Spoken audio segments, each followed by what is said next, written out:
Time and again I say, what is the point? Where am I going? Who's my wandering taking me far, so far from you? One day, someday, I've reached my journey's end. I'm moving on, moving so far away. There's an anger deep down inside me. I'm moving on, I am saying goodbye.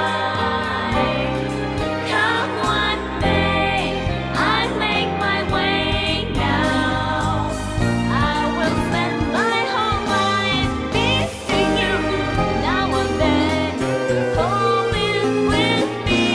You in the darkness, I will dream of you. I'm moving on. I'm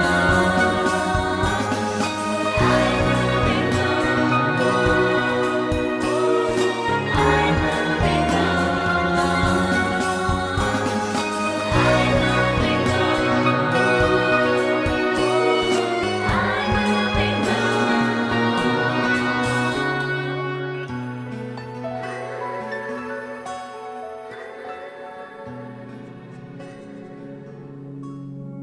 I still think Disgaea 5 has the best OST in the entire series. Really good tracks. Best item world theme too. But yeah, best like hub theme, which was that right there. But yeah, just excellent Disgaea. Really, I think Disgaea 5 might be, I think, the most important Disgaea because I think it really took it up a notch. Shut up, old man. You smell like farts.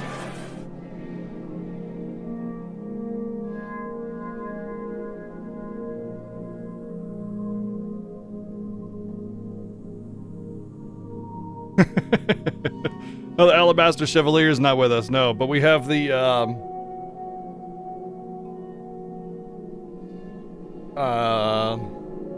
that one. I don't know. I always call her a little bean because she's tiny and that's cute like a bean, right? And the other day, wife called her Coffee Bean. And I was just like, because she's a tortoiseshell. And I was just like, actually, yeah. So I don't know what color that is that we could illuminate on. But I do have Chi with me, which would be like the gray thing.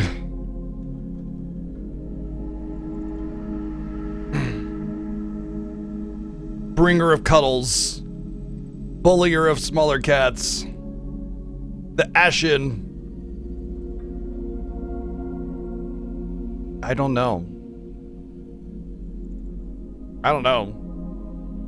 Oh, yeah, let me do a new one. Well, no. Yeah, so I have a Cold Steel channel. I'm gonna actually vacate because I was talking in there. I'm gonna use the Cold Steel channel for this one because it's kind of like a segue game, I guess you could say. Like you have Sky, then you have Crossbell, which technically this is a third part of Crossbell. And then you have like Reverie, which is technically part of the Crossbell thing or whatever, but it's not, but it is. So since we're going to go into a new series, I'm going to say use this channel for Trails of Reverie, but I'll make a new one for the remaining games. All right? So that way people can continue to talk afterwards.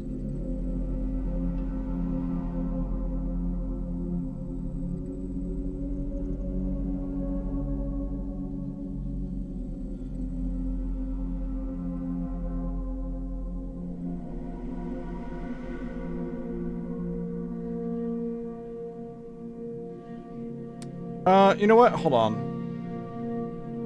No, because you know what? I want people to still be able to talk in there with what they're doing. No, we're gonna make a new one. We're gonna make a new one.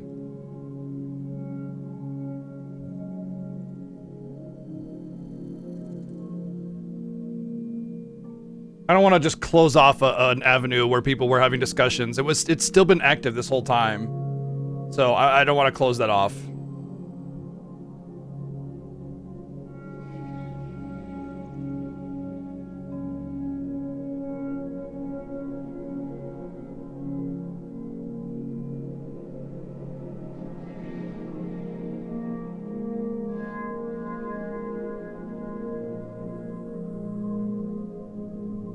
Right, exactly. It kind of just sort of became a Legend of Heroes channel that we were having our discussions in, and I want to remain it being a Cold Steel channel, and specifically like anything up to that point in a way. You know what I mean? It's like anything prior to that is technically, you know, able to be talked about, but just use spoiler tags kind of thing. But still, yeah, we have a new channel, so.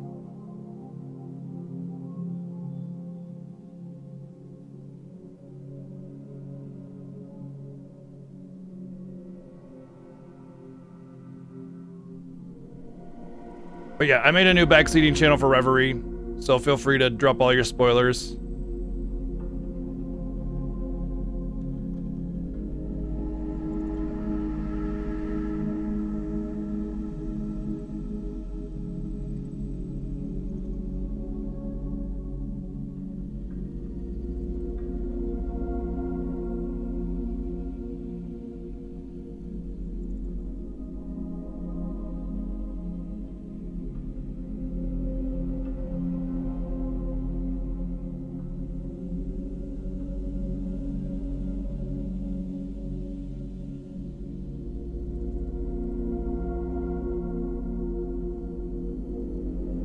Alright, so I will say that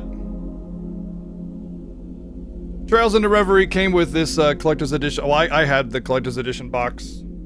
Sorry, there's the front of it. And it came with some neat stuff. It came with a soundtrack, which actually I have a lot of those soundtracks, and Trails games do have some good music, so I need to update my playlists with it. It came with the game, obviously. It came with a steelbook, which I have right here. Pretty cool steelbook. All of them come with steelbooks. I like steelbooks. And it came with like a character dossier. It just kind of has, it's a hardbound little book that just kind of has like little bits and bobs of the different characters. And then it came with an acrylic stand, which I'm not really big on acrylic stands. I might put it up, but we'll see. Not a super big fan of them. At least with acrylic stands, it's easier to like put them, you know, on a shelf or something, and I'm not gonna put them in a case or anything like that if I do set it up. So we'll see. It also came with a short story book that I've been reading. I have this is the cover. I'm just using it as my bookmarker because, as you can see, I'm about like 2/3 of the way through, and I was just kind of giving it a quick read before I had to start my stream today, and it's actually like. It perfectly answered all the questions that I had with Legend of Heroes writing. Like, it perfectly answered it. So when I was reading it, like my first thought was, whoa, this is actually not bad. This is actually pretty good writing. It's clear, informative, descriptive, using good words and terminologies and everything. It like naturally expressed the terminologies of the world, like Mira, intuitively, so that I knew what Mira meant by the context.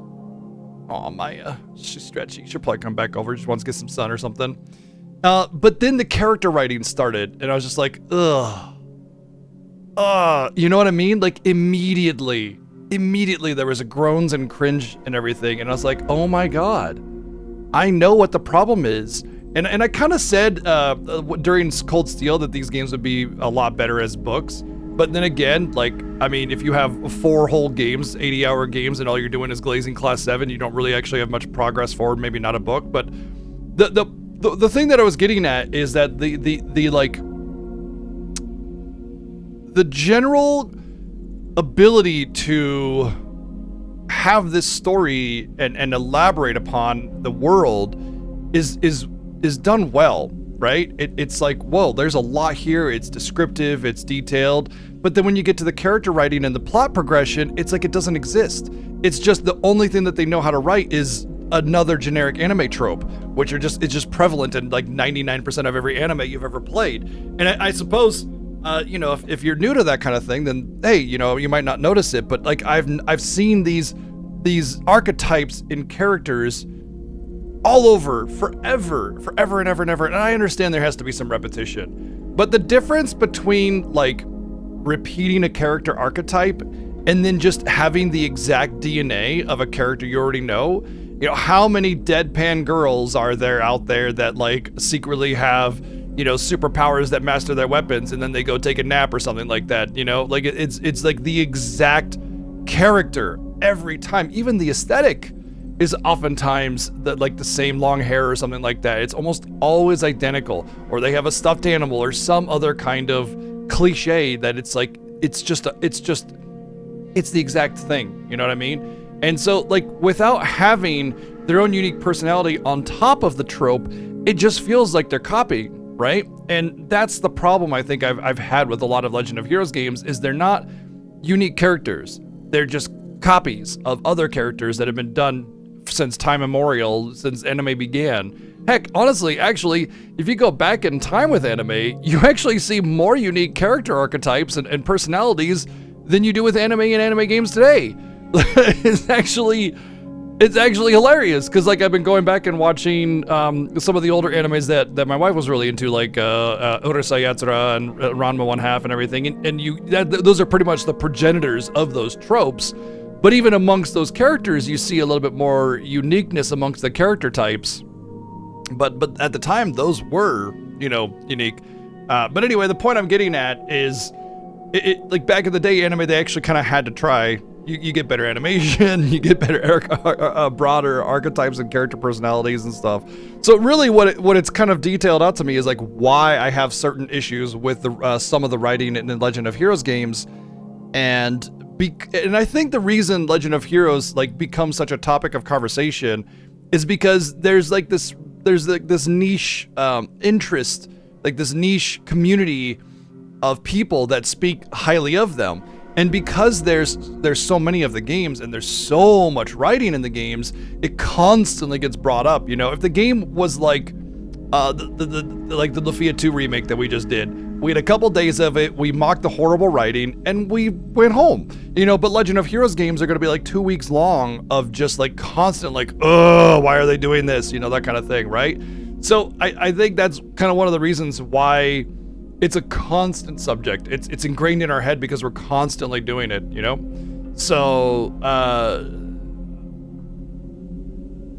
mean, yeah. Yeah, I mean, exactly. What I'm trying to say is there is value in these stories. They aren't entirely bad except for Cold Steel. That the whole thing was just a complete waste. Like I feel like Cold Steel was 4 games of absolutely fuck all. Just complete glazing of a stupid character and no plot progress for moving forward whatsoever. I did not like it. I thought it was banal and shallow, and it just sucked. Anyway, I don't think that moving forward out of Cold Steel will get the same stuff, especially considering that Cold Steel was like this 4-parter, so it feels like they had to stretch the story so thin between the 4 games. For real? For real. Thank you for the 144 bits, Playtastic. I feel like there's a possibility of Reverie turning into a Sky 3 situation where it's just a bunch of generic side stories in a floaty, spacey dungeon for several hours until you just go home, you know? But I also think that this is going to be a bit of a segue game to help us get into Daybreak when that comes around. I want to say that there's likely a big turning point with Reverie, and I'm excited to see what it has to offer. Maybe I'm in the sunk cost fallacy situation where I've invested hundreds of hours into these games, and you know, the reason I want to see more is because I've invested so much into it, or maybe I really do have hopes for the series to be better than it is, and I find value in Sky and Crossbell for the most part. I think there were some really good concepts that are unfortunately what do you call it, diluted by too much writing, too much character interaction, too much hey, we got to greet everybody 500 million times every time we pick our nose and say goodbye once we flick the booger, and it's just it's too much, it just needs to be edited, right? More like that. So it's complete, instead you take in, a little piece of taffy and just stretch, and it's super thin. And so you don't really get a whole lot. You get a little bit in the front where your fingers are pinched, and you get a little bit in the end where your fingers are pinched, and then there's nothing in between, just bring it back together, right? So, great concepts, great ideas. There's usually a pretty good method of detailing out the messaging and everything, but because it's stretched so thin, it becomes an issue. So again, that's always been my issue with Legend of Heroes. Overall, I actually do enjoy the series, so I have high hopes for Reverie. I think there's a really good opportunity for it to go beyond what Cold Steel was. I mean, like I said, it can only go up from there, I think. So we'll see, and I'm hopeful. So yeah, we'll say some hellos really quick, and we'll get into it. I just wanted to, every time I start a new game, I like to talk about what my thoughts are and what my feelings are, what my expectations are. We got Genji Dragon, what's up? Night Shadow, what's up? Maggie Makes, No Name, how's it going? What's up, Mecha? Jazzy, hello. Mike, what's up? What's up, Chobin? Northrex, Cine, VG, how's it going? What's up, Hitakiri? Playing as, thank you for the 303 bits and the 444 bits. I feel like I just completely missed that, and the 144 bits. Thank you very much. I don't know why, I just whooshed over that. Ryu Power, what's up? Let's see. Local Bro, what's going on? Young Blood. Magic, how's it going? What's up, Bella? Zordon, hello. Matsu, how's it going? What's up, Phoenix? I'm just sharing my thoughts, Master, on what my thoughts were on the previous games and what my expectations are on this one. So, I think it's pretty fair assumptions to be made, and I think my judgments of the games are fair as well. So let's get into it. I'm not gonna watch the anime intro because they tend to spoil really heavily on those intros. So we'll watch it after we're done.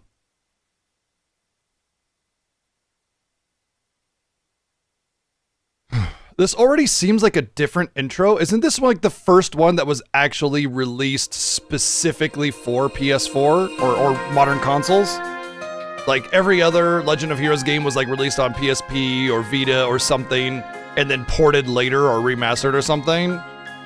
But this one was like the first one that was actually released on console. 3 and 4 of Cold Steel were on PS4, okay. Wow. Oh hey, you can get a that's the novel, the 3 and 9. So I'll go off and actually I'm gonna tell you about the 3 and 9 novel that I read so far, up to what I read, right? I still got a couple chapters left. So basically, it starts off with characters, the 3 of Swords and the 9 of Swords. They're assassins, they're children, of course, like every freaking character in this game. Like 15, 17-year-old kids that have been taken in by the society to be assassins, and they're on a ship. They're there to assassinate a noble. They assassinate the noble, and then it kind of details out like how difficult the expectation is in the society and how easy it is to be, eliminated because you are sought to be betraying somebody or something like that. So it goes into a little bit of the backstory of each of those characters. 9, I forget how he got. I think he was like, I forget how he got into the society. Anyway. He had a previous partner that they planned to escape the society together, which, usually you would report on your subordinate if they were trying to escape the society, and they would be eliminated, of course.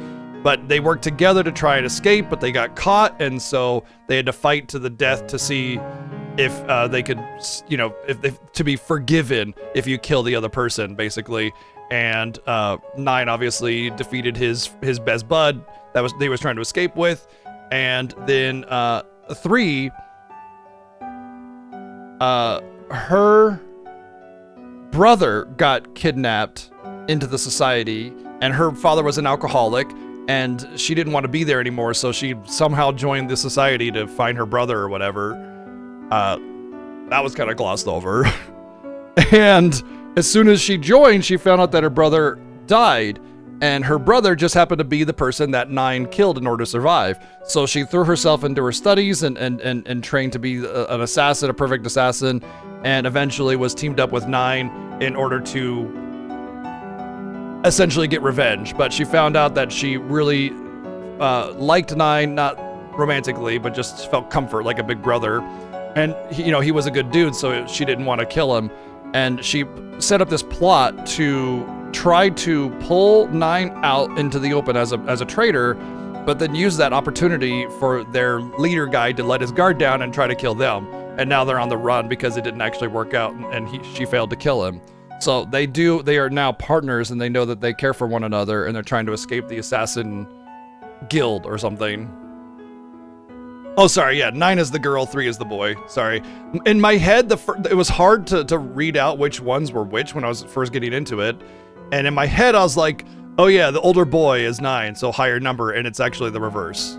But anyway, that's the general gist of it. They're 2 assassins that have been stuck in the organization. I'm not sure if it's the same organization as the one that Joshua and the 3 ducks, Huey, Dewey, and Louie or whatever, were in. But they were operating in Reverie and Calvard, so that suggests potentially a different organization.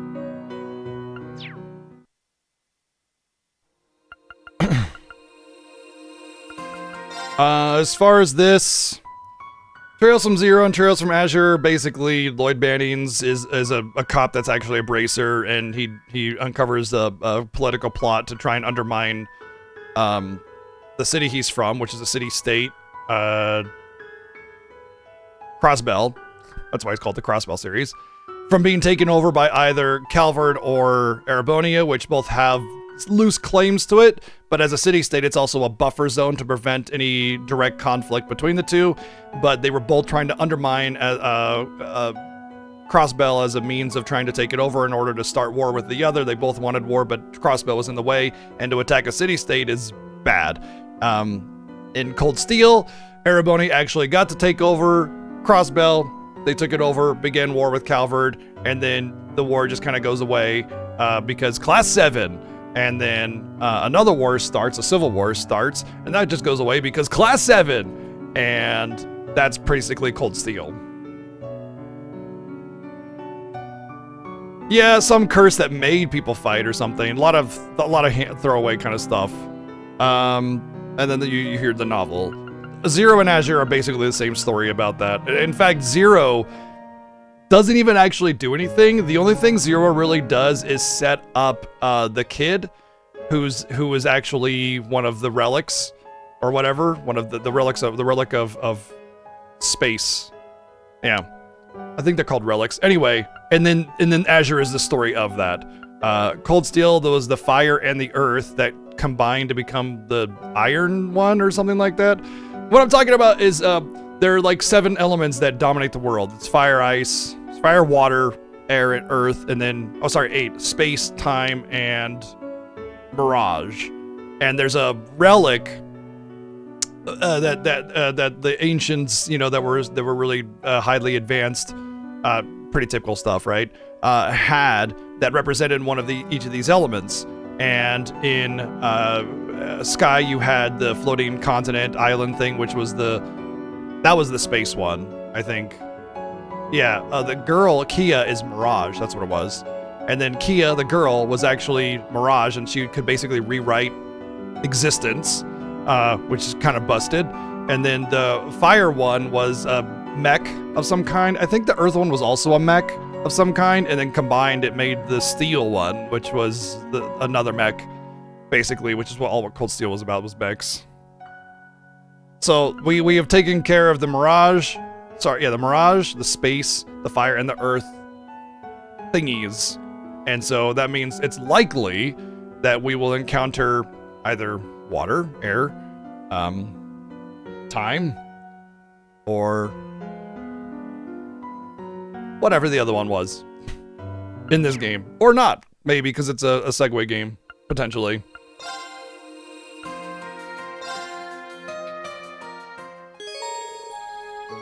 You can dress them up and take pictures of them?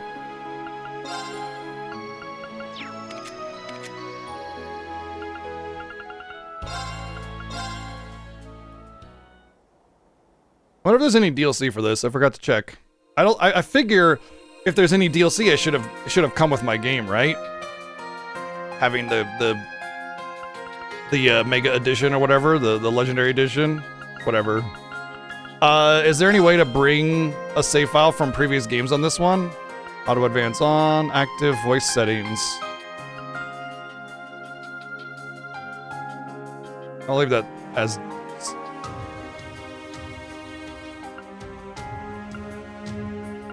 I'm gonna do high speed and want it to be ×4. Voice over language English. Vibration on. Minimap fixed. Navigation display on. HUD visibility always. Let's move that up a bit. Oh wow. Inverted. Yes, there is. Yes, there is DLC, or yes, there is something to load your previous save file from Cold Steel 4.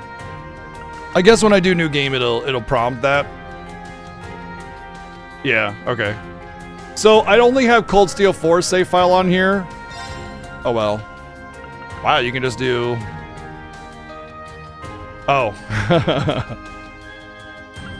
We just do normal. I already have issue with some of the intermittent difficulty spikes with Legend of Heroes games, so I'm just gonna do normal. For real?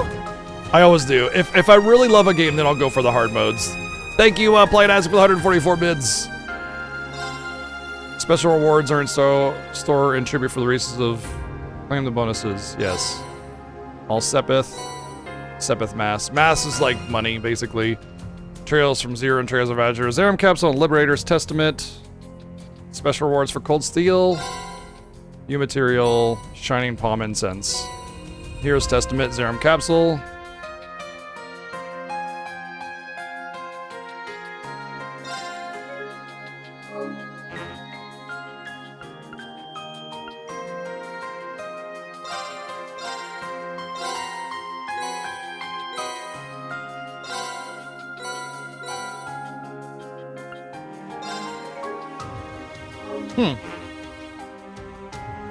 I don't know why it's not loading clear data.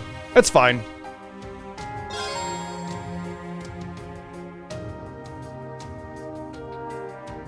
Oh, I didn't do true ending. Oh god, I forgot all about that. February 14th, 2007 of the Septian calendar. 5 months after the Continental War. Isn't that like 8 years after Sky 1 or something? Western Zemuria, Crossbell City. Which makes Estelle like 25. Cool. Thank you, Playing Ask with 123 bits. Cool. Well, knowing that I need the true ending, like, just basically, yeah. Sky is 02. Oh, okay.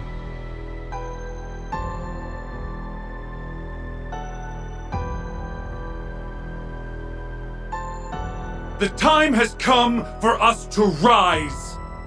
Well, you're already standing. Rise and reclaim our imperial pride.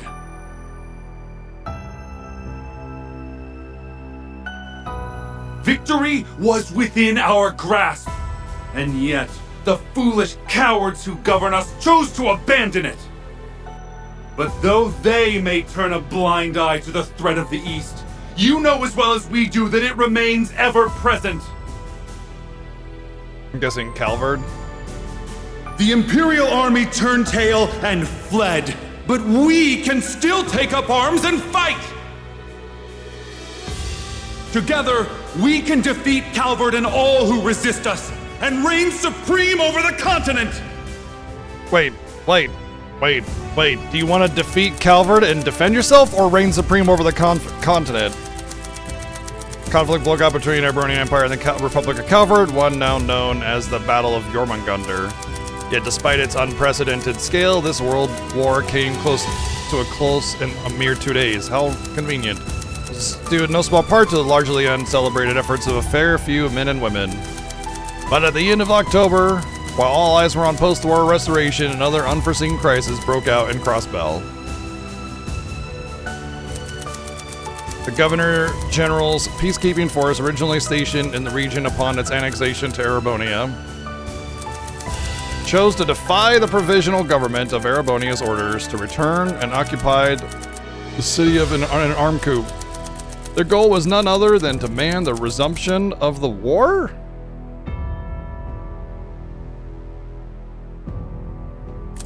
Isn't that just something you do? You don't go, we want to be at war, and they're like, no! Due to the international climate just after the end of the war, the Empire was incapable of direct intervention.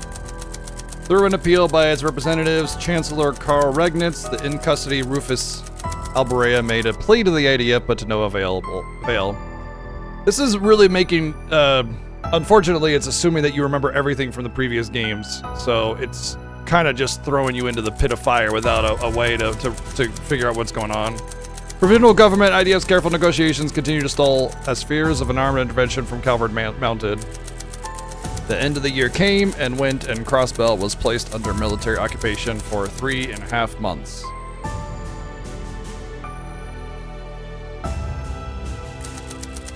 However, there was something the IDF hadn't realized. Lloyd Bannings! In the face of never-ending oppression, a light shone in the eyes of Crossbellians that refused to be extinguished. I am Batman.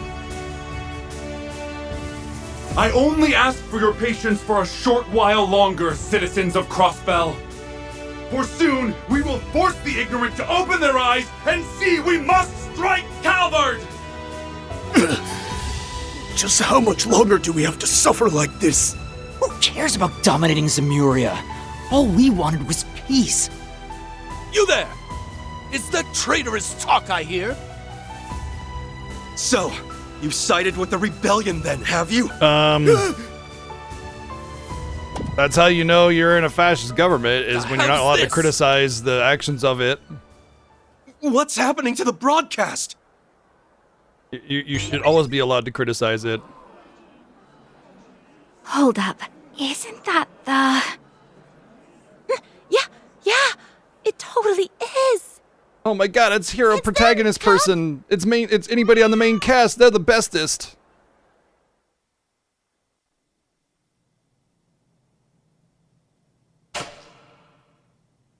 Hello, one and all. We are Arkanseel. We are here to share the completed version of our preview performance. One born from sweat, tears, and love for our craft. Good fucking lord!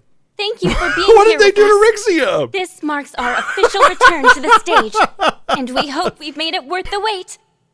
Cool. May your heart sing, Crossbell, as you bear witness to the greatest performance Zemuria has to offer. God damn! The star, the moon, and the sun's radiance bid you welcome. They to took the dream of Rixia. a million Here's nights. Rixia, and they're just like, yeah. There we go, nice and stretched out. Oh boy, they're spinning.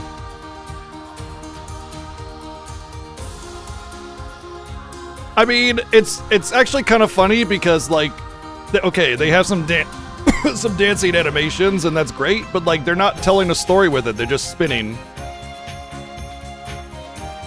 It'd be nice if there was like an actual play, but it's not. It's just movement for the sake of movement.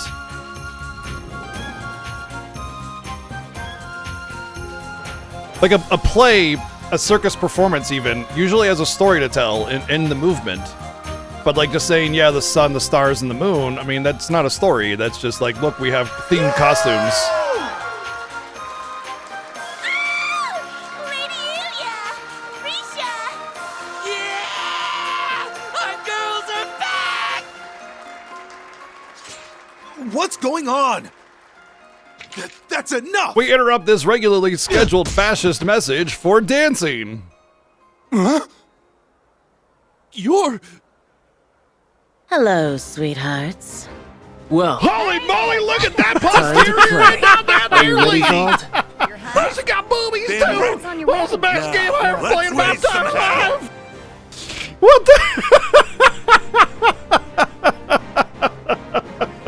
the? Twin Arcane, get! my goodness. Oh, wow. It's the Divine Blade of Wind. Thank you, Tiger, for the 69. 169 bits.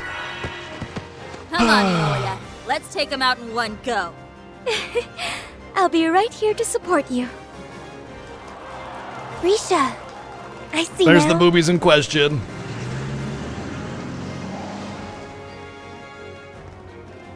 Boy, they sure are mobilizing very quickly. Crossbell Guardian Force. Also, why are they Prepare even, to like, engage in combat and liberate killing our home those for good. guards?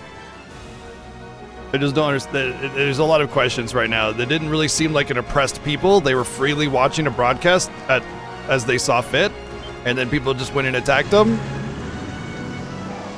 It could be like if they actually emphasized that they were being forced to watch it in order to, like, you know, Prioritize civilian safety. like be Remember, our indoctrinated job into is the to message. distract enemy forces But for they as long as didn't they seem need. like they were being forced to watch it, so it just kind of feels like they're killing the guards for no reason. Granted, obviously they're being labeled as the bad guys, and that's fine and all, but like, All units, what's the- neutralize and apprehend the defense force. I feel Time like is of the essence. this is very I'm much counting on written you. for anybody that's already seen the previous 6 games, you know, and nobody else, right? And that's kind of a tall order because these are all characters. Like, that was Dudley, and we had I forget his name, the Divine Blade guy, and a bunch of others that were familiar. Every character so far with a unique model is familiar. But I mean, they're introducing me to the game by saying, if you're not familiar with everything else, then fuck you. And there needs to be a segue. There needs to be a linking force connecting everything together to say, actually, there, you know, if you're kind of newer to the series or something, Back. here you go. Every game should be able to stand on its own a little bit, unless it's a direct sequel, and even then, it should still be able to All stand right, on its own a little it's go bit. time. Let's show them that the CPD's cops aren't just for show. So the police force was disbanded, if I recall correctly, in favor of a military force after Crossbell was taken over, but it was taken over by Erebonia, and the IDF, as far as I know, is not Erebonia. It's the like something defense force, which is the military force of Crossbell. So I don't remember the IDF turning bad all of a sudden. But Only these maybe was that at the end of Azure or something? Maybe I'm Salver mistaken. Soldat unit, begin subjugation. Sir. Subjugation. Not combat, just subjugation.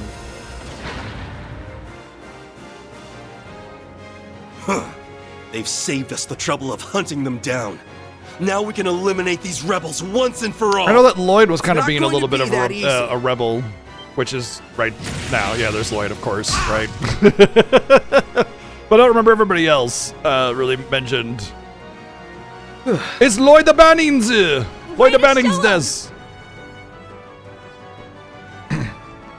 And Airly, Tia, Randy. Everything's and- falling into place. Oh, hey, what's her name? Yeah. Tia, Yuna, I need you to Yuna. get ready. Roger that. Now installing anti-corruption system. Anti-corruption system. Are we gonna uncorrupt people with data? Yes! Consider their communications network mine! Now it's time to shake up their chain of command.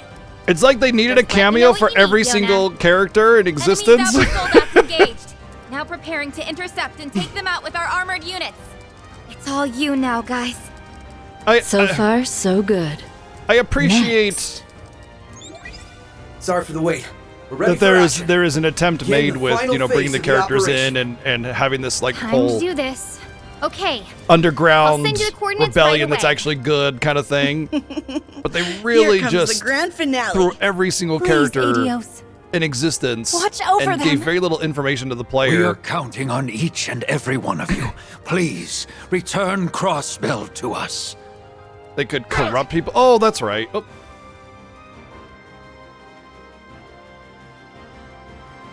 See, that's the problem. You know, expecting me to remember every single detail from Crossbell 4, and I only played it like, what, 6 months ago? It wasn't that long Anti-corruption system all ago. green. And Beginning come countdown. on, you know, the games have years 3, between them.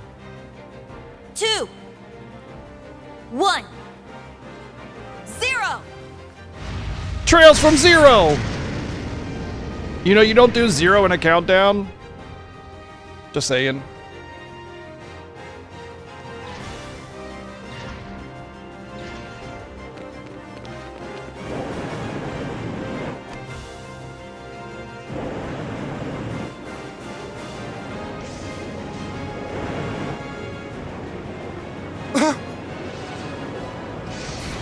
Oh no, one of our own. What do we do? It's gonna hit us! What's that sword doing? Oh, they figured out a new screen transition for this game. Wiping from the left to the right. Ooh, fancy.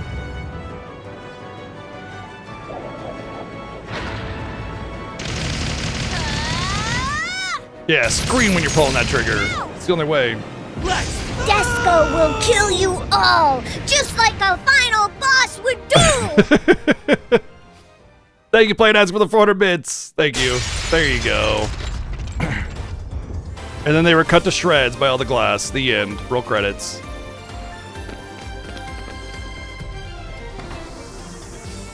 It's Lloyd and Benning's desk. Oh no, they have automatic guns. What a... sorry, they have melee weapons, and all we have are these silly automatic guns with 30 feet between us. Whatever shall we do? The city and imprisoning its civilians. Come on, let's get to work. Right. Oh, I know. I forgot what they're doing here. Of course, they do this. They've done this with like every Legend of Heroes game since what? Azure Zero, where they show you like near the end of the game, and then they have you do like a half a chapter, and then it'll be like 6 months prior, and then it'll build up to that. Because look at my HP. I'm like level 110. Active commands each take turns. After doing so, the enemy blows. I love the CTB. I've always said that combat is one of the better things about the games. Same mechanics. Same mechanics.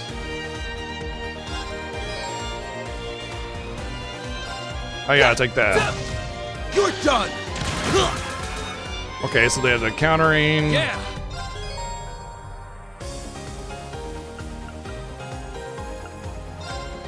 You're done for. Eat this! They're off guard! Now, Teotan! Understood. Yeah.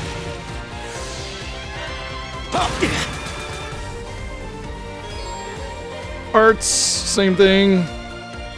Cast different arts, not covered. Oh, that's cool. I like that. It tells you on the interface, so you don't have to keep looking up. Leave it to So me. that's cool. So you can see that this has their weakness. However, it won't go off until then. But they're range units, so they probably won't. Fighting a given type of enemy gradually unlocks information about them. The battle scope item will automatically unlock it. This shows how likely enemies are affected by status effects and debuffs. Same deal. Oh, this one lets me just place it, right?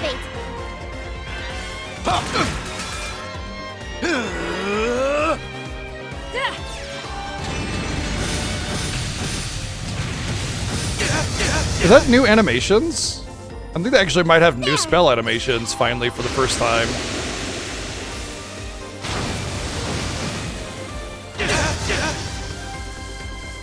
This isn't... Enemy neutralized. On to the next. Yeah, level 98. Slightly high. That was rough, but we pulled through. So this okay. It's one of those things that Legend of Heroes is pretty guilty of. First off, I hate this. I hate character introductions that just throw their name out. Like, organically introduce them. Don't just throw a name over the screen and just expect me to, like, accept that, you know? That's dumb. You could just, like, have them talk to each other, you know? Okay, getting in wasn't too bad. Thanks for helping us out. The unfortunate flaw is offering Thanks to you. too much with too little information.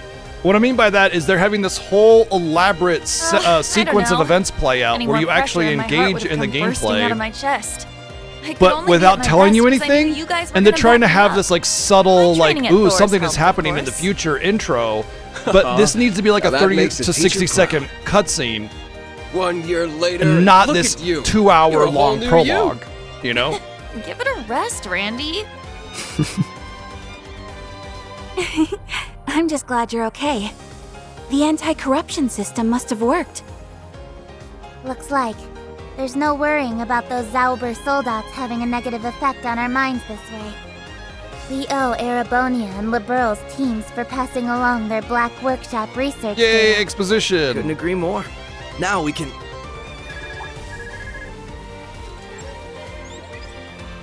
Oh, we got through! You guys okay? We were watching from the ground.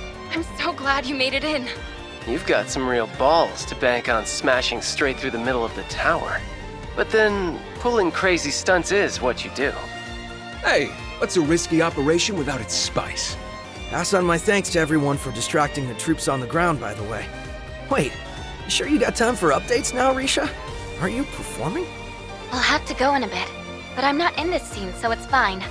I can't put into words how wonderful it feels to see Elia on stage again. Yeah, she almost died, and I said she wouldn't die I'm because nobody overjoyed that dies. she's back too. Physical therapy is brutal, but if anyone was going to pull through, But thankfully, it was her. 2 grueling weeks of physical therapy have seen her through a near-death experience. Other people usually take decades, but she's Now that special. I wouldn't miss. We've deployed officers to evacuate We're also in this civilians and conversation. guard our Come on. That means you can focus all your efforts on the tower. You get to be the real stars of the day here, so don't mess this up. Relax. We won't. The end's in sight. All that's left is for you to bring in their top brass from the tower. You know what to do. So kick some So ass once up again, there. I just like to go on to talk about how if you're gonna do one of these It's incredible you know how many people a have sneak our peek into backs. the future of the I game know. kind of things, it needs to be We've gotta short do and every one of concise them proud. so that information isn't necessary let's to make have for sure- the player. The ambiguity is intentional and it's important. But by making you an active participant in it and making it a whole chapter, you're now having a lot of questions and you don't care about the situation anymore. You're the special support section. So, yeah. Did you come to save us? Oh. All of you work in this building, yes? Really, weren't Magic? letting you leave. That's funny. It'd be right to leave them here.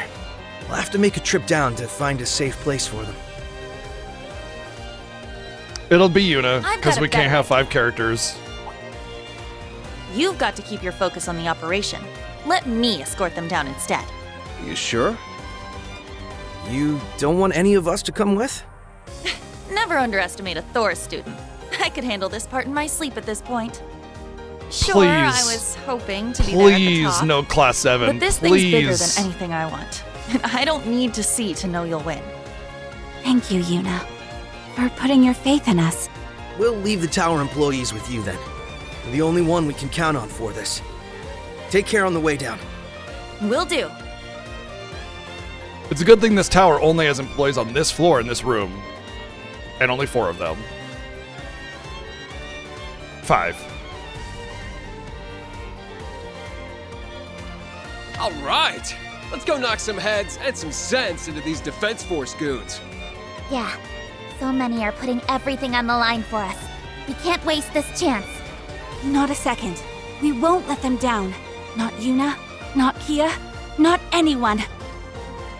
This is it. Here's the last hurdle standing between us and Crossbell's liberation. So if I were to Let's get redo over this, then we can take back our home. if I were to do this, oh, one of these things, that's lovely. If I were the one making this intro story, oh, they're inverted is not inverted. That's interesting. It says inverted, but it's but it's not inverted. That's fun. Oh no, wait, you know what? It is inverted. Because I set that one setting in the PS5. No, that's not the problem, actually. The problem is they don't know what inverted or normal is. Because, yeah, it's a mix of both, somehow. Somehow they got both of them wrong? Weirdly, I don't know how they did that. But anyway. So if I were to do this scene and actually give the feeling that they wanted to the player of this whole, like, you know, what's going on in the future kind of situation, I would have the scene play out where, here, let's go into the menu so they don't talk. I would have it so where, like, okay, you know, you have Dudley and everybody coming in and, like, taking on the soldiers, and then you'd see somebody far off, that would like just, it would be no words, right? And you'd see somebody like make a motion, and a couple of the soldats would go, but a couple would be left behind, and that would then it would show Lloyd and them going in to take out the soldat in order to get into the tower, right? So it's just like you have 15 seconds of those guys coming in, distracting the soldiers, causing an uproar, the soldats going off, Lloyd and crew coming in, taking out the remaining guards, getting the soldat, you know, maybe plugging in something and pretending to hack it or something like that would show that they were at least doing something. It was very quick, right? And then they get on, they go through the window, and then there's none of this dialogue and golly gee, we sure did it, pals, and blah, blah, blah garbage. And then it's just, now it's time to liberate Crossbell from, you know, this is the last step we need before, you know, we can liberate Crossbell. Whatever that speech Lloyd gave, pretty much almost word for word, I guess. That's it. Done. Now we go back in time. And it's a 30 to 60 second cutscene. You don't need to know everything that's going on. You don't need to know all these people. You don't need to pretend like you're glazing all these cameo appearances or anything like that. It's short, concise. You don't need to, you can ask questions, but you don't need to know the answers. As soon as you've injected the player into the game, now you need to have answers because it's showing all these characters as if I'm supposed to care about them and without giving context to their presence. And I understand like Dudley and all them, they're cool, whatever, fine, I don't care. But a game also needs to stand up on its own a little bit, and it just feels like way too much of an over elaboration. I felt like they just really wanted to show off Rixia's tits, and like that was it. That felt like that was the real reason why they wanted all of this. Not to mention they always do this like whole half of a chapter situation in the intro since the one game. And when you keep doing that,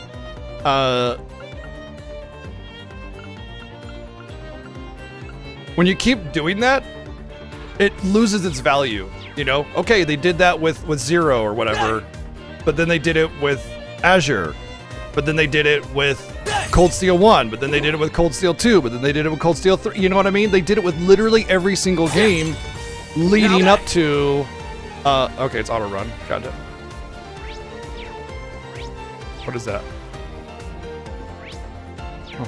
They've done it with literally every single game since Zero, and it starts to lose its impact, you know? Defense Force reinforcements up ahead. The emergency staircase is sealed off, so the elevators are only option. And there's only one thing left to do. Yeah, let's take them down. Let's take them out to dinner.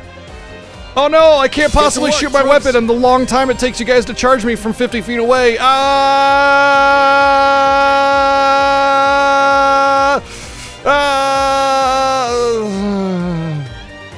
Link another character, follow-up attacks, stronger link attacks become available as characters fight. You can see the link window with L1. Okay, this is also an old mechanic.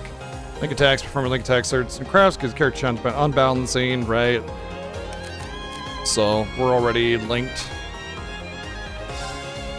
Honestly, I want to link with Randy since we're both attackers. It's my turn.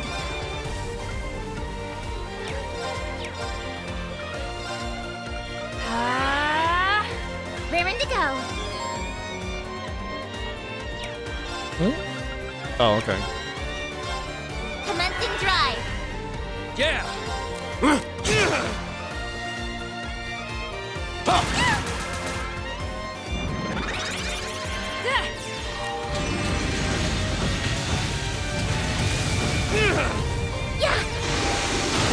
There we go, I found the fast forward.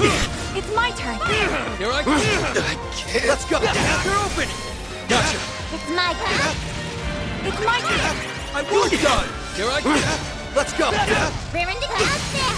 I've got you. All right. They're off guard. Following us. There we go. Phew. Perfect teaming, Tio. That's a stretch. Oh my god, they high-fived, how cool. They didn't do it in Zero and CS1 because that was the first in the series. No, they definitely did it in Zero. I remember because it was a bunch of unfamiliar characters. Oh, they're just about holding down the fort, so it ain't gonna be easy, but we gotta do what we came here for. Can I cancel the auto advance whenever it's... Oh shit, oh shit.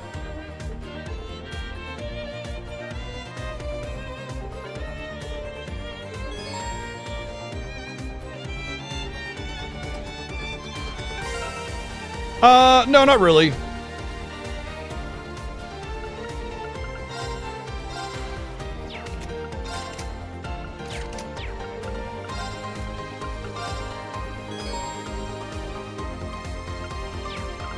Crime Buster. Yeah, it doesn't really, like, you'll have your battle calls, but since it's turn-based, you're not sitting there going, Demon Fang, Demon Fang, Demon Fang. If I get outfits, it won't be until either the end of the prologue or the beginning of chapter 1, depending on how they handle the prologue. Yeah, so the best way to understand it is Tales of is a different series entirely, obviously, but Trails is usually referred to by Kiseki, which is like the Japanese name, to kind of help differentiate. But like Trails always is like into Reverie, into Daybreak, into something, you know, ephemeral and poetic or something. And then Tales is always something like Tales of Destiny, Tales of Arise, Tales of Berseria, Tales of something a little bit more grounded and tangible, because it's usually like a place or a person or a city or something.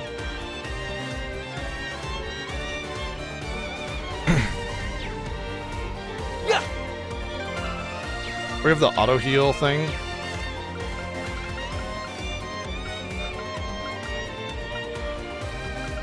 Yeah, they still have the weapon types. Oh no, they're definitely gonna do the multiple team thing. Didn't we have like a... That's fine.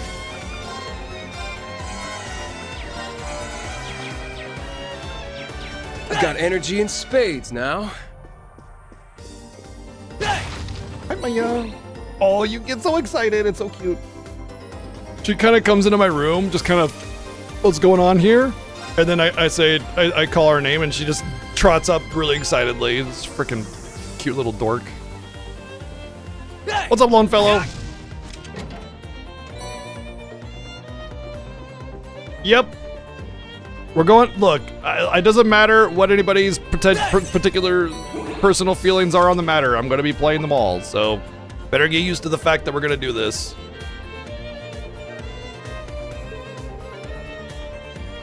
Whether you love them or hate them.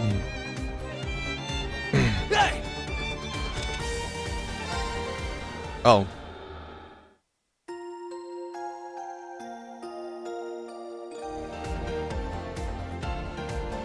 I can't save it, probably because it's the prologue.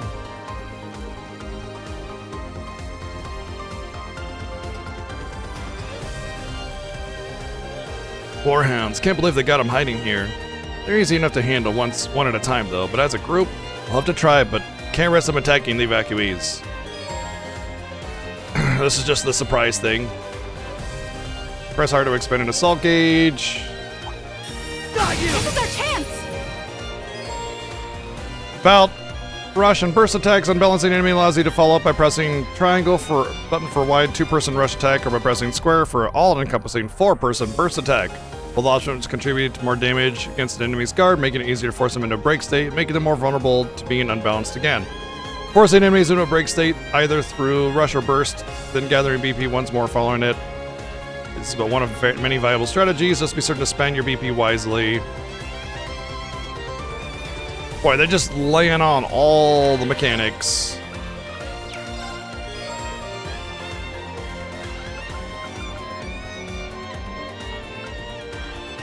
I'll probably end up using this one a lot. I remember it in the last game, like the defense up one was like essential. Like it was absolutely essential for the first part of the game.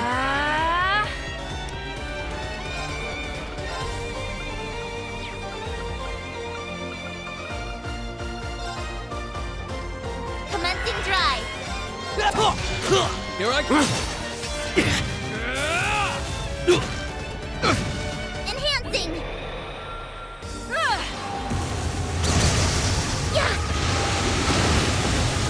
Enemy neutralized.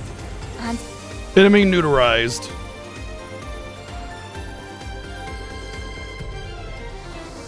That's true. I do try to keep it pretty chill and kind of just discuss the game. All right, now to keep an eye out for the emergency staircase. Kia's team said it's nearby. Well, whatever I did disable the auto advance, but I'm afraid to press any other buttons, and because I don't want to like the Omega fast forward is just insane. Okay. Ah, there we go. R1. Looks like they haven't gotten that far yet. then we should be able to catch up to them. Just watch for any threats along the way. Right. Status can't move. Period of time. Lloyd's Art of Raging Hammer. Break boost. Break. Yeah, the enemy's turn is delayed my ass.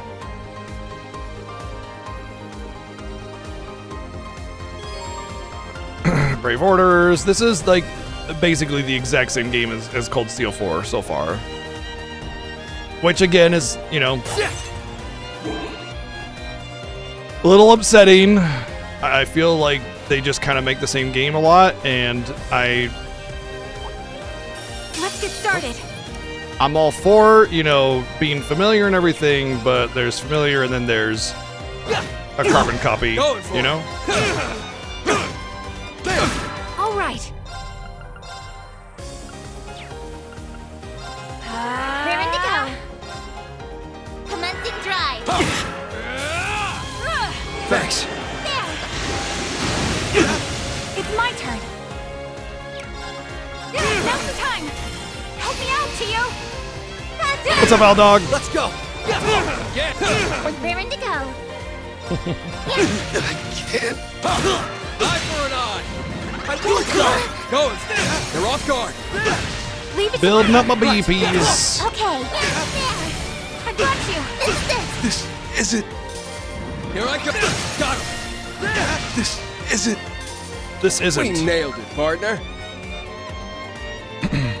This isn't. I don't want to do the fast forward outside of battle just yet. Like, after a period of time when the game starts to, you know. Here's our shot. Okay. Kind of, because it will get to a point where it starts to drag on a bit. I'll just fast forward through the dungeon, you know, and then. Oops, I didn't want to do that. Oh well, I guess they did. It's my go. What? What? Right. See, turn was not delayed.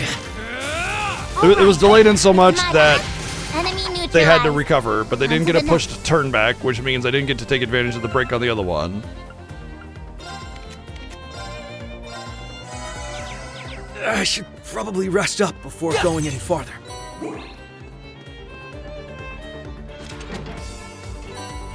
But yeah, I think the fast forward on the battles and the fast forward on the field, like, really help tamp down the length of these games quite a bit. Yeah, they're trained warhounds. They're Jaegers probably, would be my guess. I'm willing to bet that a lot of these IDF guys are just Jaegers in disguise. It is Robbie Damon, yeah. Sure is, as Lloyd, yep. Same voice actor as Prompto in Final Fantasy 15, by the way.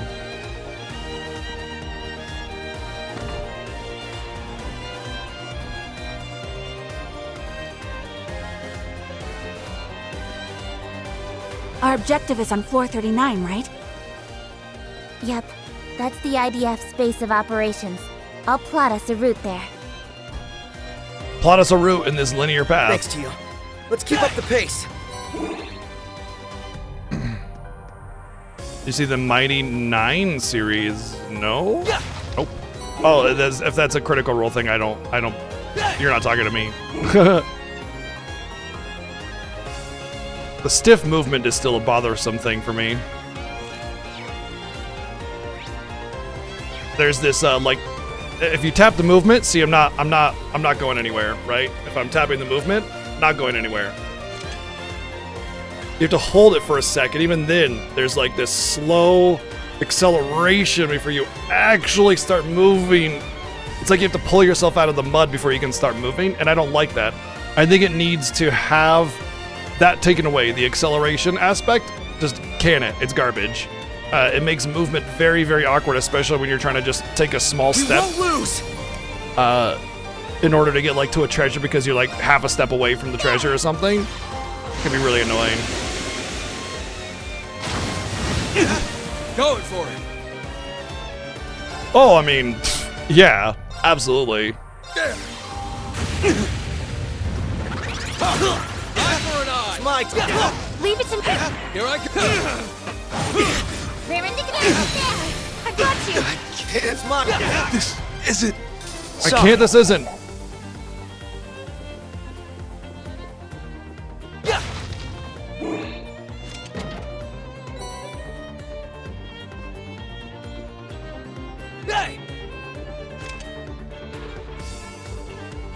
Well, the elevator was our only way up. Now it's not our only way up. Because reasons.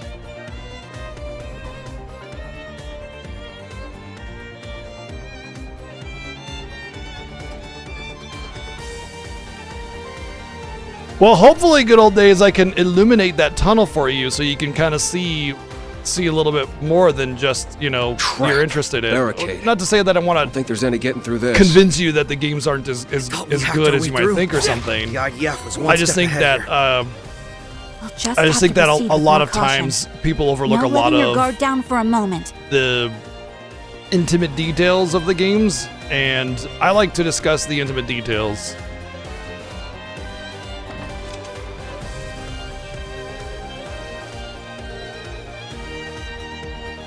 There they are. It's the SSS. Hey, looks like our patients showed up. Paid up. We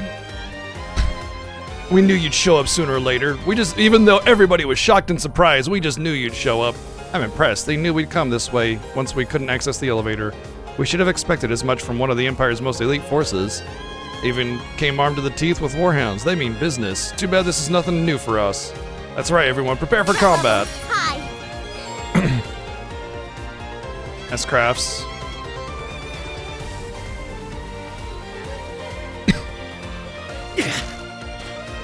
Eye for an eye!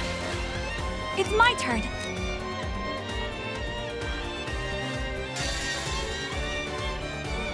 It ends here.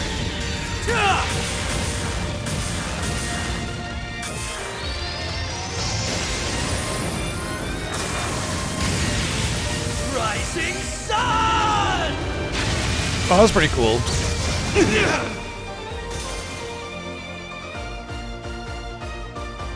Oh, I didn't realize I was on his. His is just room wide. About time I got this started.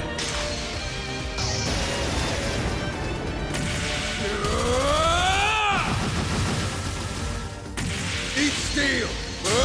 So it still seems like the animation quality is very stiff and awkward. I'd just give up if I were you. I've heard that later on in this series, the animation quality really improves, but it just kind of has that like moving action figures kind of style where it's just very stiff and robotic, and it's like they'll kind of slowly go into their attack animation and then just be dragged forward, right? So it's like, hiya, you know, and it doesn't feel organic and human. It's very awkward.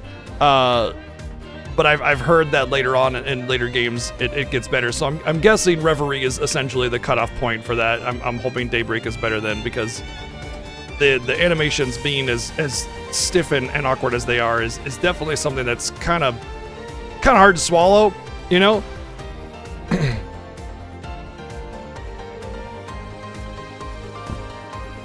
Yeah, I don't play in Japanese unless it's like for a really good reason, like Yakuza / Like a Dragon. Hope you're ready. Yeah, exactly, Jazzy. Yeah, it's basically the same relative animation quality from Cold Steel 1 through 4, or rather 3 and 4 specifically. Orbital driver set at maximum output. Ether, strike!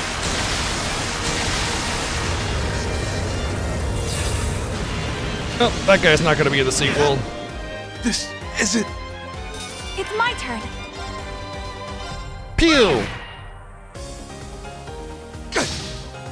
I won't. Leave it to me. Here I go. Bro, how many turns you get? Let's go. It's my turn. Rearing the gun. Enemy neutralized. On to the next.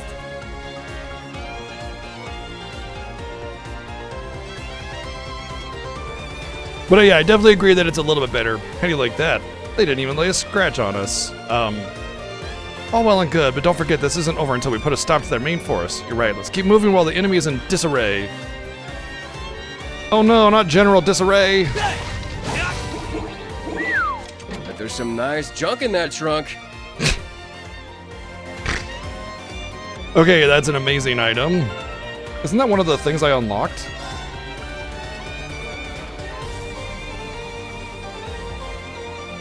Accuracy means it's basically for him.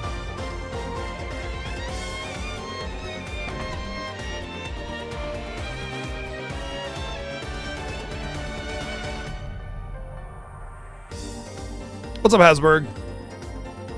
So the reason I know Mecha, like, sometimes people care less about certain things, and to an extent, I don't really care about the animation quality that much either. I do to an extent because I want better, obviously, but it's more important than you think, because when you have something where clearly it wasn't like a lot of effort put into it, it means that a lot of effort wasn't put into a lot of things.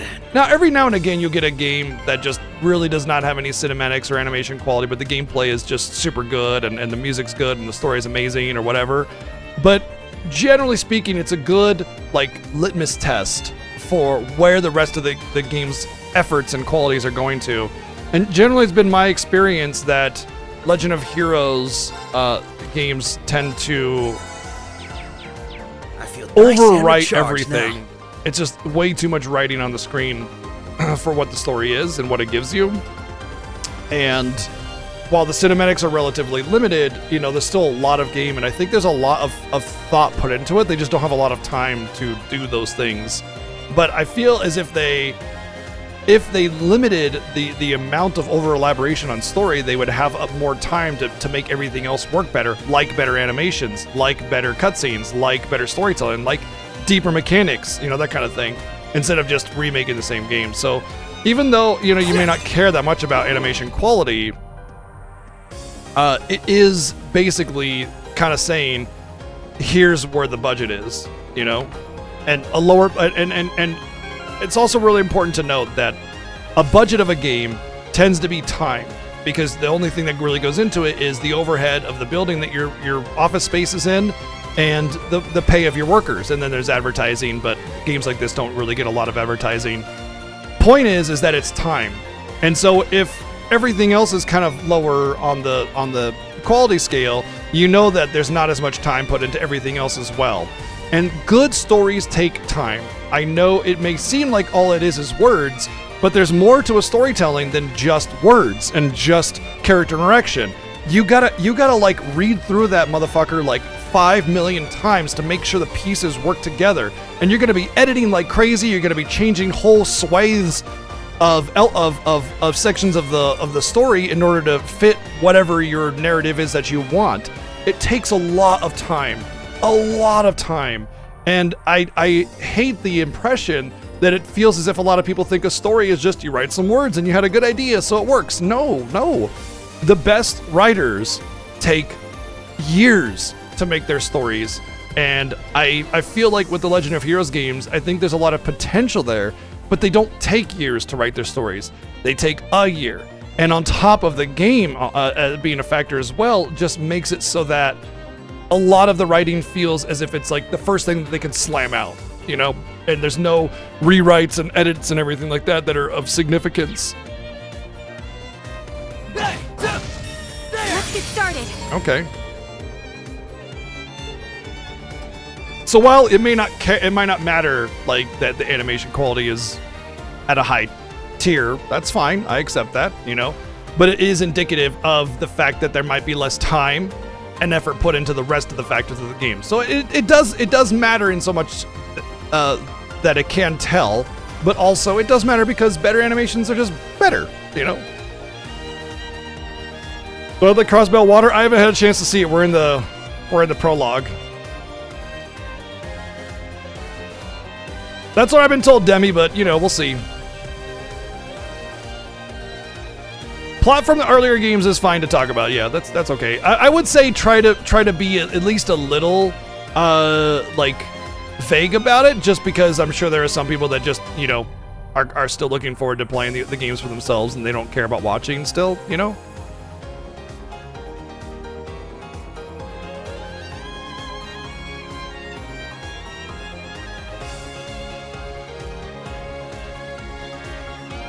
I've always been of the mind that games are a visual medium, and so the priority should be on showing the story, not telling it. Obviously, you need a mix of both, but there are things that honestly, I feel if developers got better at cutscene delivery and subtle facial expressions and animations, they would actually save themselves time and money, because a simple cutscene can tell so much more than 18 paragraphs, right? Like, I don't know, the first thing that comes to mind is after the first reactor bombing in FF7 Remake, after, you know, Cloud almost falls, and then he after he lands, and he just has that smirk, that cocky smirk, and it's just like says so much about his character, the expectation, like just everything. It's so good. And of course, the bar scene with the glass and the drink with Tifa is amazing as well. But that's cinematography, right? That's like, people go to school for that, you know. And I think it's really essential in delivering a better story. And you can do those things actually pretty easily, but you need to have a sense of it. And that also means you need to hire somebody that's, you know, somebody that's studied that. So just having your characters on screen talking with their arms at a 15-degree angle going, or in a generic combat pose, you know, it doesn't really, like, it doesn't engross me. It just has, I would read a book and it would be the same thing, you know. Rixia's growth is generally attributed to the water in Crossbell. I see. I think they definitely play in the overarching storyline, but individual stories and the scenarios of each game, they're a bit more loose. Yeah, they could definitely do a better job of making each game have a little bit more meat and potatoes. Although, so if that's the case, Chrono Cross, and we already saw Rixia, the first thing I said when I saw Rixia was like, good lord! Like, what did they do? What did they do to Rixia? They just like stretched her top. God damn. In addition to granting their technical bonus, chained battles accumulate experience points just like normal. Eye for an eye. It's my turn. It's my turn.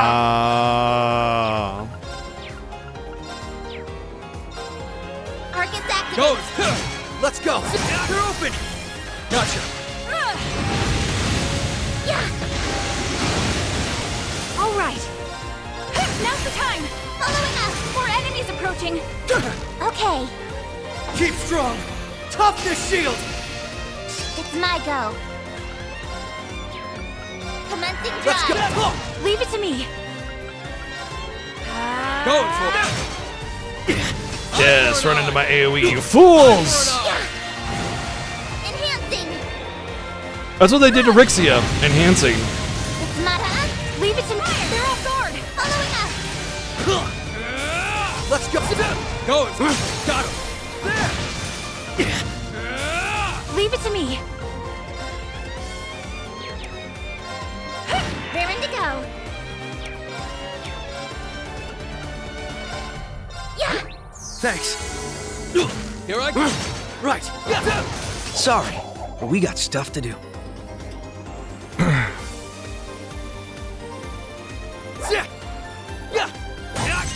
See, that slow movement, like the awkward movement, made it hard for me to get the thing there because that weird acceleration aspect to it. I've got energy in spades now. Feral dogs in armor? That's not feral.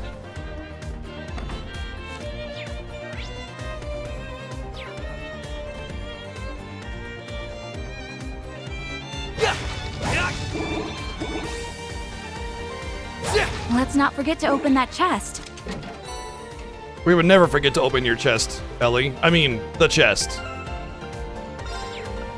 It's interesting that they're giving me quartz and stuff for this situation when I'm just gonna be ditching it all, you know?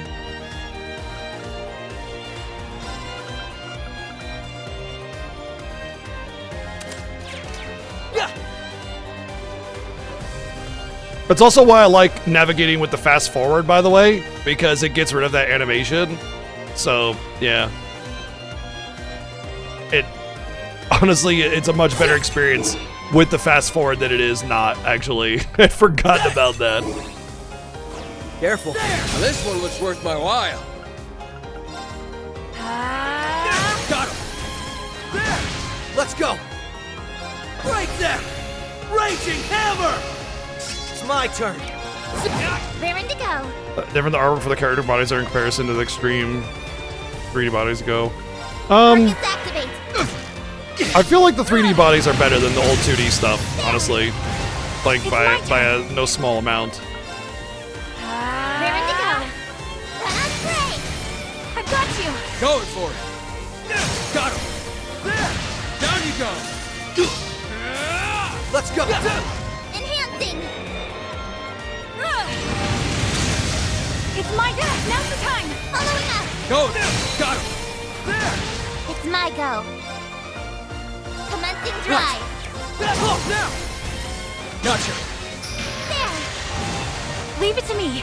Yeah, I don't think I could play these games without fast forward. They're just way too long otherwise. We nailed it.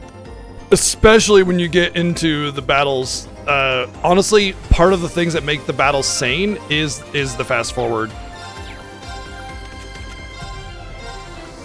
No fast forward on battles feels nice and recharged now. Painful.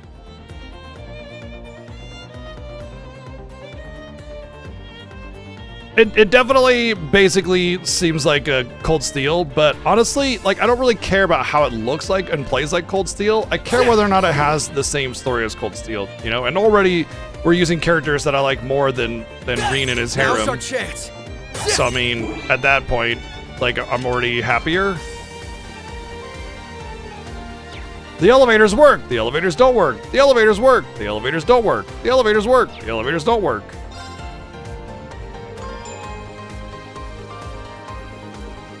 Yeah, I appreciate what Jazzy is doing there. I do not specifically want to know what the future games have in store for me. I really don't want to know, even if it's just like aesthetic or a character or something, because I don't know what's going to happen. And even just mentioning like, oh yeah, Lloyd in this game is so much better than the next one. And it's like, well, I don't know if he dies, you know? Center. Their leaders aren't going down without a fight. Make sure you're ready.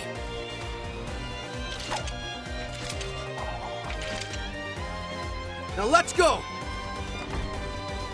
Make sure you're ready. Doesn't give you a chance to be ready. Oh. Where the hell are they? But that data came from a trusted source. I can't tell if you're like massively insulting Reen Schwartz, or if like you legitimately believe Reen Schwartz is great. I can't tell. It feels like a zing on Reen, from what I can tell. We noticed something weird going on inside and wanted to give you a heads up. The defense force started migrating to the rooftop not long after you busted in.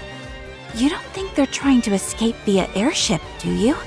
As much as I'd rather they answered for their crimes, them leaving Crossbell would make this operation at least a partial success.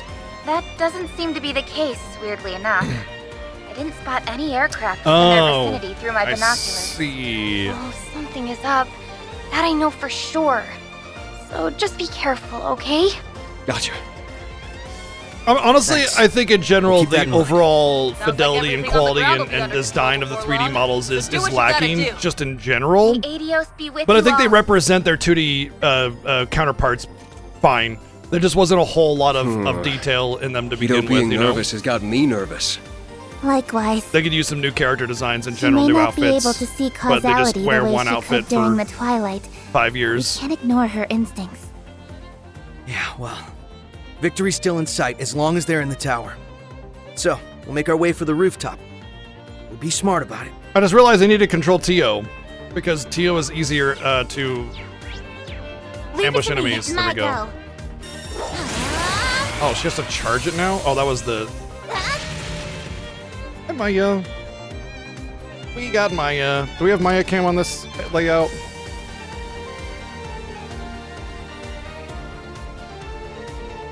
Yeah, itty bitty Maya cam.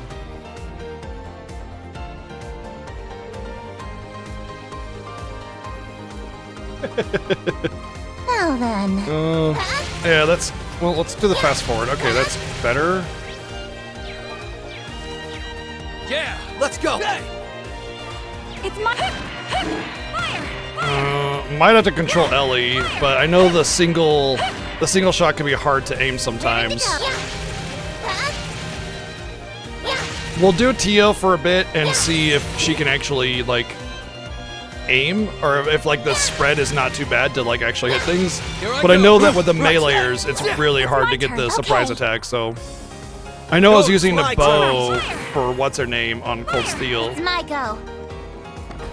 But then when I got somebody else, it became much better.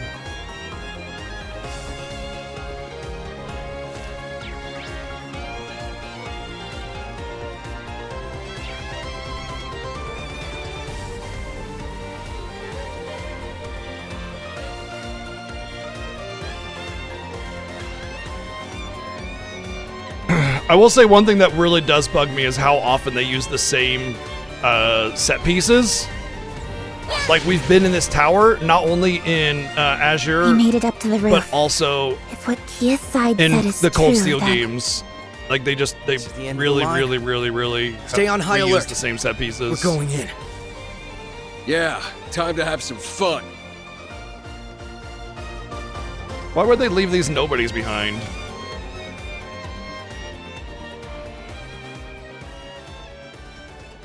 There they are.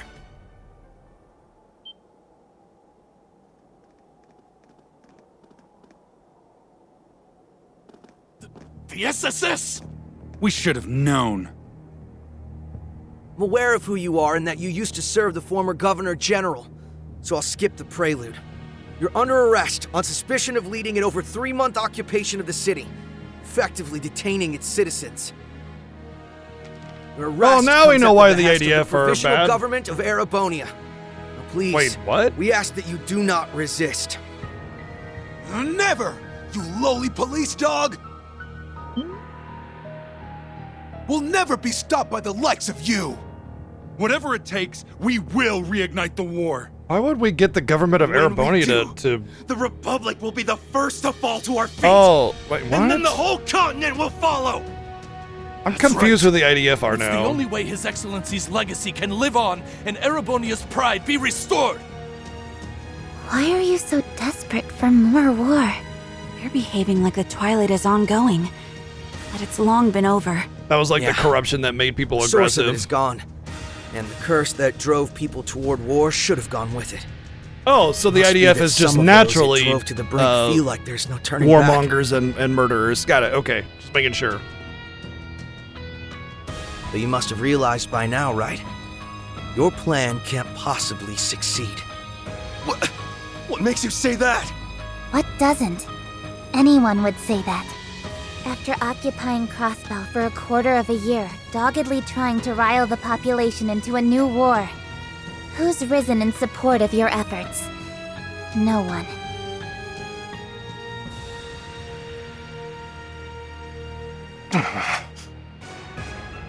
I'm sure with a little more time. The way most see it, you're just being sore losers who refuse to get with the program. The people's hearts won't be moved by you strutting around like you own the place, and neither will Imperial policy. If we don't end this now, it'll only be a matter of time before Calvard grows tired of you acting out and ends this with force. And with no one here supporting your cause, Oh how no. well do you think you'll do against them? Closed eyes, open The eyes. war is Closed over. eyes, open eyes. And I'm sure Closed deep eyes, down, open eyes. You've known that Closed all eyes, along. open eyes. So why are you still... Do you expect us to throw away our pride and give up? The Empire Yes, staked everything actually. on that war. Our pride, our lives, our future. And then after less So, than a day, I'm wondering what their ideals Chancellor's are. killed, the Governor You General know? is arrested, and the entire thing is called off? Why And to why add do you insult insist to on injury, fighting? we What were are your forced to ideals? pay reparations to the Republic? How could we accept that? We did everything our country asked of us. However cruel, however immoral, and for what? Not for pride, but for humiliation beyond measure. They let the curse take root, and now it's led them too far astray.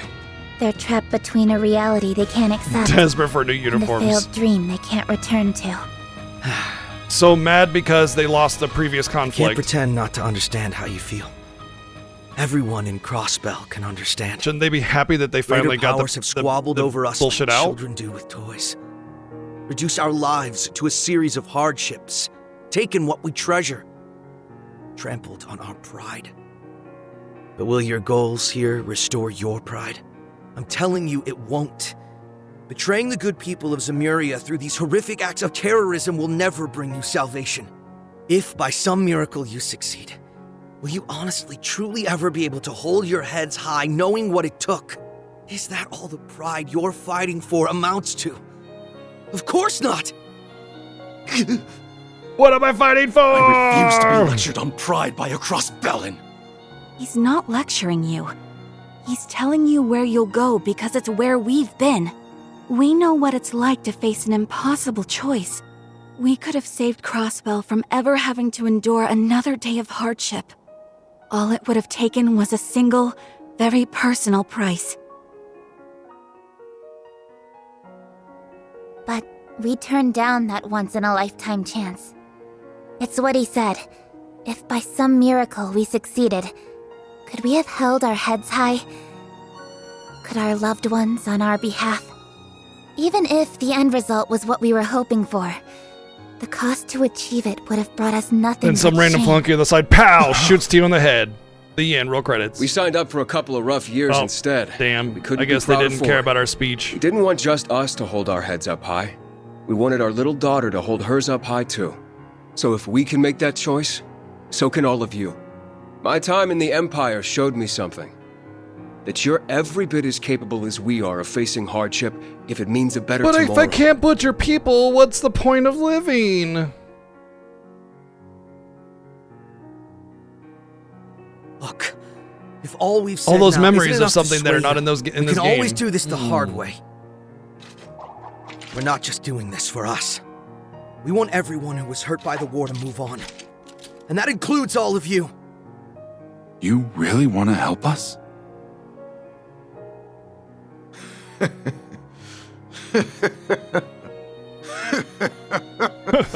Oh, Merry Christmas! How naive can you children be? They're like It's too 22, late for us to 25. turn back.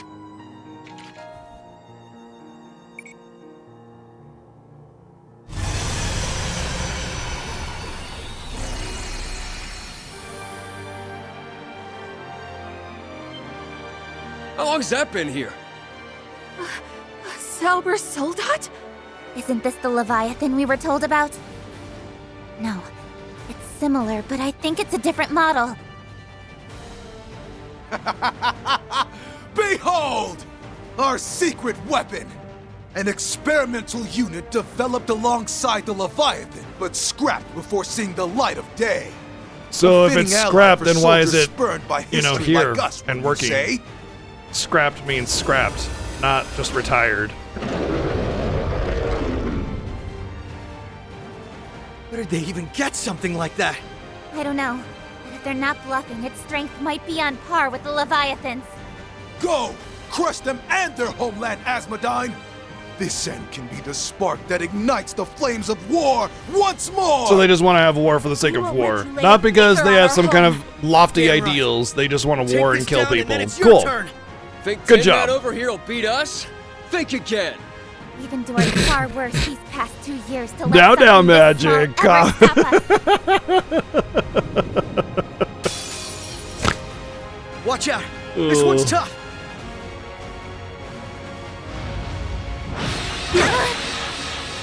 Going for it.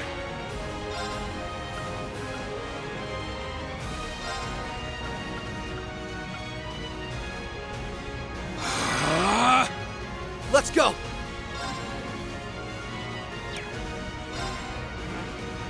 It's my turn.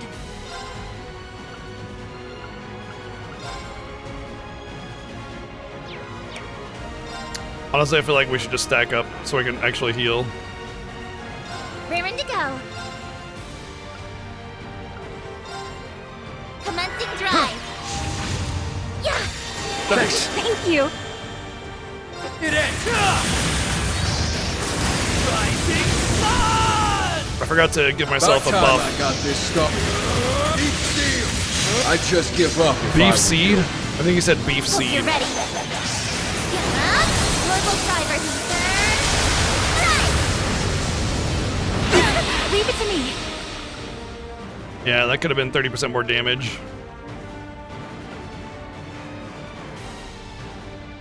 Wow.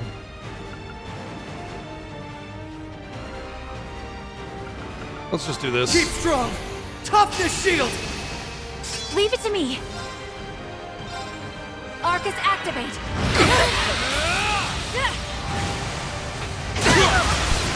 Don't give in. Leave It's it like to me. getting 1,000,000 attacks to mine. Arcus activate. Thanks. Don't give in. Leave it to me. Arcus activate. Here I go.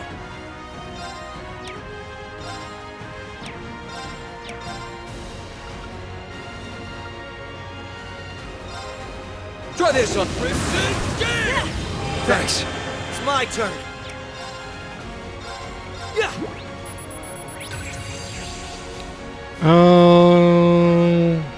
Basically no debuffs or stat downs or anything. Cool. Well, stat downs are 40%, but that's not including the rate of success from the ability itself. It's my turn.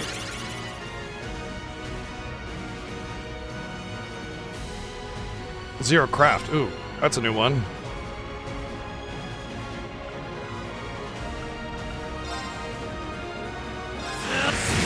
Leave it to me.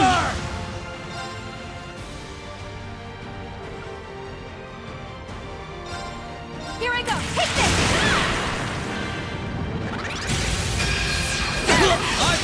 Okay. Now, let us begin.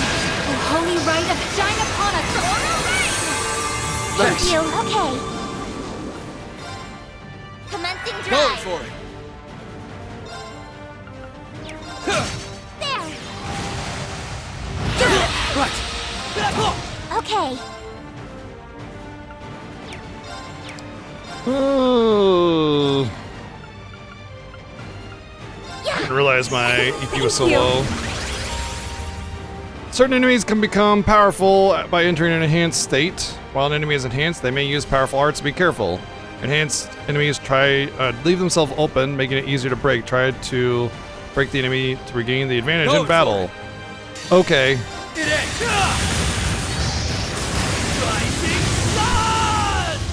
Oh.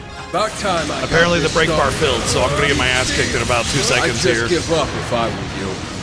Hope you're ready. Well, Global drivers. this isn't gonna be good.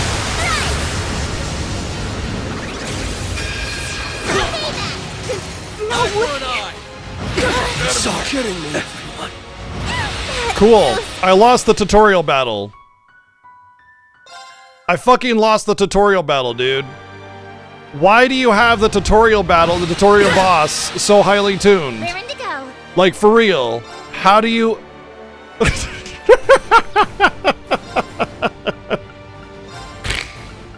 Oh. There. Here I go. Right.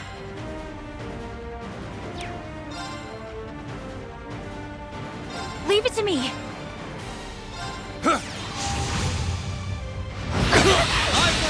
Thank you. Raring to go. Like, it's one thing, okay, like, I knew I made a mistake, right? Well, sort of. I didn't expect the game to be like, hey, I'm going to go into my supercharge mode, and also I'm going to restore my entire break gauge so that it completely makes it pointless to actually have the opportunity to break them in their enhanced mode, right? Whatever. That's besides the point. I made a slight mistake, an error in judgment, so I get a game over on the fucking tutorial boss fight? Come on.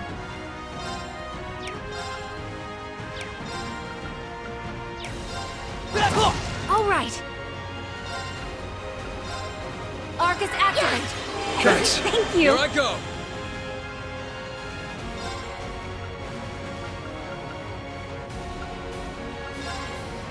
Arcus, activate! Thanks. Oh, I didn't see that was a spell resolution. That's fine. Okay. Yeah. Going for it. Keep strong.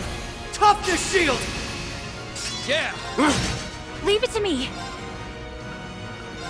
Arcus activate. Thanks. you. It's my turn.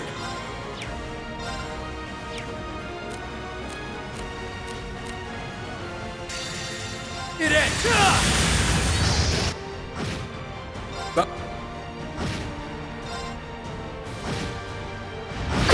Eye for an eye. It's my turn.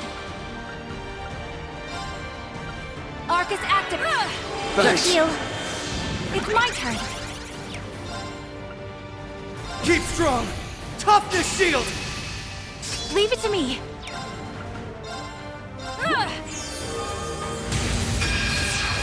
Eye for an eye! All right. Wow, it seemed to do nothing this time. I wonder why.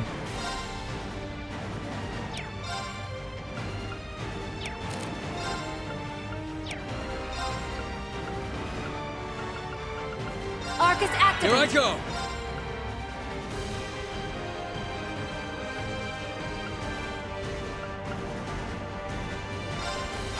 Let's go! Now! Gotcha! I won't let you! Eye for an eye! Thank you. Raring to go. Commencing drive. I won't let you! Eye for an eye! It's my turn.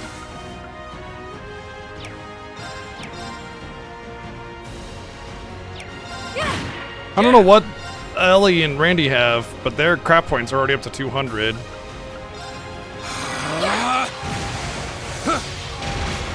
It's my go. Right! Keep strong! Toughness shield! Let's go! About time I got this stuff. Oh, Ellie never used her, that's right. I'd just give up if I were you. Let's go!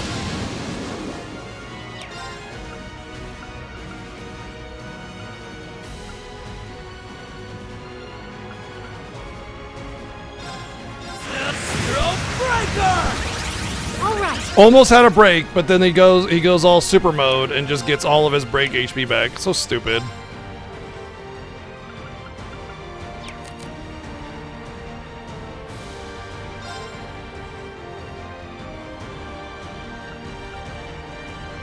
Here I go. Take this. Raring to go. Impede, except immediately starts casting again. Right!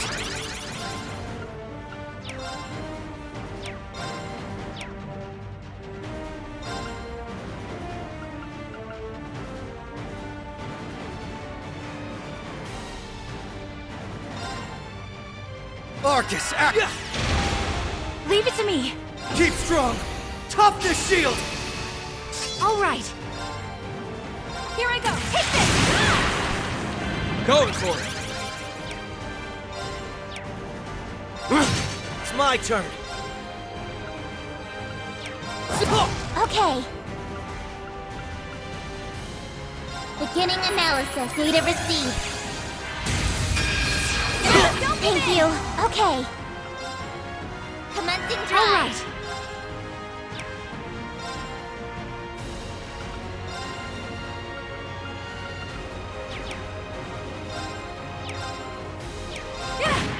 I won't let you! Yeah!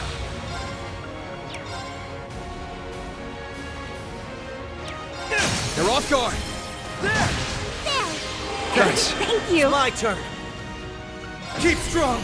Toughness shield! Remember how I said, like in the beginning of the My last turn. game, like the toughness defense up thing was essential? In the beginning of the game, it pretty much was. Yeah, there's no way I'm getting a break on this thing. Like, I will kill it before I break it. That was a big problem I had with the last game, where the break just kind of seemed pointless. Either you could break the boss, and you could actually do something with that, or they would just be unbreakable, and they constantly regenerate their break bar, and it's like... I mean, it doesn't matter if I use all my powerful break attacks to break them. Let's say, for the sake of argument, that I do that, but then I have no, like, S-craft to actually do damage with it. If I cast a spell, they'll recover from the break before I can even cast it. So it just kind of felt like the break was a major afterthought, and I'm kind of getting the same sort of vibe. Thank you. It's my go. Arcus back there. Guys, Thank you. Leave it to me. Here I go. Take this. They're off guard. Following up. here I go! They're off guard! There! Right! It's my go.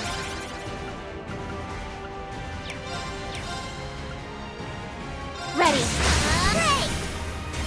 I've got you. Oh, I should use a burst, actually, since I have the boss is low enough, I think.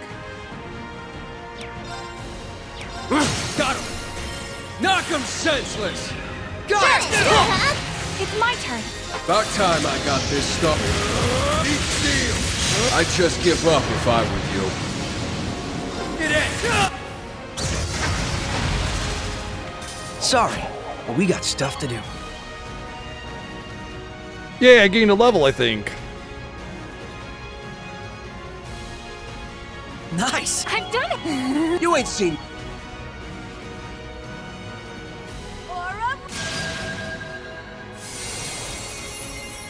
Yeah, that's the thing. They always like buff and nerf back and forth certain things. Something will be OP in this game and something will be nerfed to hell. Well, I just have to figure it out for myself. But right now, I don't have characters that I've built. I have presets. So it's a preset difficulty based on what they've given you. And I don't really care about putting too much effort into this particular part of the game because I know it's just going to be like several months prior. And then that'll be it.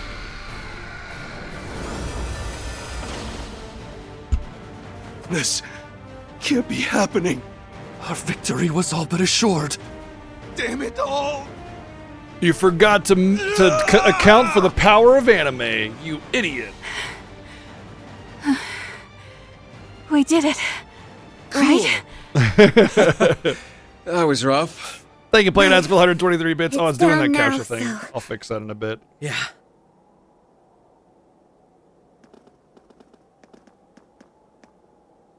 The time is 5:14 You damn well In better accordance believe with you're the in powers danger. vested in me by the provisional government of By Erebon. the power invested in me, I now pronounce you arrested. Please, do not resist. Thank you, Playtastic, for the 277 bids. Upon hearing their leaders had been arrested by the Special Force, Sports Section Defense Force lost their will to continue fighting. As a whole, they were quick to be taken into custody by the police and the Crossbow Guardian Force. Yeah, you make us the ground, yeah. Yay, we're just all here randomly. Are we gonna get 18 hours of congratulations and hellos and goodbyes? We did it. We made the right call. What if the call was coming from inside the house? Because Crossbell, our home, is finally free. We did it! We beat the game! Wow, Reverie was a lot And it shorter than I took all of expected. us. This is one to be proud of. Nice work, leader.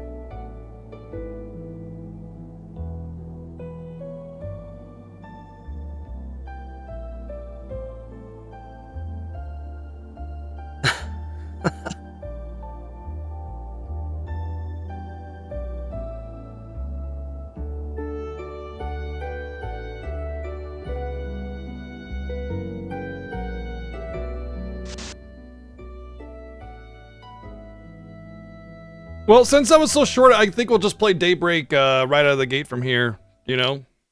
Cool.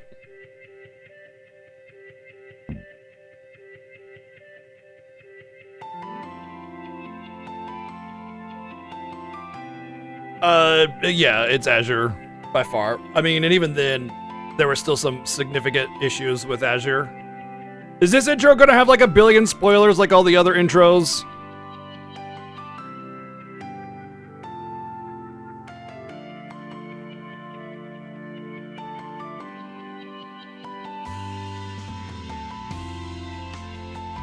I'll let you guys watch it then, and then I'll not watch it. Is this like a bait cast? Don't tell me. Obviously, it feels like a bait credits. Like when I said, "Oh yeah, we did it. We beat the game." I didn't expect to get like credit bait. Boy, if I paid full game price for that, whoa, would I be upset? Yeah, of course. There it goes.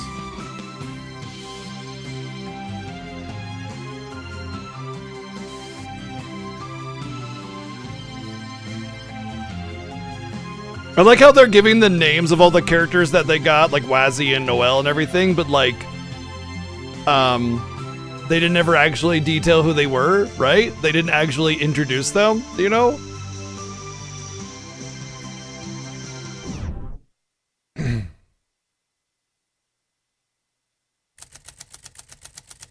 After 3.5 months, the IDF's occupation of Crossbell following the war came to an end with minimal bloodshed, except for all the people that died. Oh, I gotta advance it. The perpetrators were briefly held in Crossbell before being transferred to the Besaid Arx fort in Cruzian province. There they would join their old leader, former Governor General Rufus Alberea himself, in prison, right? In prison? Not long after Crossbell was liberated, the SSS and company were invited to Prince Olivert's wedding ceremony. Once again, like, they're introducing characters as if you have intimate knowledge of this already, instead of actually, like, you know?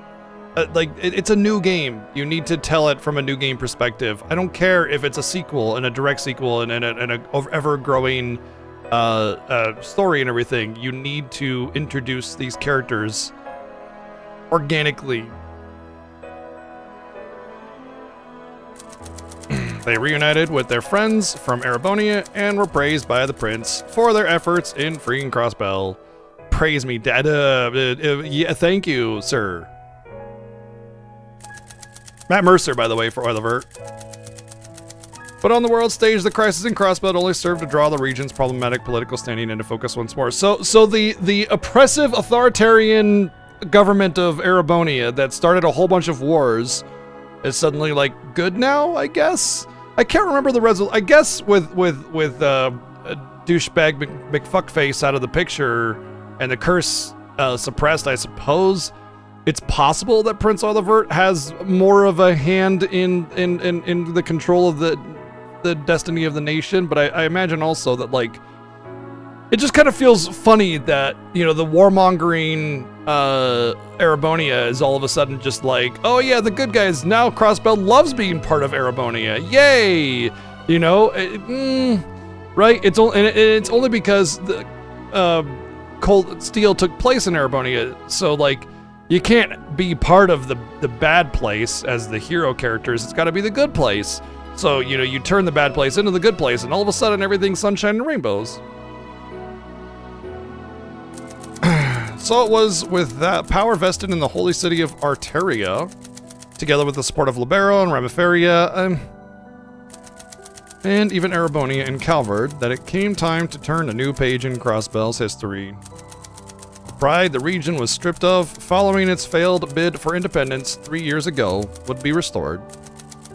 And Crossbell would once again be recognized as a fully independent state. What do you mean, once again? It was never recognized as a fully independent state. Like, literally never. That was what the whole Crossbell series was about. Was them trying to be an independent state. Like, they claim independence because they were what do you call it? They were kind of like half owned by Erebonia and half owned by Calvard as a sort of, I forget the name of it. Anyway, they said, you guys need to stop fighting for us, and instead we're going to be fully independent instead of a city-state that's kind of half owned by both of you and having to pay all these reparations. Not reparations, but like 10% of their GDP had to be sent to each of the nations or something because they were kind of half owned, like what I said, and that was kind of a economic strain on them. And then there's the political strain of having to, you know, go through both of these channels to, like, actually do anything.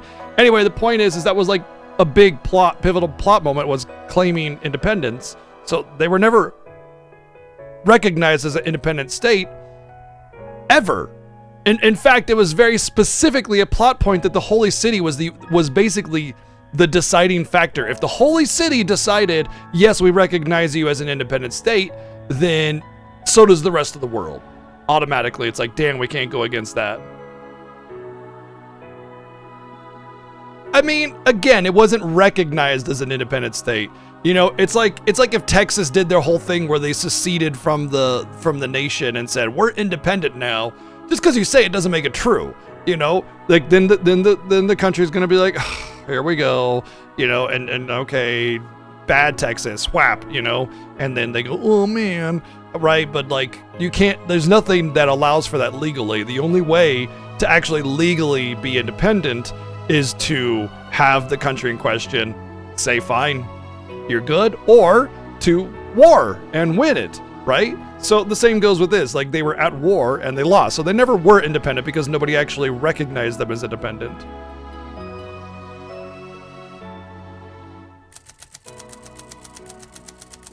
This concludes all available records on the events. Like, if I were to say, like, my house is now independent from the country that I live in, that wouldn't, you know.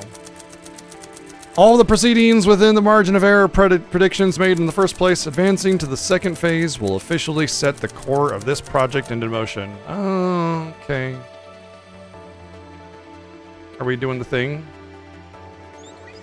Are you sure you wish to activate Project Babel?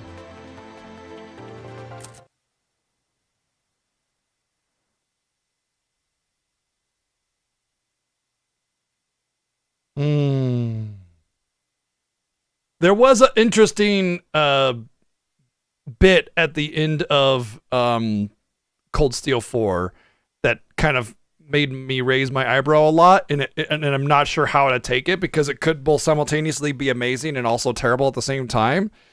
And this is kind of playing on that a little bit, you know?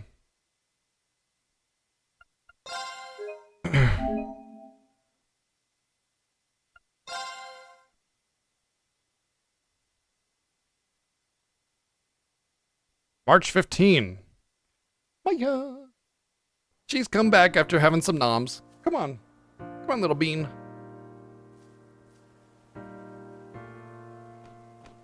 Ladies and gentlemen, our day in the sun has finally arrived. I really hope there's more voice acting in this one. I don't want there to be like, all the voice acting is just the generic greetings, and then when we get into the Grace nitty-gritty... Lynn of the Crossbell Times, and here to make sure you don't miss a moment of this monumental occasion. At 2 p.m. today, the signing ceremony for Crossbell's independence will take place in this very spot. What you are about to witness is going to be historic not just for Crossbell, but for this whole continent. Let's get some live reactions from folks on the street. RIP. To tell you the truth, I never dreamed we would achieve independence again quite like this. I know It's that been voice. 2 years I just can't since place we the came name. under Erebonian control. 2 years that dragged on, yet flew by at the same time. I struggle to describe just how moved I am when I acknowledge that we are about to finally achieve our long-cherished desire. Now, if everyone would join me. 3 cheers for Crossbell! Hurrah! You get one. Nervous is the short answer. We're all really busy trying to ensure everything goes ahead smoothly. It's incredible to think that everything we fought for is about to pay off. But I can't imagine we would have gotten this far if not for the efforts of the special Franz is support actually center. short for Francine. As a fellow police officer, I'm beyond proud of them for all they've done for us. Yeah, the SSS are awesome. You guys are Crossbell's Make sure to heroes. get that third S on there, okay? It's very important. Honestly, they should probably just say the name. Security for whatever the hell they're called. Look, Speaker McDowell has arrived on the scene. Mr. Speaker, Special could you please Security tell us how Service you're or something feeling like with the that. ceremony about to begin. I'd love to hear about the relationship between your beautiful secretary and the leader of the SSS while you're at it. You mean his granddaughter? Grace. Not you again. The speaker is a busy man, you know. Now, I see no harm in giving her a little of my time. I hate the name. Like they already said his Crossbell can name. only They don't take need this they don't need the momentous generic step name on forward, screen greeting. I thanks hate it to so the much. help of all who live here and our many neighbors. As both a government official and as a fellow citizen of this great state, I am deeply grateful to all who supported us. I hope that you will continue to watch over us as we walk toward our new future hand in hand. We're holding hands? Oh my goodness.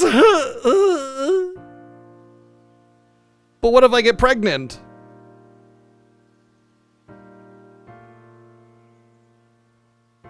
The day is finally here, Guy. Same universe I as know It Lufia. took us a while. But peace. But in only the Crossbell is remake. finally Only the within remake. reach. It's not the Though, same universe as the this will original Lufia probably one and two. be It's only where the the same real universe as hard the work remake Lufia begins. 2. Hard's got nothing on us. So long as we're together, everything's gonna be easy breezy. You guys Easy breezy, already beautiful put in cover girl. 100%, and I plan on doing the same.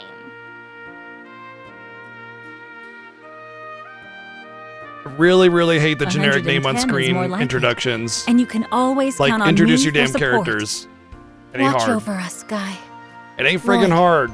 And all of Crossbell. All right. I think it's time we got going. You and Kia both have things on the to-do list today, don't you? Yeah, it That's probably is. I was thinking of checking in on Elia. It's only been a month since she finished rehab, and she's already got her engines running at full blast. I'd be more worried if she wasn't doing that. But yeah, I'm meeting Shizuku at the guild. Oh, yeah. She's back home after evacuating to Reverie. Well, I'm on patrol before the signing ceremony begins, so I'll pop by to say hey when Did you ever I'm get her close, eyeballs okay? back? That works for me. I'll see you in a bit. Bye! Or else she dropped them somewhere. We'll finally be independent. Whatever work I have to put in to keep it that way will be worth it. We're now independent, under Erebonia's control. Now Wait. and always, as a detective and a proud member of the SSS. Aha, there you are. Lloyd. Hey.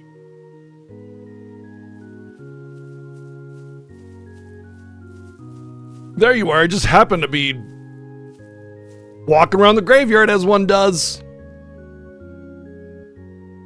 So, Noelle, Wazzy, what brings you here? I'm handling security detail. Kia was just here, right? I bumped into her at the signing ceremony site, and she said where she'd be going. And I've only been dragged here because Archbishop Araldo will be present. As a detective This and is as a all friend of unusual, somebody even from by the Class church's 7. standards. So they needed I more can't bodies allow this to to make the happen. arrangements less hectic. Ah, come on. Don't act like you're just anyone. Feels like it's been a whole lifetime since we've gotten a chance to talk, huh? But it's only been a month since the operation. We did meet up at the prince's wedding, but it got so busy after that we haven't had a chance to really sit down. And all my running in and out of Arterias made me miss just being here. So, you know, it's nice to be home. Hasn't been the same without you, Wazzy. Yeah, it was better. Seriously, way to go, Noelle. Security detail for this is no small task. Thanks. Couldn't manage it without you and the rest of the team, though. I have no value outside of you. Thank you. Oh, okay, randomly stopped voice acting. My end of the work is all but wrapped up, so I was just gonna roam for a bit. I've got an idea since you're on patrol duty anyway, Lloyd. So they're doing this thing that they did in Cold Steel where they have their stupid little generic greetings and introductions all voice acted, and then when you actually get the story, they don't do voice acting, and it's like, shouldn't it be the other way around? I really hope they can the whole 15 million hours of introductions and goodbyes with everybody just happening to be there regardless of how irrational that is. And yeah, I kind of agree, like, any main story should be voice acted, all or nothing. But like, oh, hi.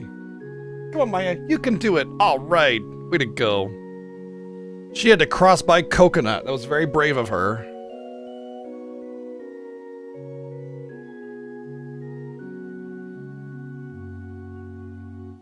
Flop.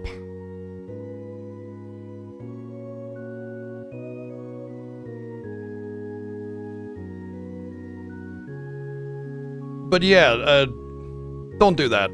Get rid of all the greetings and goodbyes. That would save you 40 hours of the game with that alone, and then voice act the actual plot. You know, like, you can have some greetings and goodbyes, but you don't need it to be like everybody says hello to everybody, mentions their name, their title, how long it's been, what they did before, how their wife and kids are, what they ate for lunch 15 years ago.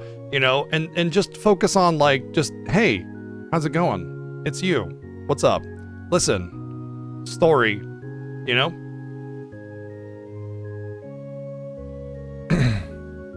I mean, they pretty much just didn't have any voice acting at all, so it's like, whatever.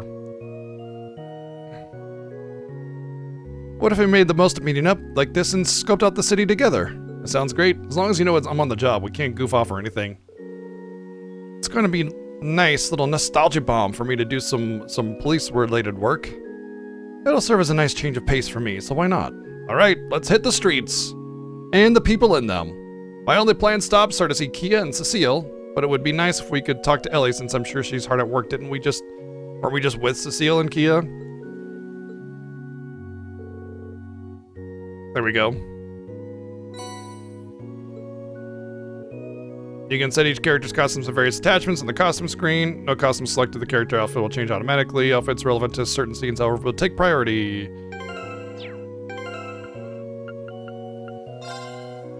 I only got a Noelle costume? Oh. That's it?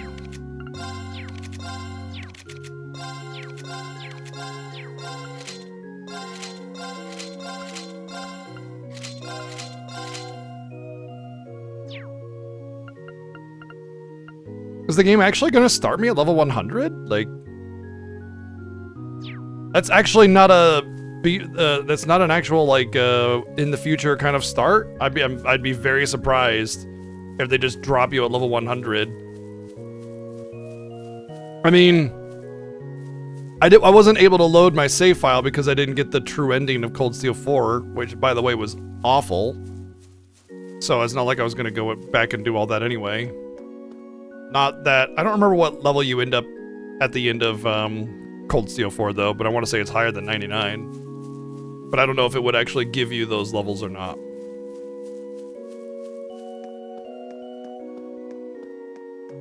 What about the rest of the gear, actually? That would be a good determining factor.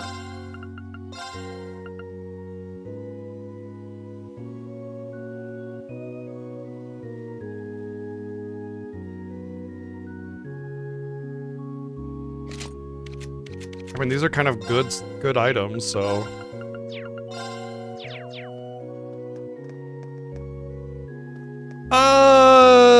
Basically everything.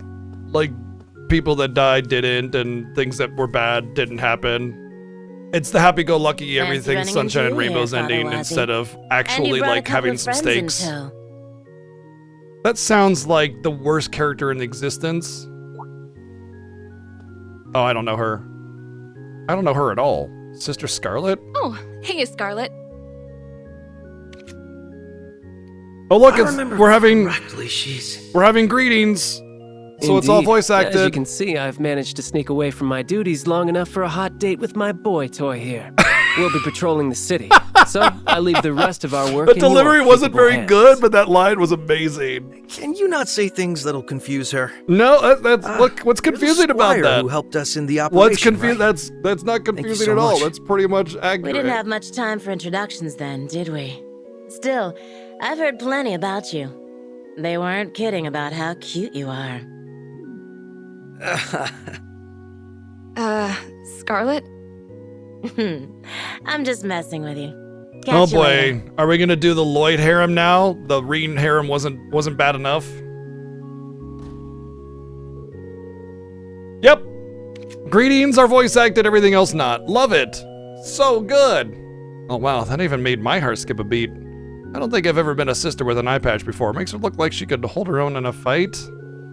She's one of our newest squires, joined about the same time as Wald, as it happens. She used to be with the terrorist organization in the Empire, even crossed paths with the Thor's old Class 7, if I recall.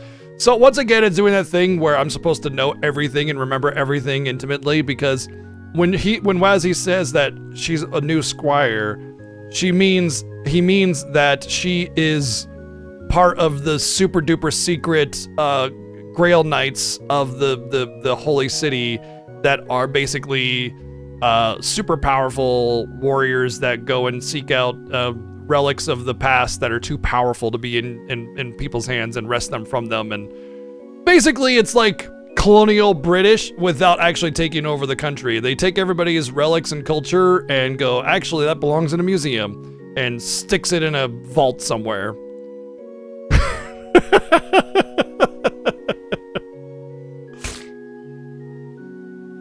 Yeah, I don't like the trend of anime, because anime is so homogenous in its look.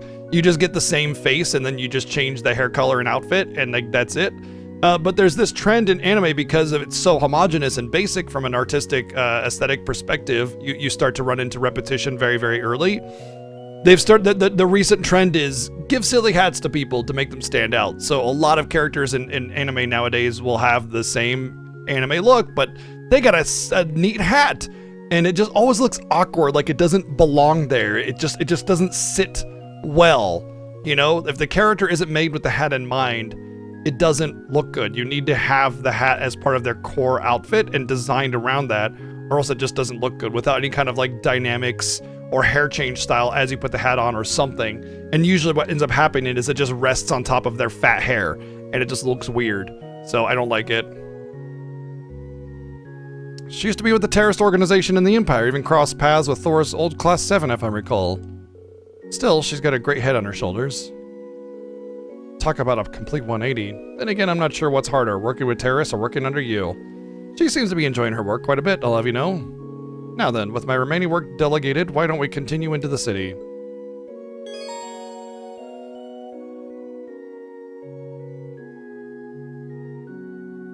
Yeah. Like a unique aesthetic usually stands out more than whatever like the popular aesthetic is, right?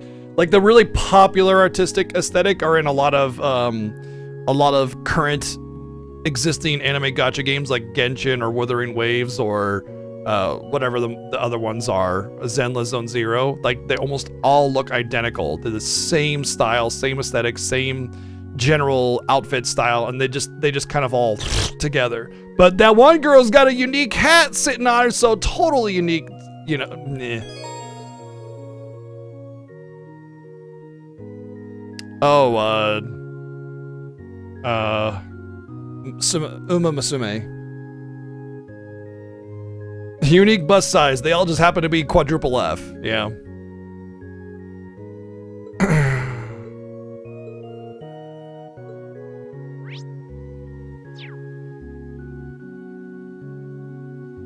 Oh, there's my notebook. Okay.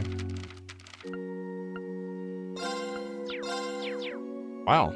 All right. I was not expecting to play as Lloyd as the main character, and I was also not expecting to be level 100.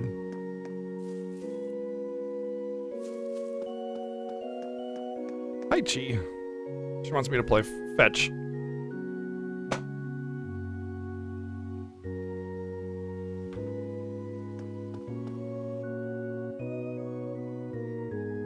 I mean, as always, my issue with those kinds of games is always the gacha mechanic.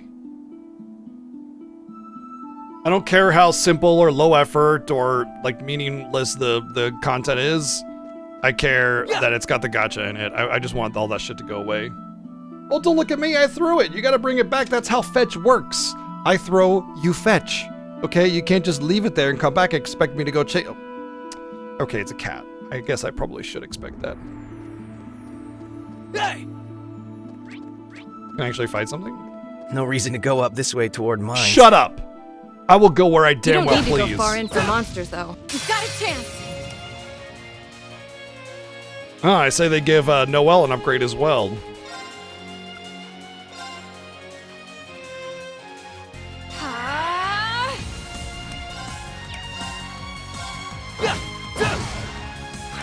Okay then.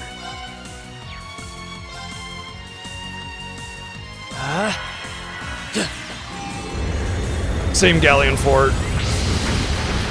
I know that's the same galleon fort because I use galleon fort a lot. Yes, they're very proud of Noelle, aren't they? So, okay. They definitely gave Noelle a booty, and then her winning pose is, look at my booty. Yeah, they're very proud of what they did with Noelle.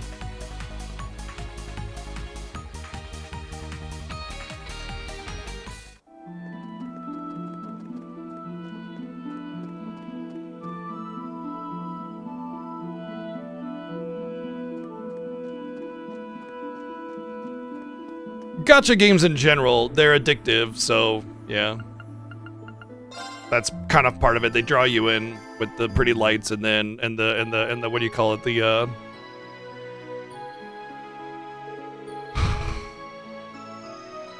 like the chemical your brain releases when you get a thing. Ooh, that kind of thing. The instant gratification, and then you're hooked. That's it. Dopamine, yeah. Didn't you used to live around here, Lloyd? Yeah, I lived in Belheim Apartments. It's vacated now, but I still know plenty of people from that area. Like Oscar from the local bakery, the folks at Tally's. I'd say we know them just as well as you do at this point, given how much you used to go on and on. That's just how it goes when you join the cops. I'll stop you guys. But hey, since we're here and all, how about we say our hellos? Hello.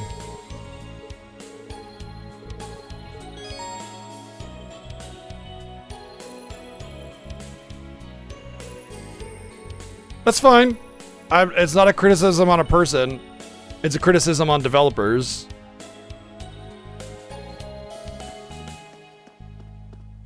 I've had my fair share of time spent on gacha games. I get it.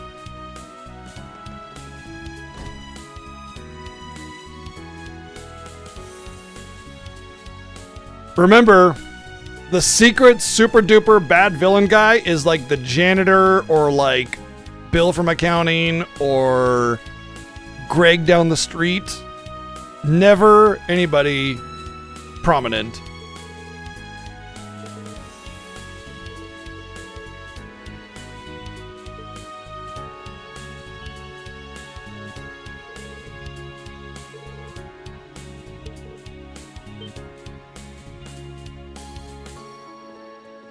I too am randomly here in this abandoned building. Who? I don't know who this is.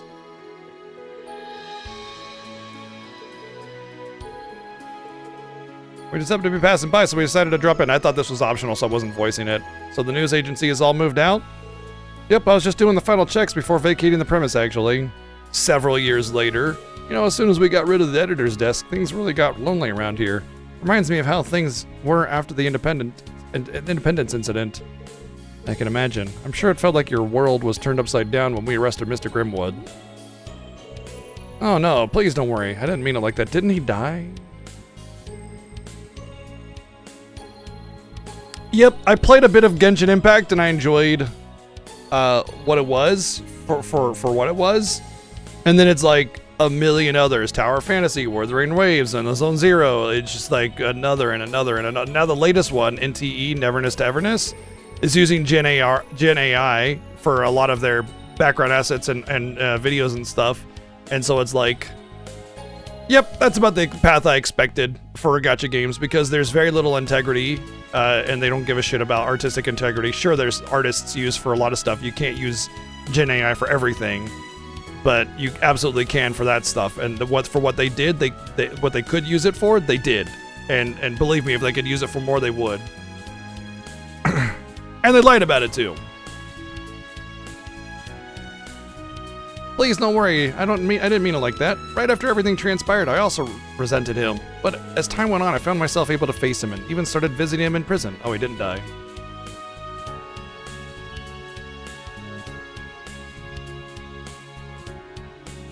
Oh yeah, that's right. Nobody dies in these games. Right, my bad.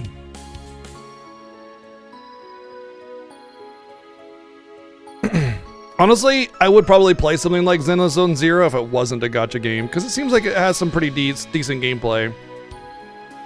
Oh yeah, then there was Enfield, the most recent one.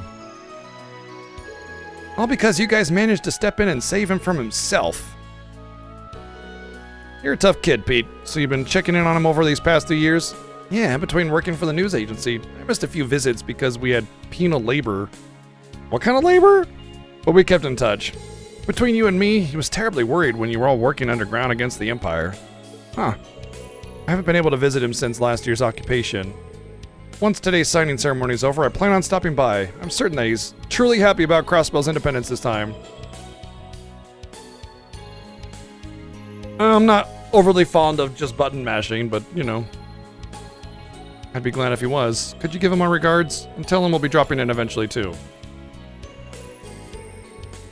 True. Yeah, Enfield, but it's just as bad, right? I forget the developer, but it's not like they're better than Miyoverse.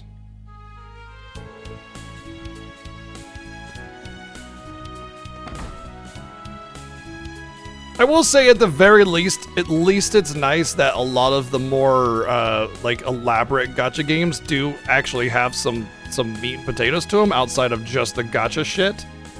Like I played Genshin for quite a while. There's a lot to do. Is it just me, or does the city feel Usually, extra happy today? Usually, gacha games are. It's not just you. You The have your positivity in the air is simple almost story overwhelming. mission selector on the map, and then Can't blame everyone.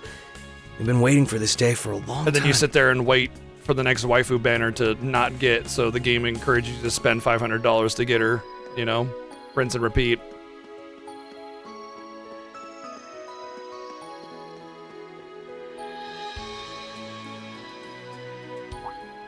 Huh. What a weird trio you guys make. Hi, Randy. Hi, Murray. And again, it's not a Doing well? criticism on people that I'd play those say they games. are. It's criticism Are on those we games interrupting themselves. your date? I just want better from developers. The more successful gacha games are, the more we'll end up getting gacha mechanics. Date! I mean, imagine That's not what we're doing. like we no longer get Dragon Warrior, or Dragon Quest. We just get Gacha Quest, you know, because they've determined that gacha mechanics are far more lucrative, and so we never get to have an actual single player narrative experience. It's just all gacha shit. I was asking for his input on The more today's successful security it continues to be, measures as a valued former closer we member get of the there. Guardian Force. Unless we start Come on, introducing be laws honest. that prevent that. Just say you're happy you get to spend time with me now that I've wrapped up my work in the Empire. No! Stop making things up! Does she not like her coffee? Is it just me, or is it getting a little steamy over here? Knock it off, Wazzy. She can have both of you. You can't have both of you messing with her. What are you talking about? Indie will save us. You realize that like the majority of the AAA developers are not the ones that are doing gacha mechanics. It's all developers that are specifically for gachas, and usually they start off as indie or low end. But then when they make massive profits for the simple act of releasing games with waifu banners, they make tons of money. Like Miiverse made massive profits on Genshin and became huge because of it. Not because they were already a AAA developer making that crap. That's not how that works, man. I don't know where you're getting that information from, but no. Oh, sure, there are some AAA devs that have gacha games, but it's not like their primary product. You know, they try to make a gacha game based off of a singular universe from their lineup. It usually doesn't do well. It goes away, the end. You know?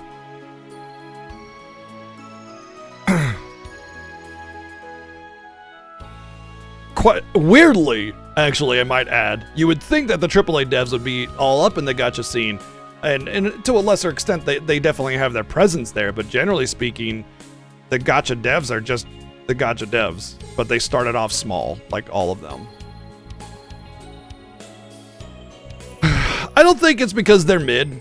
I mean, I've played a lot of gacha games, and typically speaking, the Square Enix ones, even the ones like that aren't as super great, tend to be better than most of the other gacha games out there. It's more that nobody cares about the Octopath universe to have an entire gacha game that you play every single day and want to spend money on to continually, you know? Like, nobody really cares about getting their little 8-bit waifu. They want the jiggly bits. They want the full high detail, like live 2D, you know, stuff. And the Square Enix gachas just typically don't have that because they have brand integrity where they try to maintain a certain image, which means, you know, no jiggly bits. And, you know, with Dragon Quest, that'd be really weird. And Octopath, they're sprite based, like pixely. And with Final Fantasy, you get a little bit more success there because even without the fan service, people love Final Fantasy, so those tend to be a little bit more successful.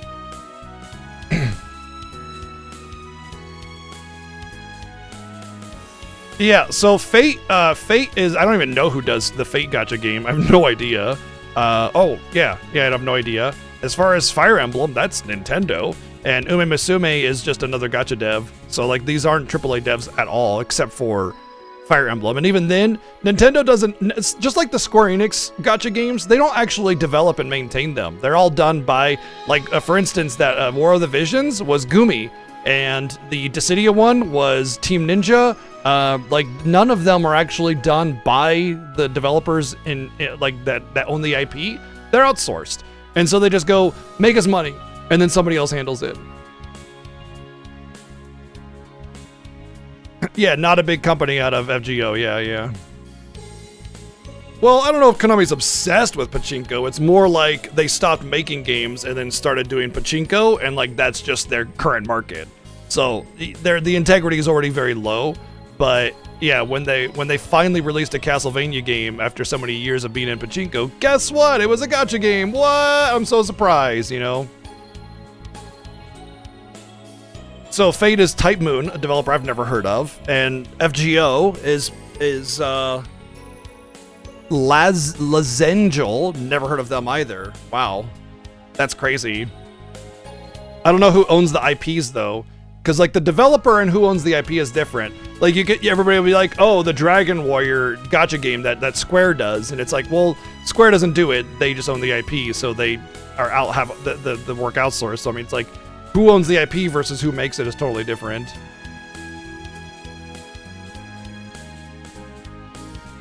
That's not surprising, Jazzy. Didn't Kojima, like, leave or something because he just didn't like what was going on since they weren't making games anymore? I don't remember him being booted. So once again, not a AAA dev for FGO, yeah. Just specifically the guy owns his own rights and some random nobody, yeah.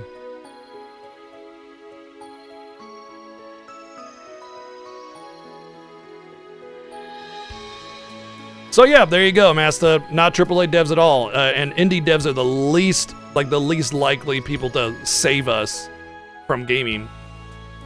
I also resent the idea that like indie devs are the only ones making good games out there, and it's complete hogwash.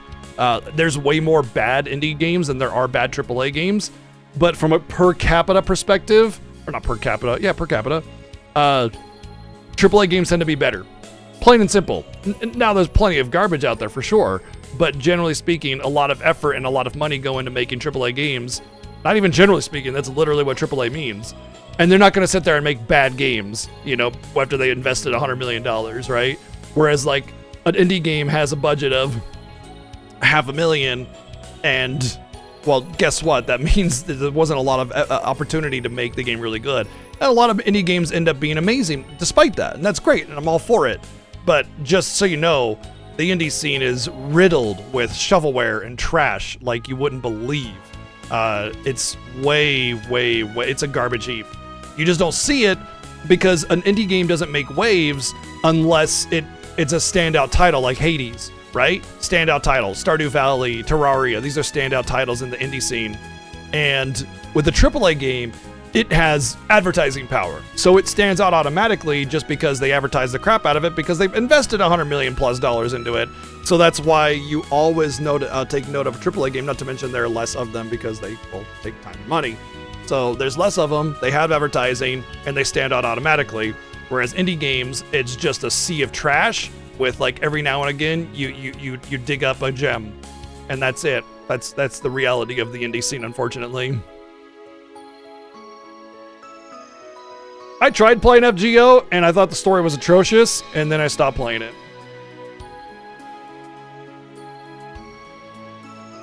But I mean, you know, I don't think I've ever played a gacha game with a good story. Well, that's not true. I played a couple gacha games with some okay stories that were worth reading. But the longer they go, the worse they get because they weren't banking on lasting so long, so they just have to keep adding generic plot lines to it, you know? But there were definitely a couple that I played that I didn't mind the stories. Most of them are pretty typical generic kind of stuff where it's not really anything writing home about, you know? That's what everybody says. Everybody says early FGO's bad, but it gets better. My take is that I've always experienced that pervasive stories get worse as they go on. Because when you make your first story, like for an MMO or a gacha game or something, you have this complete arc that you have planned. Maybe you have some extra stuff for like, in case it goes good, we have to leave it open-ended and this is what we'll do with that, you know?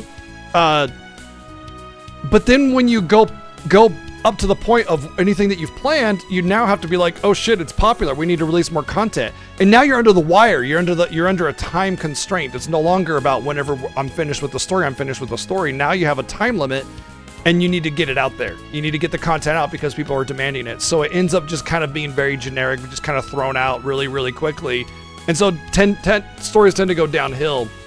I mean, look at World of Warcraft alone. It's like you had some actually really good world building and lore and building off of Warcraft 3 to really make something spectacular. And a lot of those new stories like Burning Crusade and Lich King were very good. And then you start to kind of lose it with Cataclysm, and Miss Pandaria was fine because it was new story and lore. But after that, we're like Warlords of Draenor, Shadowlands, fucking just... Boy, it just turned into like ultra extreme, like let's go dig to the center of the earth, go into space, and go back in time. Because we got nothing left. Oh, we're also going to go to the land of the dead because we're... It just gets wild, you know? Final Fantasy XIV suffers from the same thing, by the way.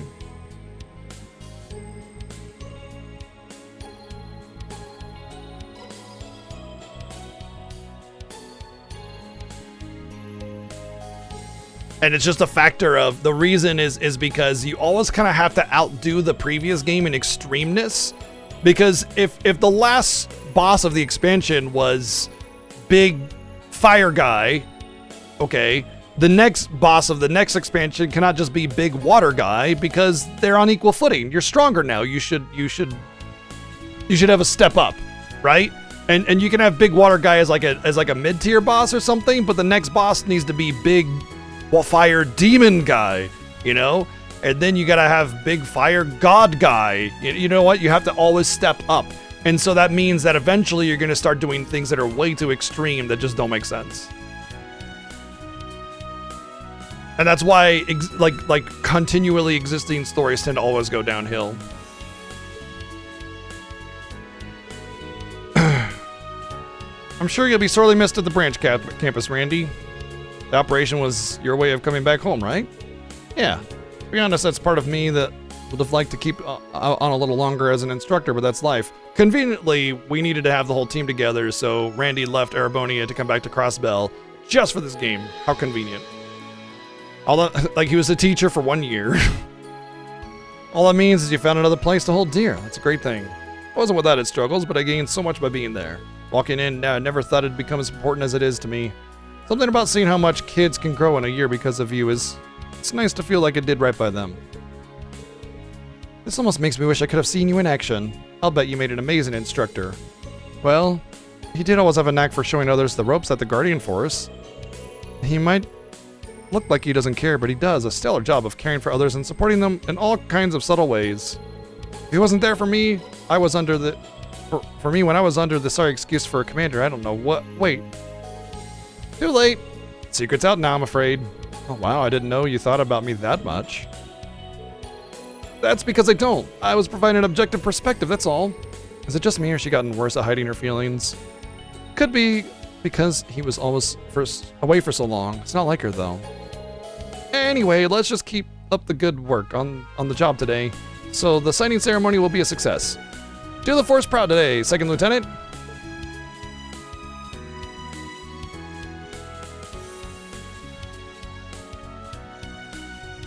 You don't always have to step up the threat level, but if you don't, then you need to have a good reason for it, like some kind of mechanic reset the Reen. Congratulations on Crossbell's re-independence. Once things have calmed down a bit, I'd love to be able to visit. Can't wait. I wish I could be there for the signing ceremony, but good luck with security. Next time I'm home, I'll be sure to drop by the SSS HQ with some souvenirs. But yeah, like there has to be some kind of world mechanic that resets it a little bit, something that allows you to kind of like ease into that kind of concept. What's up, Leatherlet? Thank you for the raid. What's up? Welcome in, everybody. What's going on? So a long time ago, I guess a long time ago is last year, we started a journey to get through all the Legend of Heroes games. We've gone through 9, and this is game 10 in the series, Trails into Reverie. Yeah, we're gonna get through them all eventually. They're long games, they're pretty meaty, lots of story, so you know it might take some time. But we just started on Reverie. What are we up to today? What's going on? Only 4 more after this? Well, including Reverie, because Reverie, Daybreak 1, Daybreak 2, and Horizons. So 4 in total. What were you up to today? What's going on? Definitely go check out Leatherland. He's got a very chill environment. I've known him for a long time. Good dude, so definitely a good place to hang out. Usually a lot of retro and RPGs over there as well, so definitely go check out Leatherland if you're looking for a nice chill place. I can be a bit animated over here.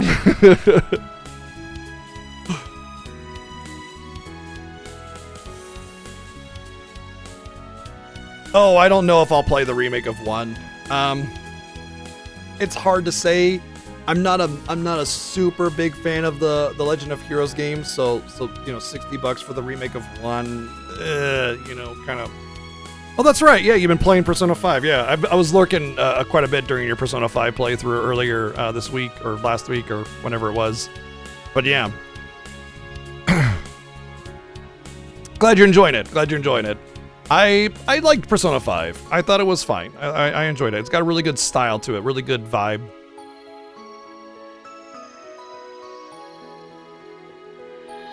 I know it's on sale for 35% off.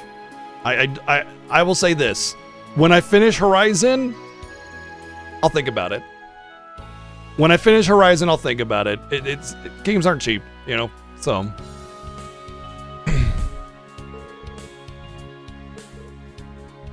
This is just side stuff, so we don't really always voice act side stuff.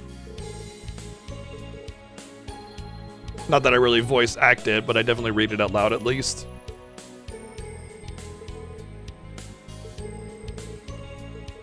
Wow, you got the 1 in 1,000 chat thingy, apparently. It's going.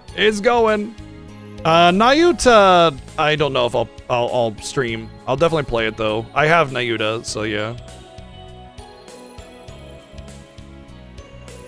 I definitely think Persona 3, 4, and 5 all have amazing OSTs, but I think Persona 3 is not a very good game, if that makes sense. Have I played Valkyria Chronicles? I have played Valkyria Chronicles 4, which is the one you're probably thinking of, but I have not beaten it. It's actually on our viewer choice list, so yeah. You're passionate about FGO? I know a lot of people are really into FGO. I wasn't really, and I watched the one of the animes, and I thought it was alright. I thought the concept was neat.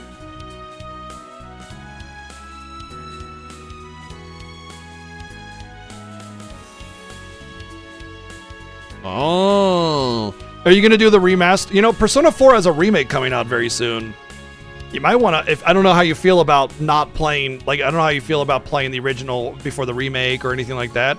But I just would let you know that they've already announced it. It might even be out this year for a Persona 4 remake, which it'll be like the Persona 3 remake, which is basically Persona 3 story and content with Persona 5, everything else, like engine basically.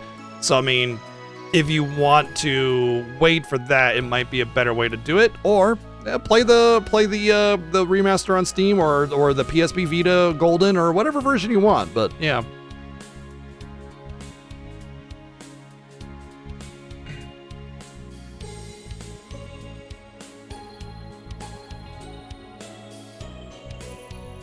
I'm the same way, Leatherland. Very rarely do I want to play a remake of a game before I've played the original. Yeah, I get it. I don't know whether or not Golden would be the way to go for sure, but I've played PS2, Persona 4, so I'm fine with not playing Golden. And if I do end up playing the remake of 4, it'll be my way of getting the Golden content that way. So yeah.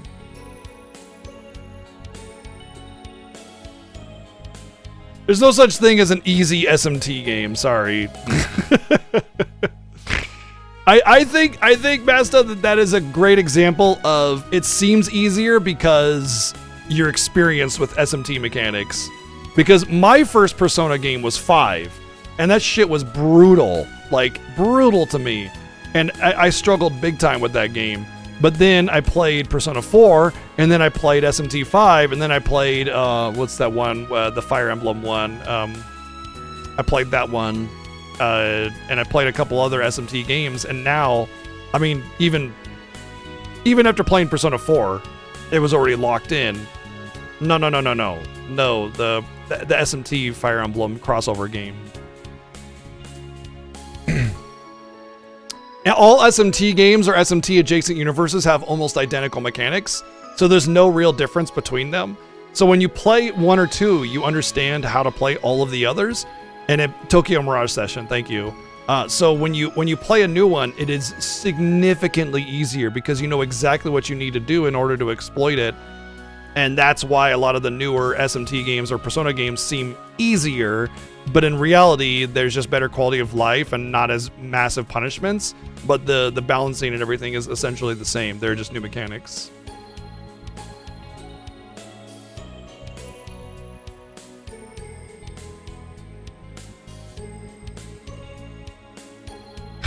I'm not a fan of, my biggest issue with SMT type mechanics is like you can just start a battle and lose. I don't like that. I don't like not having any kind of control over my destiny and just being forced to maybe go back and play another 2 hours of content or progression that I lost simply because I got into the wrong battle with the wrong RNG. I don't like that.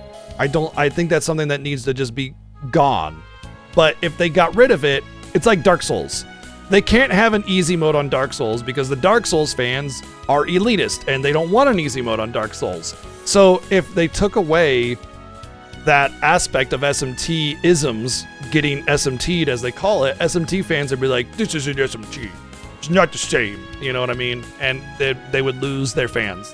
And since SMT is a very, very like niche subgenre, well, it's not even a subgenre, it's a genre. It's a niche IP of RPG series, they don't exactly sell a lot of copies for their games, and so they need to cater to their audience and not anybody else.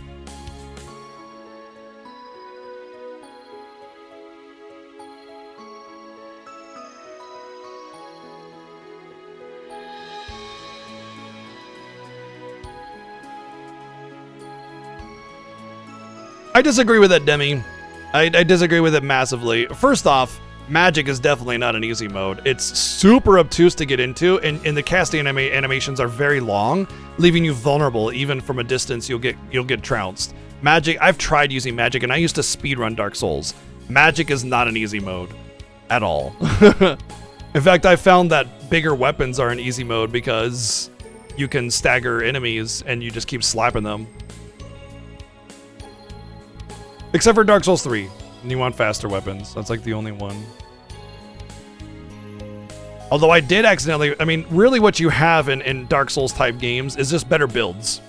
You know, like in Elden Ring, I found the most OP build ever, which was dual twin blades with bonus jump damage.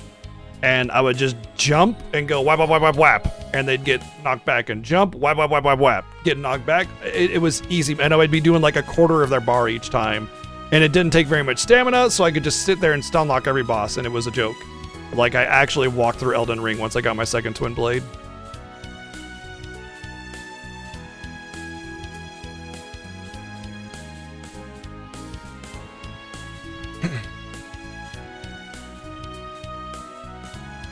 Yep, I tried it. I tried that build. It's not as easy as they make it look, actually. So what happens is they go into a fight, and they die a bunch of times trying to do this one-shot beam, and then they finally get it, and then they post the video of where they get it, and they don't post the 500 failures it took to get that shot. So yeah, sure, there was a OP build that you could one-shot with some bosses with, but getting them to actually get hit by it, good luck. That's just video games in general. That's one of the reasons that Dark Souls is such a good series, is because there are ways of breaking it. It's hard to like. The basic concept of Elden Ring or Dark Souls is very simple: attack with weapon, dodge. That's it. But there are deeper mechanics that you can get involved in, like blocking and parries and different weapon animations and styles and special attacks, and like there's like, it's almost like a sandbox with a very basic system that allows you to find better builds that may be very, very powerful. And that's like an important part of good game design, is making the basic structure of it simple, but adding depth to it that allows you to go beyond the intended difficulty and make it trivialized, if you're good enough. I like that. That's one of the good things about Final Fantasy games. They do the same thing. easy to learn because the systems are simple, but there's depth to there that if you involve yourself in an experiment, you can take advantage of and get a massive advantage. There's like this school of thought in game design. There's rewarding the player for having extra knowledge, and then there's punishing the player for not having extra knowledge. SMT is the latter. The Final Fantasy and Dark Souls are the former. They reward you, like there's a basic difficulty level, and they reward you for knowing extra things and taking advantage of it. But with the other ones, it's already up here, and if your basic knowledge is down here, you struggle. And you have to have that extra knowledge just to break even, just to actually get into the game and have a fair difficulty, you know what I mean? So that's kind of the difference between a lot of different game designs is having a simple structure that rewards a player for understanding it at a deeper level, or having an obtuse structure and punishing the player for not understanding all this complicated nonsense that gets thrown at you. I do think that Tales is one of those. Because if I can't pop into the game and just play the game and mess with the systems and understand stuff and have a reasonable difficulty, and instead I have to like memorize all these complex combo systems just to not feel like I'm getting trounced, yeah, that's what that is.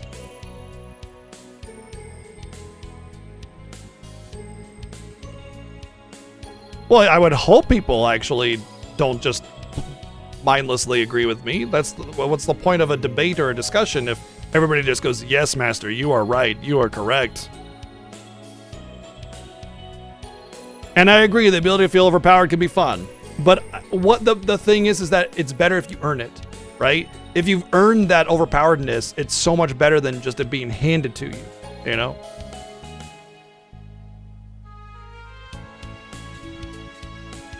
Fair enough, No Name. I see, it's an absolutely valid point.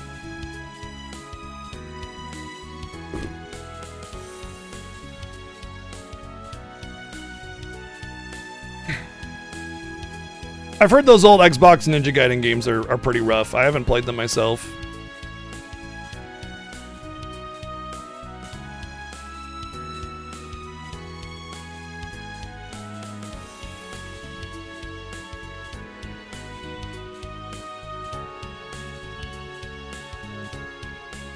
You've only played Vesperia? I've played almost every single Tales game that has come to the West.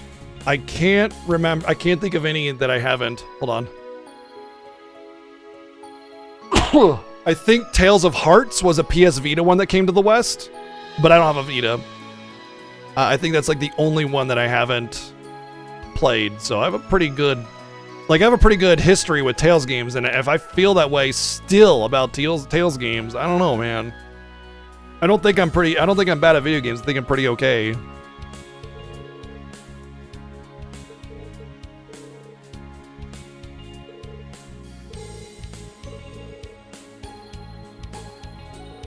I hope Reen never shows up in this game, but I know that's not gonna happen, so.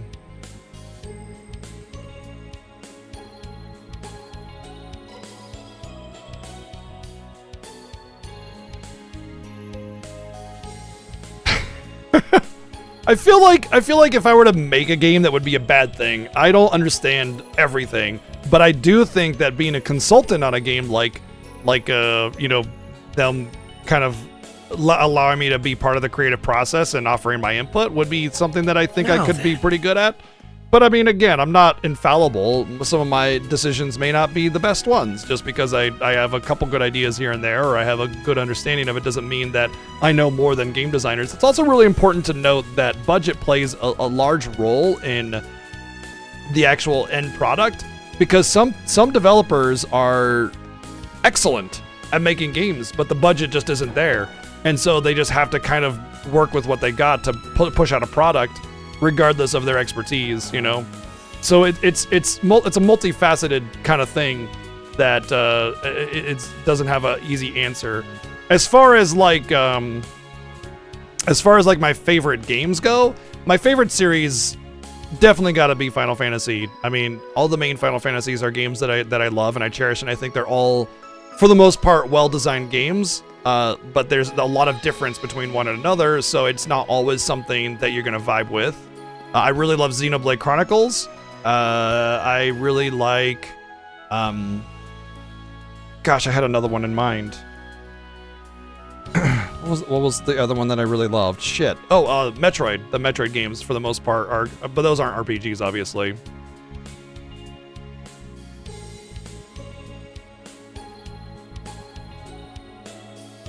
The difficult part of game design is there are very few right answers, yeah.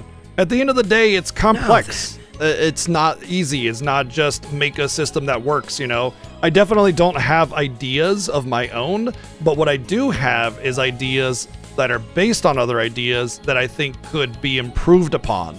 You know, I'm much better at that. I'm much better at getting something, feeling it out and going, this would be better if you did this, you know, instead of that, right? That's like, I think that's where I excel at. So that's I think why I'm better as a streamer because I get to play the thing and I go, this feels off. I feel like it'd be better if you did that. I really, really love Final Fantasy VII Remake and Rebirth. Those games are absolutely bonkers good in my opinion.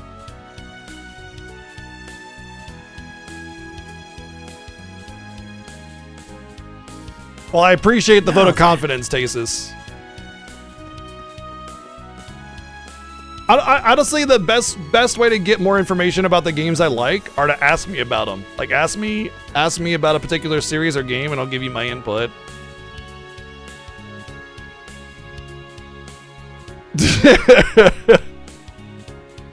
Yeah, you know, they're like sponges, right, Raxum? All the banners around town have Crossbell's emblem again. Yeah, makes it feel like we're back to normal. Even I'm compelled to shed a tear seeing this. You know, it's funny, No Name. Actually, my advice for any kind of game developer that was introducing a world like where you could interact with things is make the cat and dog petable, or all the animals petable. Not the people. Don't make the people petable. That would be weird. But yeah, make the cat petable, and you will instantaneously get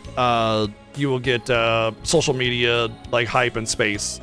There's literally social media accounts of can you pet the dog, and then they basically say good game because you can, kind of thing.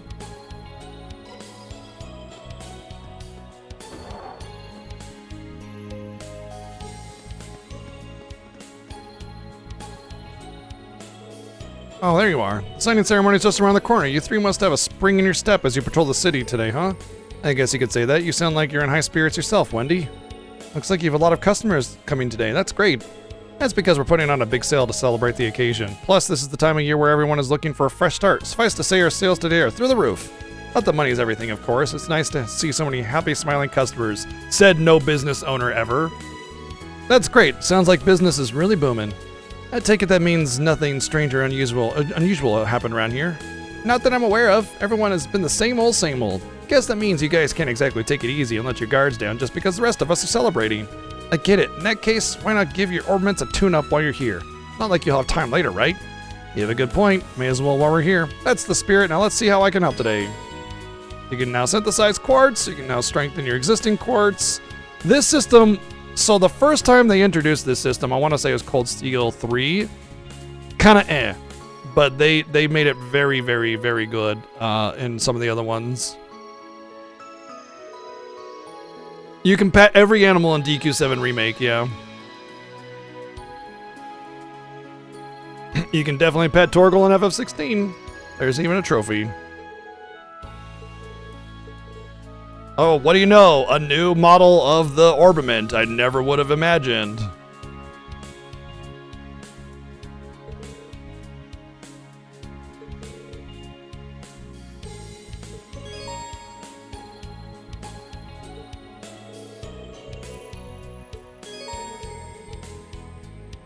You can use Sepet to upgrade slots, and your party's armaments by upgrading slots. You'll be able to equip ultra rare quartz.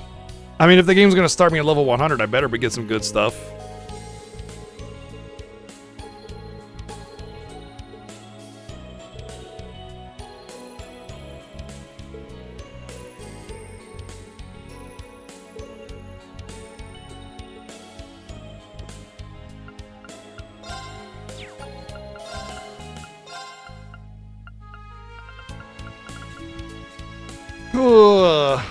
Well, I know I'm going to want a Crescent Mirror.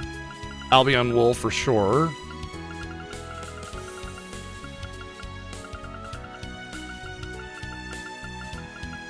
Holy Breath is already available, but I don't have enough.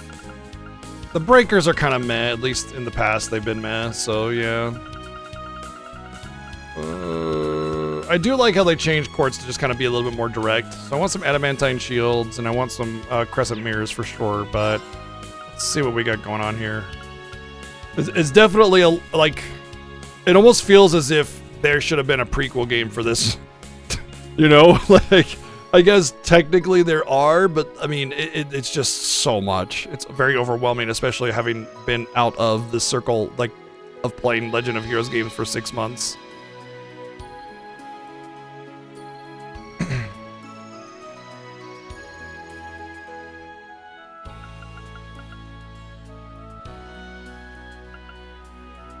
I don't know if I want to bother upgrading any of these slots right now. Not to mention, like, first off, I don't know who's actually going to be my party members. And I'm limited on my Sepith right now, so, yeah. I can upgrade my weapon, but I'd rather see if I can buy a new weapon first. You still need 2 to upgrade, which is good. It used to be you needed 3. That was dumb. Because it compiles. You have like three tiers, right? And it's like, well, you need 3 of the tier 1 to get to the tier 2, but then you need 3 of the tier 2 to get to the tier 3, and that means you need 9 of the tier 1 to do that, and that's just too much. So they made it 2, so now it's just 6, which is, well, actually it's 4, isn't it? Yeah. Much better.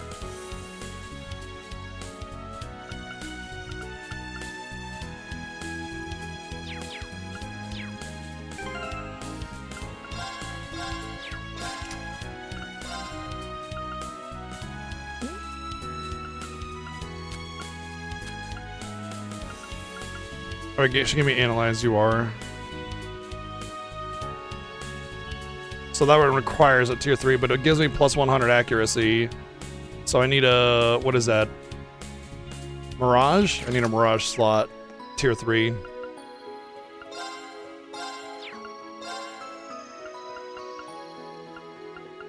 He doesn't even have a Mirage slot.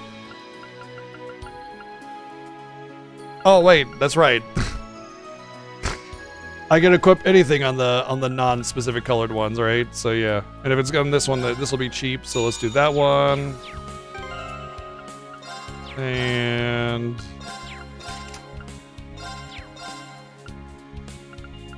what does the light blue mean? Is it equipped on somebody else? Yeah, that's exactly what that is. Okay. Gives me 100% accuracy, which is kind of needed for at least in some of the other games. Accuracy was like actually an issue, so. I like how they show the things that are equipped by other people. They didn't used to do that, and they even made it a different color, so that's solid. Good job there. I don't care. I hate that talk is the first option. I hate it. It should be the bottom option. After between leave and the bottom option, rather.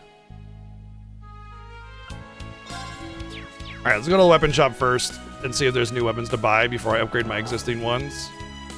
Although I imagine there's not anything to buy since we just started the game, but, you know, let's just make sure.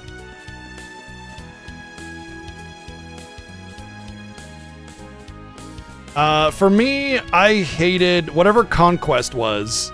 Whatever Fire Emblem Conquest, I think that's Fates, right?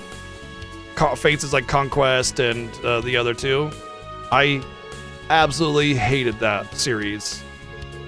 Completely hated it. Everything else I was fine with. In fact, I hated Fates so much that I swore off Fire Emblem at that point. I said, this is not for me anymore.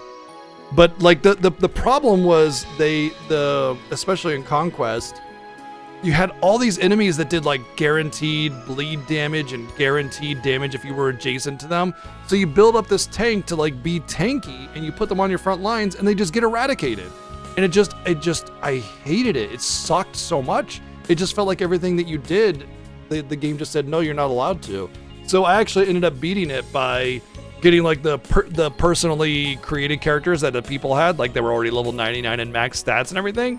I just did that. I did the online thing, grabbed some characters and just wiped the game. And even then I struggled. Even with like the max statted characters, it was a struggle to get through. And it was just like, I felt frustrating. It felt real. But I mean, the thing is, it's one thing if you have a unit that counters tanks. It's another when you have the entire army on the opposing side that just counters everything that you're doing. And it's like, well, what's the point of a build if I'm just going to get screwed over randomly because, of this design? That's the way I felt anyway. That's how I felt with Fates. It doesn't mean that you should be able to tank everything, but there should be a couple of units that are anti-tank and a couple of units that are anti-melee and a couple of units that are anti-flying and a couple of you know what I mean? So you can strategize instead of like, I'm not saying you should just be able to tank the front line and win like you can with Awakening. I think it's Camila ended up just being my frontline beast. Like she'd sit in a choke point and just win, and obviously that's not fun either, but it was still a strategy. But I didn't have a strategy otherwise. I had a you get wrecked because I do 10 damage just for starting my turn to everything around me. It's like, and there's 3 things that you're adjacent to, so you just die. Like, what? Okay, I guess I just die. Instead you're getting swarmed. There's no like baiting your opponent in and out or any kind of strategy. It just felt like you just get run over. And I didn't like that about Conquest. Maybe if I played the game again, I might have a better time with it, but I did not have a good time with Fates. I will say though, that as I mentioned, I had sworn off Fire Emblem completely. I was not going to buy 3 houses. I was not going to play 3 houses. But my friend got it for me for my birthday, and I was like, okay, Fire Emblem is back. Yeah, the story is like, whatever. But Fire Emblem, 3 houses mechanics, what to me was the peak of Fire Emblem.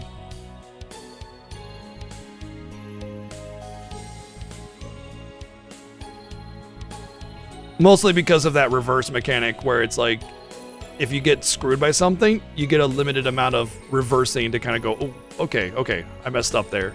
Instead of it just being like, well, you lose your character, bye. Oh, I always play on classic mode. I should have mentioned that. I don't like, it's like Etrian Odyssey, okay? And I know, Lethelin, you were playing Etrian Odyssey as well. I was lurking some of that as well. I'm a lurker. I play on classic Etrian Odyssey difficulty because I want to play the game, the way it was intended to be designed, and it kind of feels like a cop-out to go the new mode or whatever. And so the non-perma character death in Fire Emblem just kind of feels like it's not Fire Emblem.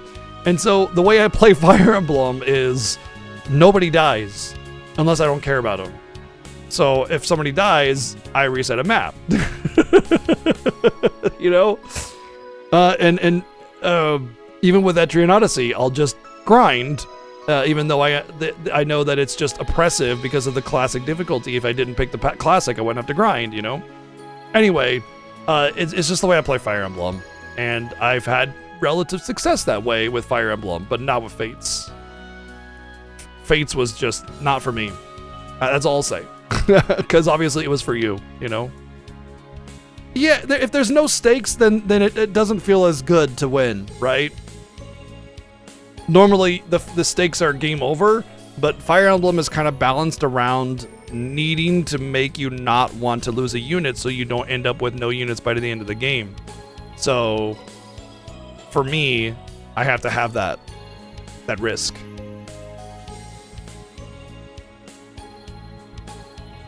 I remember when I started just, essentially cheating to clear through the game on Fates. I was even disappointed at that point because I didn't care about the story.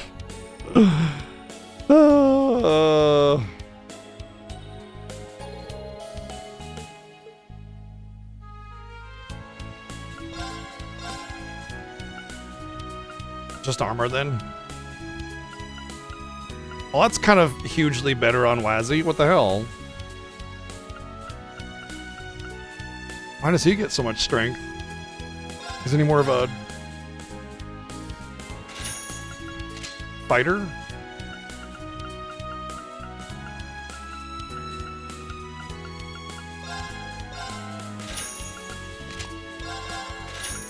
I mean, caster. What am I even saying?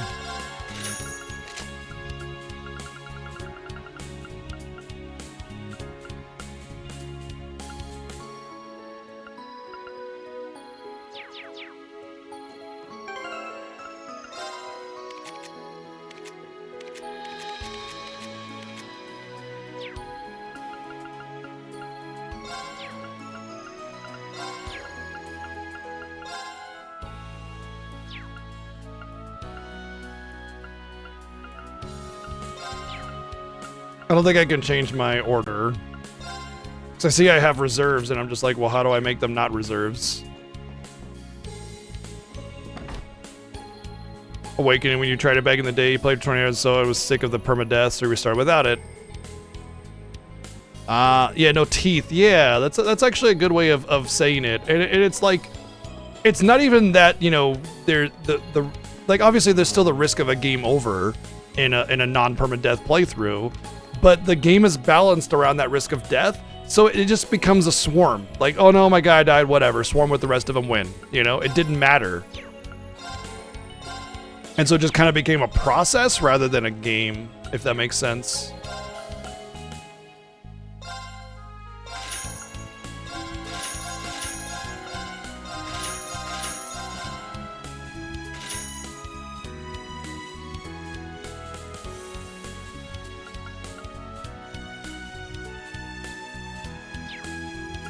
I still cannot believe that they don't actually voice act this game fully.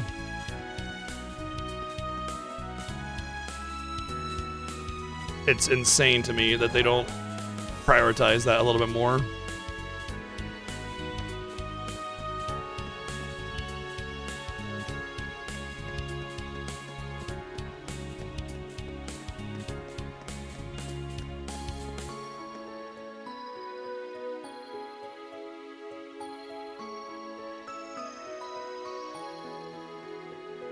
Look, clearly in Daybreak everything will be voice acted, right?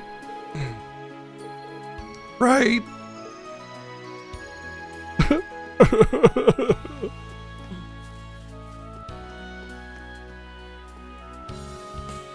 Oh man, we're gonna get everybody's cameo. Cameo for Estelle and Joshua now too. Everybody's here. Nothing beats ice cream after a job well done. I'm glad that stall in the entertainment district was still there. What were you doing on that stall? Although, I'm guessing we won't have much time to relax like this going forward, with all the guild work we need to do. I mean, yeah, but that's why we've got to make the most of every chance we get. Oh, you've got some on your cheek. Mmm. Oh, The please. flavor you got is really nice too. Knew I should have gotten Come a on. double. We already established that they're like in a relationship, right? Like as soon as Sky ended, more or less. It's been like 4 years. A little ice cream on the cheek thing is not gonna make him blush. Like they fucking. All right, like relax, okay? Yeah, cringe. Yeah, the cringe-o-meter. Yeah. they're slooping. Yeah, exactly. They're slooping. Like anybody that's been in a relationship knows that once you're intimate with someone, it doesn't like the little like tee-hee-hee things don't like freak you out. Like, oh my goodness, a girl touched me anymore. You know, that goes away. Okay. Amazing weather, delicious ice cream, a primo eating spot. It's like a dream. Huh? What's up? You've gone totally red. Yeah, I still can't get over the way you do stuff like that without batting an eye. I thought I'd gotten used to it, but you still catch me off guard sometimes. Even though we're doing it all the time. Wait, what? What'd I do? Don't worry about it. You want another bite? Heck yeah, I do. You're the best, Joshua. Lay it on me. Yeah, maybe not in public. She wants the ice cream. We haven't had a chance to do this in ages. She wants the ice cream, Joshua. Pretty please. Oh. Hey there, you two. We, didn't mean to interrupt. How long have you been there? I remember when I was 15. Wait, they're 24? Oh shit, what the hell? Yeah, that's basically my take on this. Like they're like early mid 20s now and they act like they're 14. One of my bigger issues with the Legend of Heroes games is a lot of the characters tend to homogenize together, and because they're all kind of written by the same person, and so they all kind of tend to have a lot of the same personalities. Even with different personalities, they're still written the same, you know?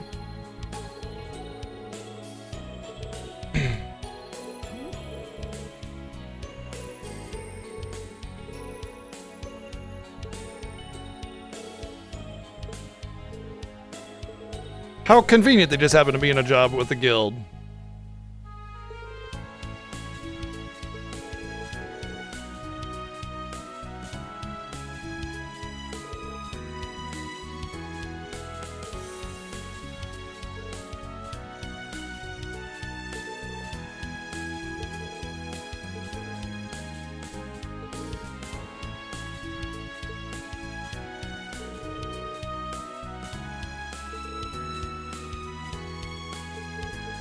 This kind of just is sort of relatively generic pleasantries. Yeah, we're here on a mission, and you know, the signing ceremony. I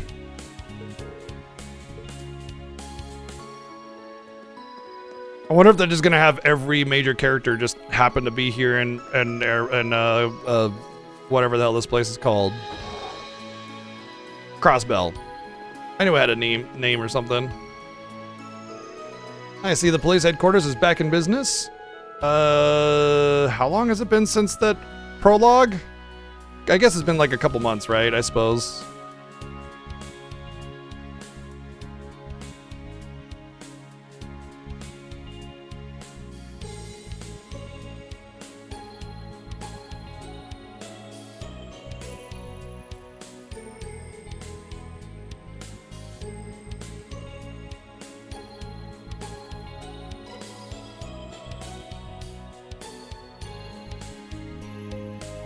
What's wrong with liking Estelle? What's wrong with liking Estelle? She's alright. Being here reminds me of my faithful visit 2 years ago to join the police, not to mention the time we helped the vice commissioner. That brings back memories. It didn't take long for all the things to get back to normal after the city's liberation. Dismantling the military police and rebuilding our old police force for peacekeeping in the wake of the occupation was a top priority. Yeah, from what I remember, one of the people who played a big part in that was... I cannot commend you enough for all your work this past month. Dudley Thank you, Do-Right. Detective. I'm sure it's been an exceptionally challenging time for you, too. Mr. Dudley Do-Right.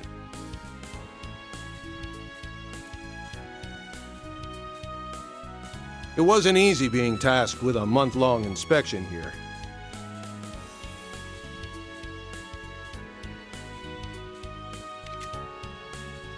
But that this ceremony can go ahead is in no small part thanks to your efforts.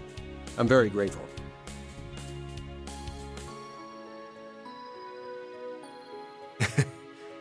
I can and should say the same for all the help you've given me. Yeah, we in should be return. getting a new Fire And Emblem game perhaps pretty I should soon, save eh? this until after the ceremony. Since the last one we had was Fire Emblem Congratulations Two-Faced. on Crossbell's independence. Like 4 years Thanks. ago. Why is she seeking Fran? Oh, hey, Noe. That seems like a weird thing. Hello. Is this part of your patrol? Must be rough. Hats off to you. Ew, Machias. What's this asshole doing here? How many times do I have to tell you not Get to out of your call me fart Noe breath. Nobody while I'm likes on you. duty? As many as you want, because I ain't stopping. And wow, your CGF uniform really suits you. But today's outfit is just plain cute. I want to see you in a police uniform one day.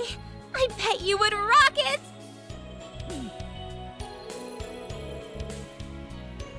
And suddenly voice acting ends. You'd be hard-pressed to find a pair of sisters who get along better than these two. But I really wish she'd start being a little bit more independent. If anything, she's getting worse since we liberated the city, telling me she wants to sleep in my bed when I go home. Oh, don't, please, don't, no, please. Not with, we just started the game, okay? Where's the harm in that? There's nothing more beautiful than sisterly love, if you ask me. I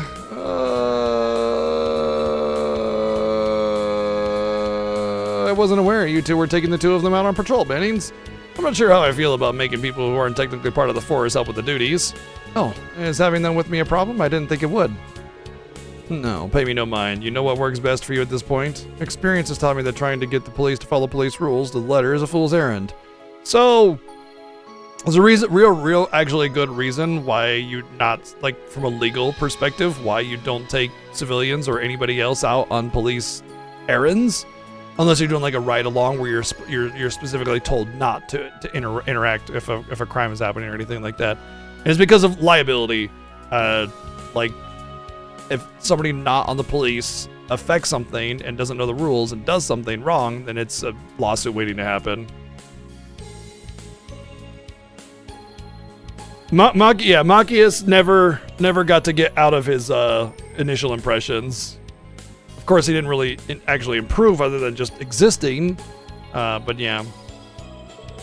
I finally accepted that when you carried out that frankly insane plan to storm Arcus Tower last month? Oh, that was the prologue. That was pretty crazy, wasn't it? I know they put a lot of effort in preparing it, but still. But hey, it worked! I do apologize for always worrying everyone, though. By the way, you're Inspector Machias from Thor's, if I recall correctly. That's right, it's good to see you again. Just call me Machias, though. There's no need to be so formal when we're about the same age. Well, if you're sure, Machias, it is then. I hear you've been studying at Crossbell for the last little while. Yeah, I came on an assignment from the Inspectorate. I came to observe the withdrawal of military forces from the city after the war, which the recent occupation put behind schedule. And as long as we're on the subject of the war, let me thank you all again for your help with the Great Twilight. Don't mention it. That crisis threatened us as much as it threatened Erebonia. Still, sounds like you've got one heck of a stressful job. You're a brave one for signing up for it. I get that a lot. Still, it's rare to see you being so friendly with someone. You're usually such a serious fault finder. You know, okay. Remember how I said, like, this game needs to stand on its own a little bit more instead of expecting you to know everything from the previous games so aggressively? It's really funny because, like, what is it doing here other than giving you a massive synopsis of everything, but without context? It's just like every character you come into, it's just another, here's a massive chunk of all these things that happened prior, but we're not going to give you context or any other kind of like, we're not introducing you to it. We're just saying it matter-of-factly. It just kind of has this flat delivery instead of like, oh, we're building up the history. But even so, like, why would you not give the proper introduction and build up and make the game feel standalone-ish, and then in the same breath do this? Like, it just feels like it's conflicting with itself. It could have done that in a much better way. I mean, it has those intro story things that says, hey, do you want a refresher on the story? So like it should be able to just do one and not both. I've been thinking the same thing. I hear you two are constantly out on little coffee dates. Easy now, don't be rude, you two. Coffee dates? Why is that rude? I'm simply acknowledging his diligence and dedication. Young men like him are a rare breed these days. His work has also given us plenty of opportunities to talk. We've got a surprising number of things in common too, and not just our shared love of coffee. I also learned a lot from you during that case a while back where we ended up helping resolve together. I was just grateful for your assistance. While I regret that you'll be leaving Crossbell today, depart knowing that coffee is on me next time you're in the city. Tempting me with a good time, why don't you? I'll be happy to take you up on that. I'm sure my work won't be getting any less challenging anytime soon, so it'll be nice to have something to look forward to. Feeling is quite mutual. These really are two peas in a pod, huh? Bespeckled stress magnate in a fitted suit, there is a specific wavelength, and yet they found each other against all odds.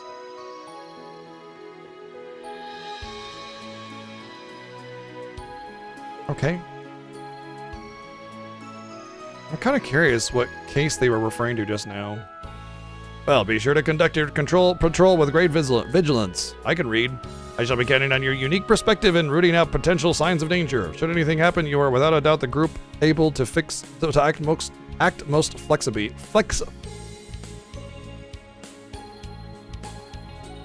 We'll do our best. Let's all do what we can to make the ceremony a success. Now that's some high praise. The SSS has really gone up in your eyes, hasn't it? Yeah, so we're really going to need to pull our weight so we don't get the team down.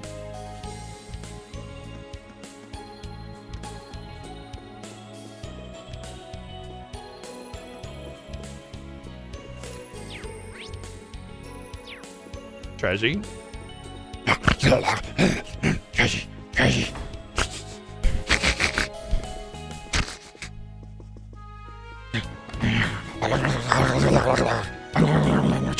Treasy. No, Treasy. No, Treasy.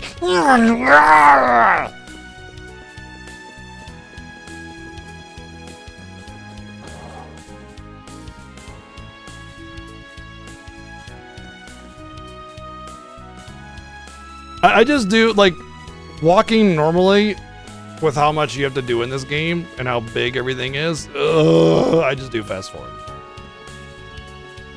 Preparations for the ceremony are well underway. It's really happening.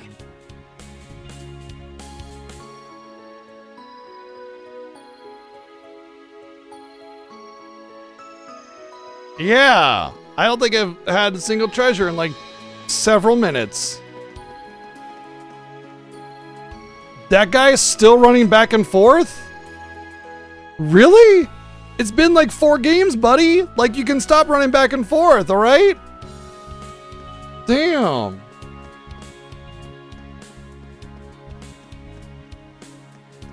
Look, even Mishy's celebrating with us. I wonder if they staged some kind of Michelin event here for today. Ooh, let's go say hi.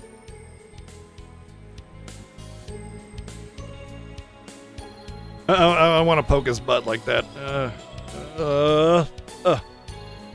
There we go. Mishy.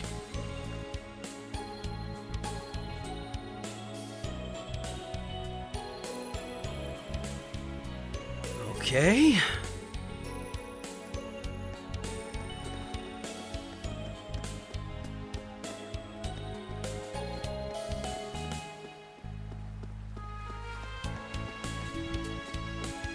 I thought that was just standard knowledge for Zero. Everybody knows they only hire Mishy models from the penitentiaries. Death row inmates, usually.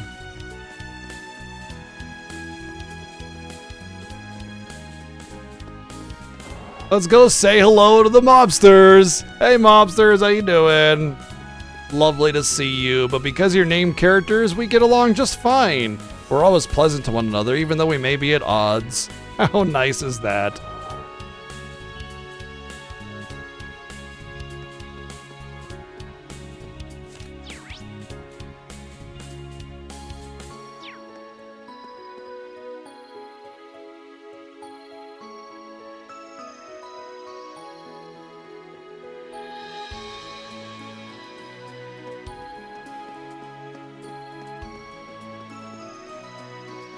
It's a madhouse around here.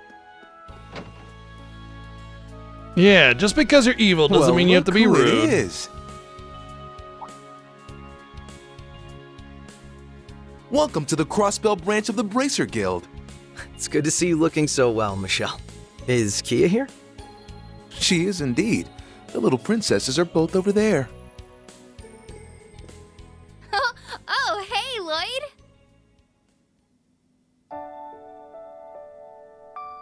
Hello. It's good to see you again. Oh yeah, she found her eyeballs. You look well, Shizuku. Aw, thank you. So do all of you.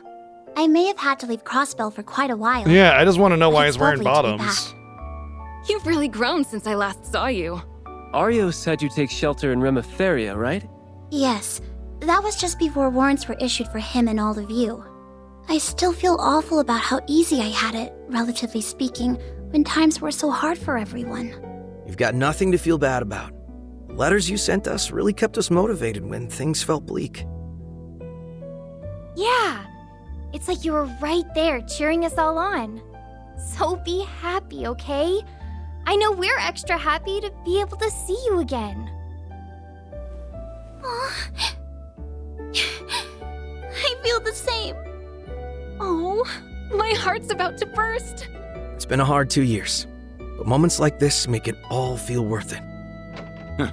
We couldn't agree more. I heard you from outside, and I'm going to respond as if we knew Hey exactly there. what was going on. We Perfect walked timing. into the door all at Welcome once. back, Father.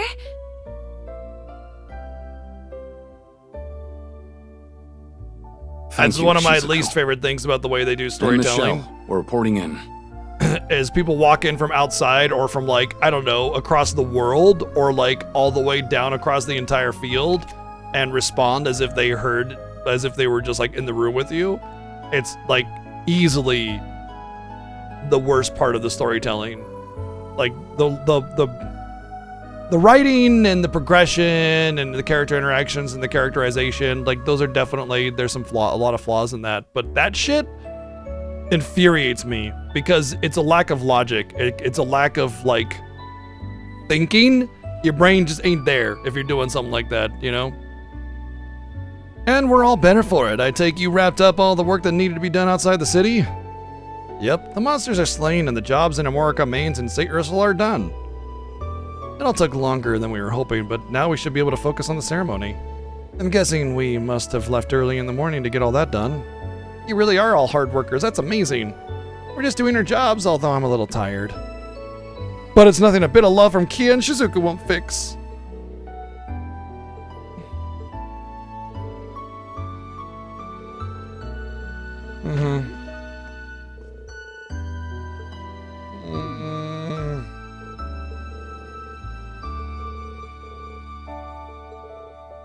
Glad the guild is able to get back to work again. I could say the same to you.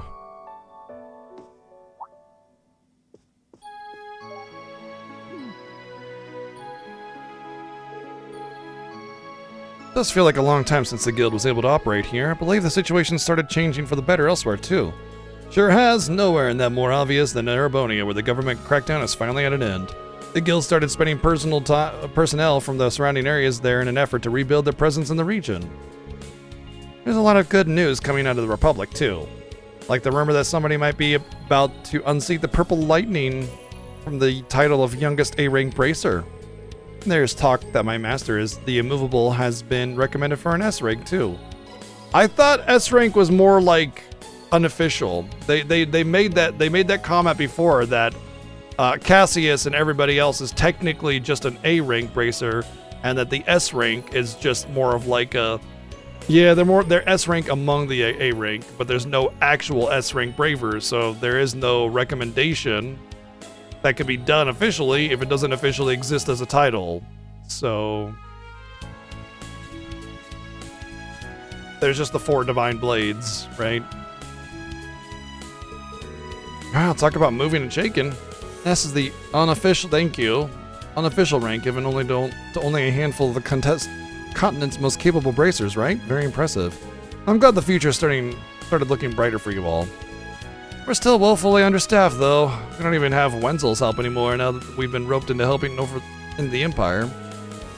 Don't worry, we'll back you up with the best of our abilities. We want you to have as much time as possible to be a good dad. Wait, does that mean your child is finally born? Congratulations, Sky, that apparently has a name now. Thanks for the well wishes, everyone. The birth wasn't long after Crossbell was liberated. But you're right, I can't let my wife or my kid down.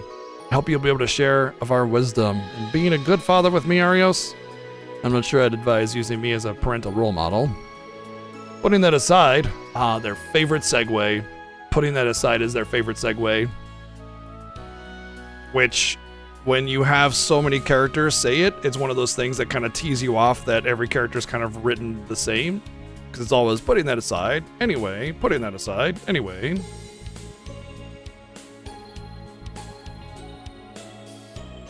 Terrible father, show me how it's done. Nah, he's a good dad. He's just not there. It's clear that the real test for Crossbell is yet to come. Given the unspeakable crimes I committed 2 years ago, I'm not sure how much of a part I deserve to play in any of it. Oh yeah, he's a war criminal. Forgot about that. Interesting how easily we forget that, you know, he was a war criminal and did war criminal things, and they did whoopsie doodle. You're forgiven. It's okay. Oh, Father, it's okay that you're a war criminal. We forgive you. I figured he wouldn't be able to forget everything so easily.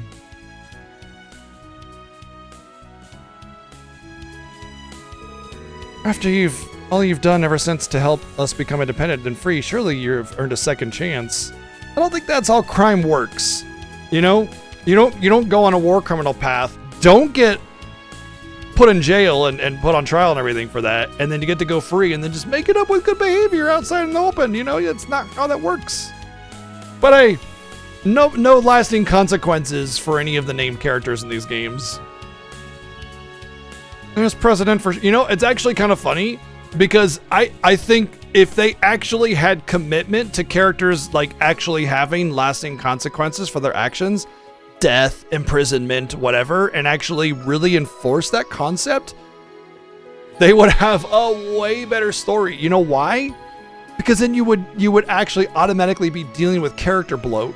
You would, instead of just building this cast that keeps expanding, and you're just drowning under the weight of your massive cast that gets ever so bigger, you're actually removing pieces here and there because war criminal dead, war criminal dead, war criminal dead, which is usually what most people get exonerated for, or just don't get to have to like worry about having happened to them, dying, that is.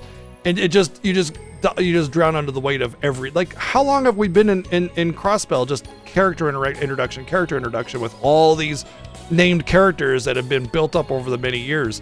If characters were actually put in the place that they deserve to be in after certain things happen, like, you know, we take out the bad guy who's doing all the war crimes and then they get punished,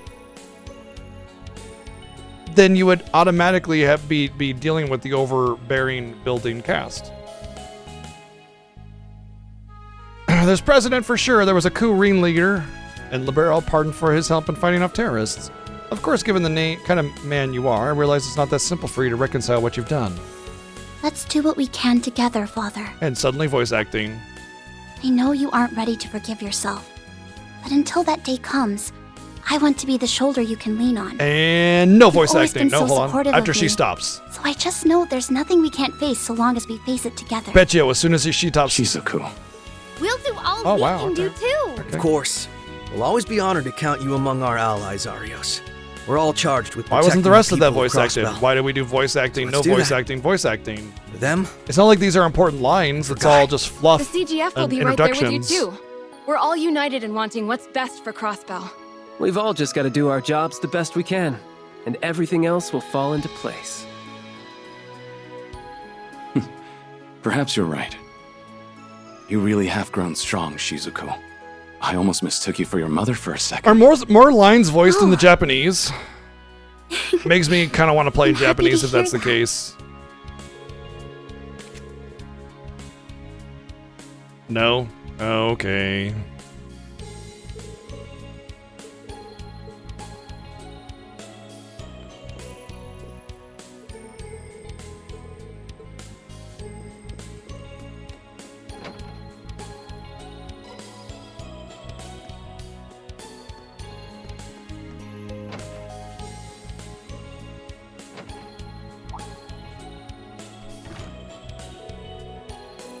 Gotcha.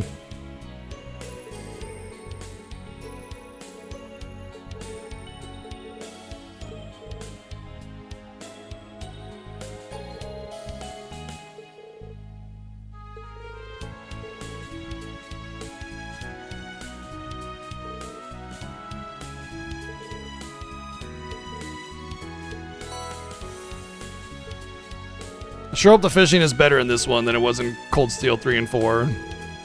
It was just kind of annoying. It was like a fine mini game. It just felt annoying that I didn't want to do it.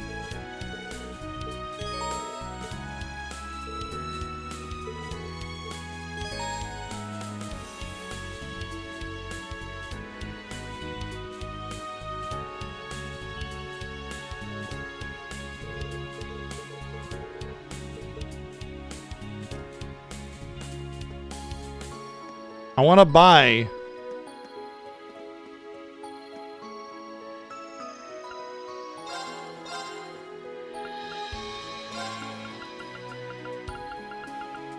I will give fishing a chance. That was more expensive than I wanted it to be, but that's okay.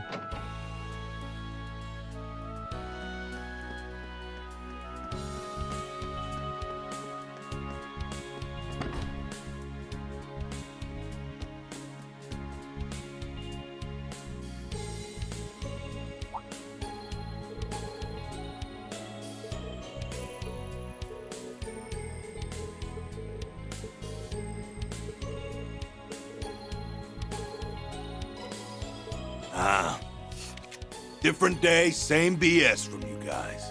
Everyone having fun over there? Hey, Oh, is that it's the- Wazzy. Is that the I thought gangsters? You said you were busy. We'd given up on you showing your mug. But here you are with a side of the SSS and a Guardian Force chick. I should have known you'd be the loud ones in here. It's funny seeing former gang members having a good, clean time like They this. did the thing where it Especially- echoes for internal thoughts. Yay! Hey there, Bannings. Are they actually going to commit to it? Easy on a day we're Because supposed to be they'll do the taking it parentheses easy, like huh? that, and then sometimes it's internal thoughts, and sometimes it's talking quietly, and they just get to pick whatever one they want to based on the situation, and it's very confusing because it's not consistency. If you're gonna do a thing and you're gonna represent the thing in a certain way, it needs to be consistent. And the easiest way to do that is to just voice act the fucking game. You know? Yeah, maybe just do that.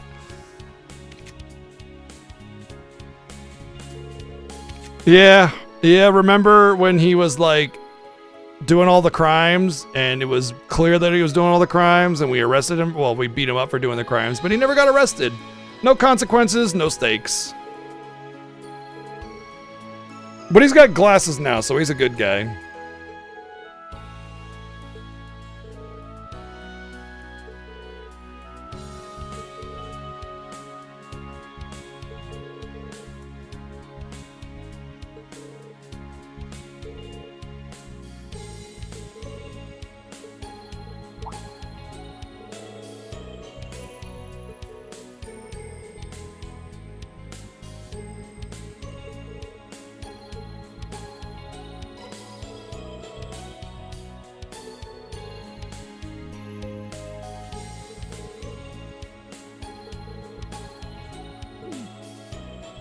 I think he's pulling them off just fine, actually.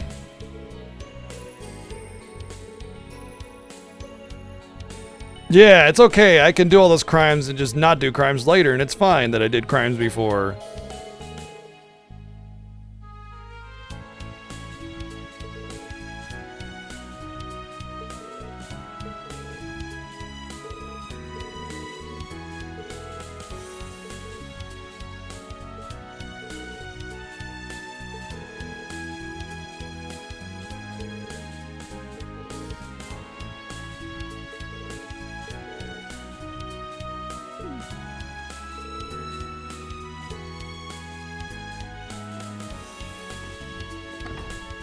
But yeah, it's like that whole thing I was talking about before, how named characters just don't suffer any consequences. Okay, I get it. I could have just said we should go to this other district first.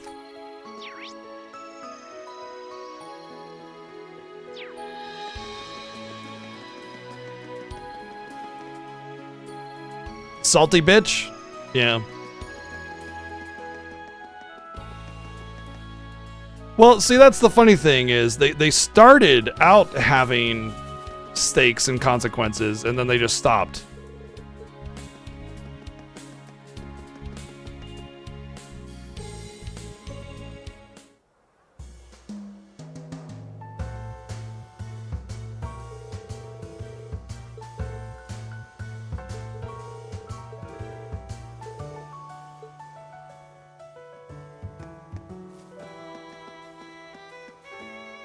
She almost looked like a named NPC for a second.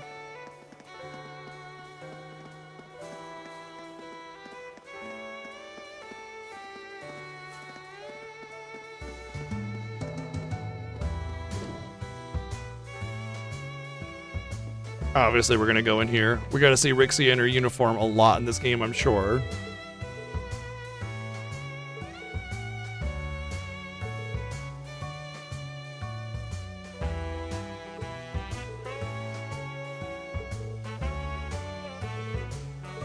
They're gonna be practicing, guaranteed.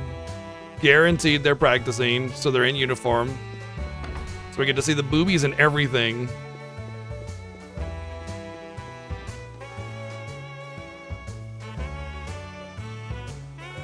Good. This has been coming along I quite see. nicely They're for in us like only being a month sweats, in. so it's like not their actual uniforms for the play. Though, Risha, I think you're missing some more oomph in your steps with the chorus. And I think you're getting stuck in your previous position with the old number of performers, Sully. Forget the old, adjust with the new, feel the energy of the stage. All in all, inspiring work. Inspiring enough that I think we'll nail it if we practice even more before tonight. Okay. Oh, hey, Cecile. Well, when did you sneak in? Couldn't have picked a better time than in the middle of practice, couldn't we have? No way. I'm happier seeing Ilya back to 100%. And I keep telling her not to push it beyond that. Though I can't be too hard on her since she's been good about it. She's a goose? Oh, I I've didn't been realize taking she was plenty secretly a of breaks goose. Thank you, just Joy, for to the avoid getting 321 a good bits. talking to. Hope you're doing good. Good lord, man. I feel like I have to dodge. Like, I feel like every time Rixie appears, I have to be like, whoa! She turns and it's like, oh, honker. Okay, yeah. Like, they really... It isn't my favorite little guy with friends in tow. Doing well, I hope. Hi there. It's so nice of you to stop by. What's up? Glad to stop by. And it's nice to They're see you already doing so like much busty better, Ilya. characters too, If I didn't know any and better, Rixie already I'd say had a you were never design, and it's just Oh, yeah. you think a few injuries could stop little old me? Think again.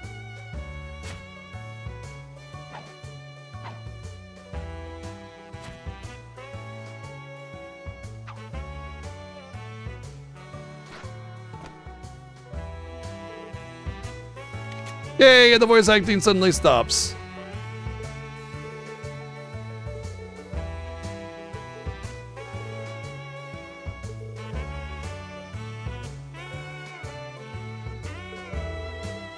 And, you know, it's important to note that there are busty women out there, and that's fine, right? That's not a complaint that the character has a large chest. I don't care about that. In fact, I definitely do not mind whatsoever. The problem is not that. The problem is that she had a design, and it's like, okay, fine, she's, you know, whatever, like that's her design, but it's like tripled in size since the last game, and I'm not even, like, it's barely an exaggeration. That's the issue. Is just like, we need to have a massive titty character, you know? Less with Ellie, but yeah, I think if it's hard because the transition from 2D to 3D for sure, but yeah, there's definitely something there with Ellie as well. I think they buffed her as well. Plus, she's like an assassin and a dancer. I mean, like, she's 50% body fat simply because of her chest. You know what I mean? And that feels a little off too, because usually when you're extremely fit, that doesn't exactly happen that way.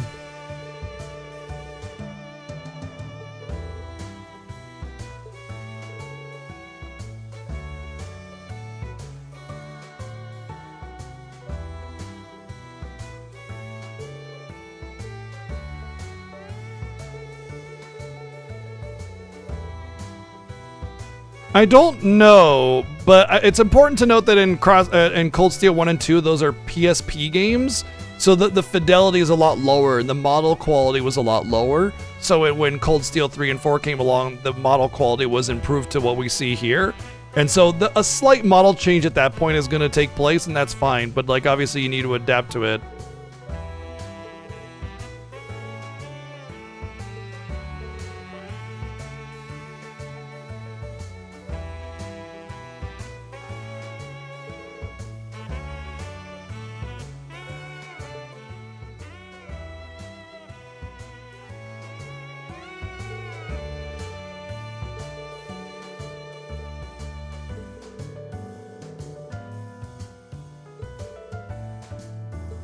Actually, you know what's interesting about all of this? I actually like Sully's story, what's like one of the better stories in the game. Sully was like a homeless kid, thief, just kind of a street rat kind of situation. And it's a side quest with her where you see her breaking into a house and you catch her, but they, instead of, you know, putting her in a locked cell or whatever, they don't press charges and they take her in because she's got a lot of, it was hard to capture her because she's very light on her feet, very dexterous. So they take her in and train her to be a dancer instead, and it gives her a place, it gives her a home, it gives her a goal, and it was kind of nice, and it's like kind of cool to see her, you know, excelling.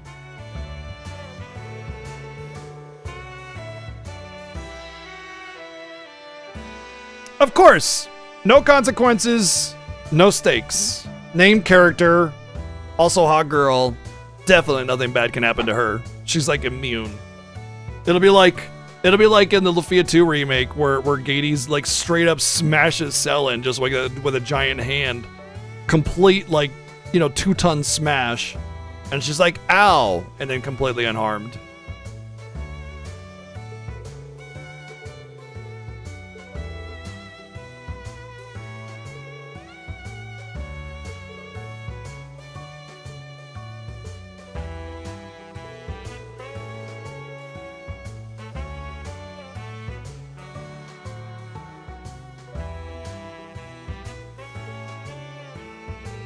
Isn't it funny how there's all these dancers that are supposed to be part of the performance, but then when you actually see the performance, it's just the name characters and that's it?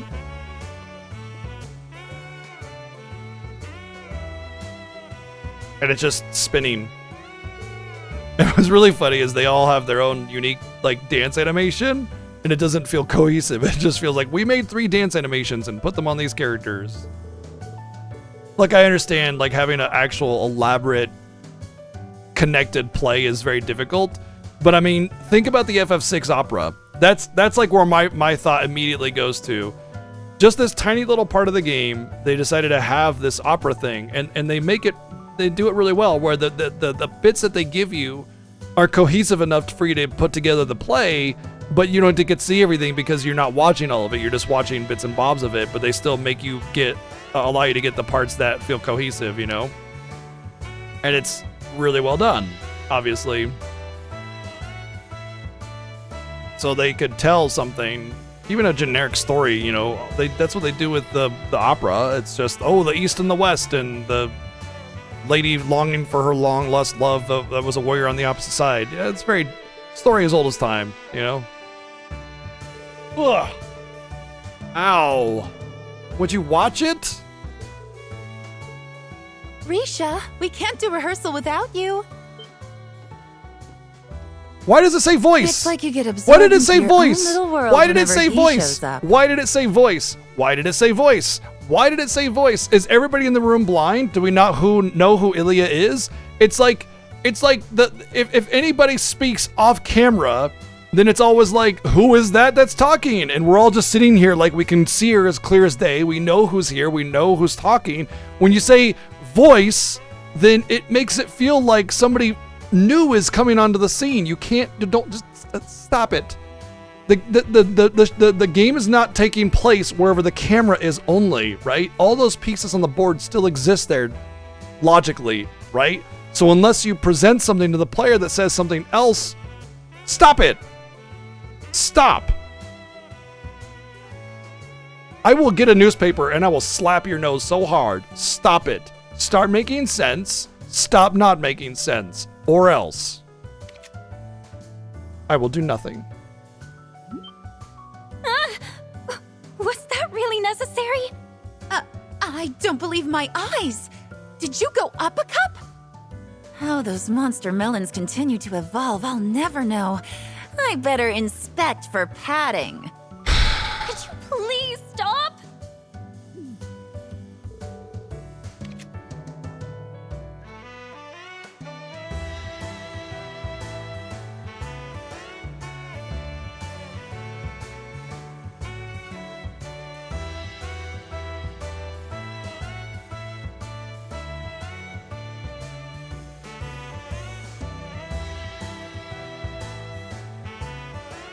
Sigh. That's all I have to say. Holy moly, look at that posterior end on that there lady! Well, she got boobies too! Well, it's the best game I ever played in my entire life!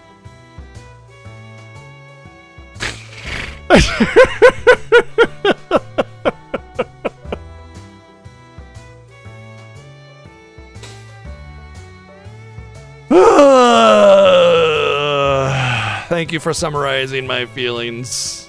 Thank you, Tiger, for the 6,969 bits. Jeez.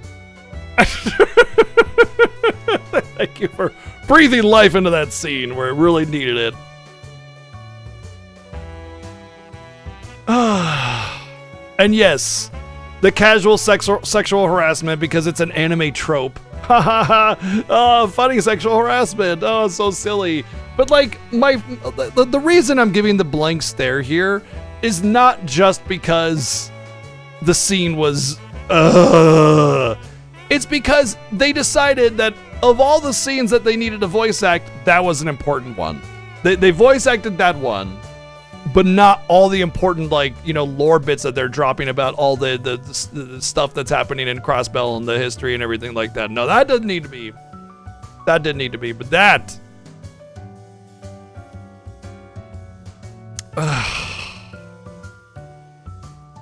No, it's never funny. Honestly, it's the dumbest anime trope probably in existence.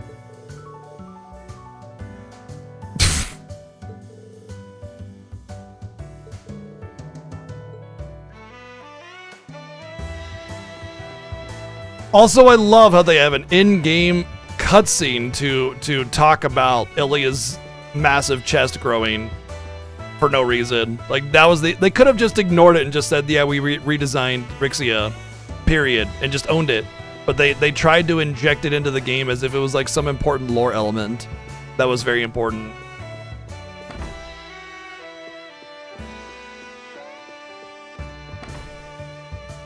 Mia swiped coconut? What? What are you talking about? Mia is like super duper asleep. Or Maya is super duper asleep. Maya's right here. Did somebody jump up here?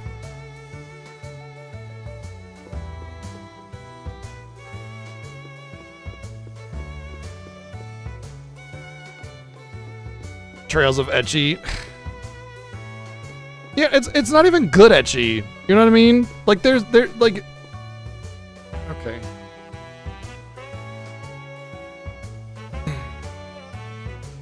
I mean, there's games with some better ecchi, and it's like they're trying to just do all the anime tropes without actually like committing to it. You know, if you're gonna be a Gooner game, be a Gooner game. Don't just like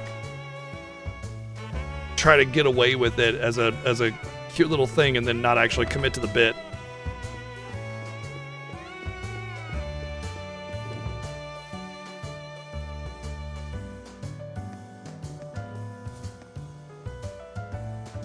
Have I gone everywhere yet? I feel like I've gone everywhere.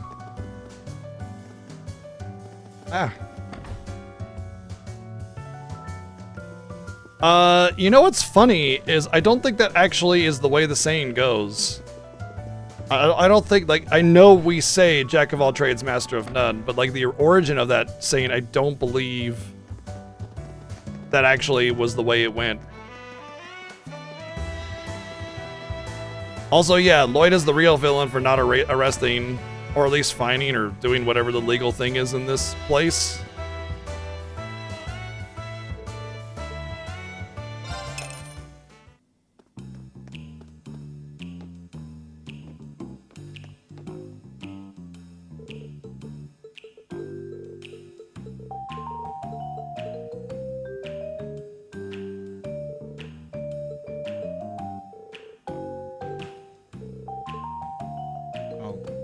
Thought that was a main character. Or a named character. Well, I guess she was named.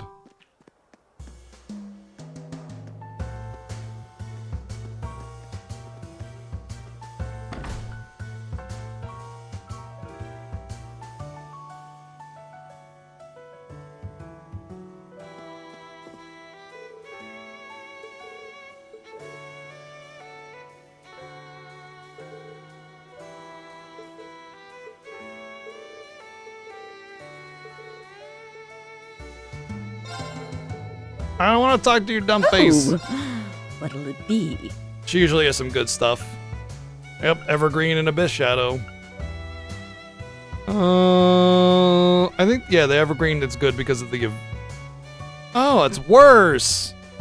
They nerfed it! It's not just 25% evasion, it's 10% physical evade and 25 magic evade. This seems a lot worse as well, only 16 speed. Coconut, what are you doing? Is your leg caught or something? Yeah, his leg was caught. There you go, bud.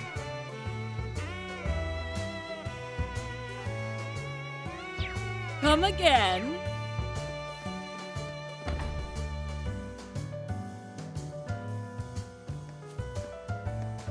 Yeah.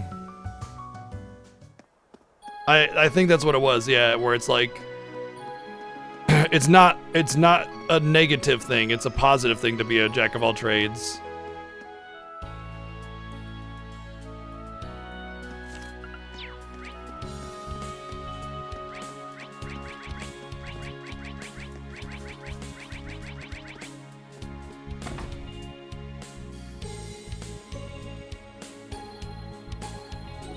Well, that's fun. How fun and exciting. What an adventure for you today, Motzi.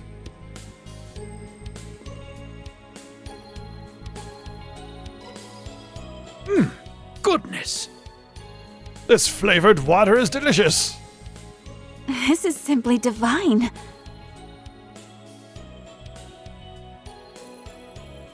It was me. Oh, look, it's the other war criminal that tried to kill us many times. I'm so glad we could be amicable and be friends. I'm glad it meets with your approval. I can feel my fatigue fading away with every sip. Well noted. It is a variety of Earl Grey from Orid, particularly suited Is that for so, easy war criminal? exhaustion. I'm so happy to hear I find that. it goes especially well with these scones, too. Those look like Thank you macarons, very actually, much. but whatever. Go off, I guess.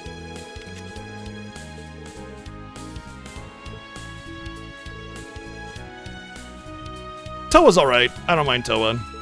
Sharon, on the other hand, can go die in a fire. I think she's one of the most poorly written characters in the entire series. And she's a war criminal. She should be behind bars. And she's a member of the fucking organization. She's Enforcer 15. Like, hello?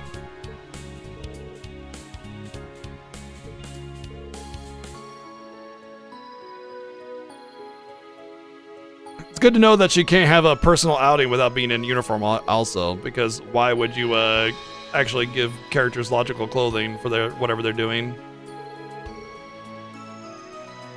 So, I think Joshua's situation is a little bit different because of the fact that he was a brainwashed child soldier, you know?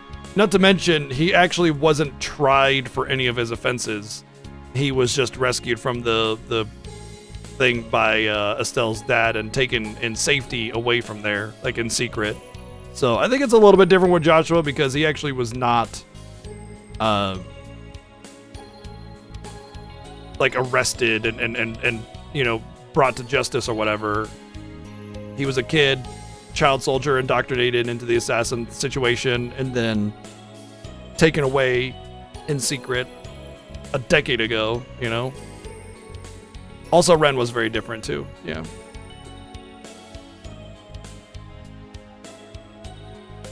Ah, she can't get out of the uniform because her skin is fused to it from wearing it for so long.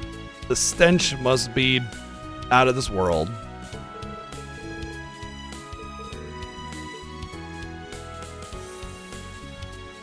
Now remember to drink in unison and hold the cup exactly the same, or else we would have to rewrite the entire animation for a different character, and we just can't do that.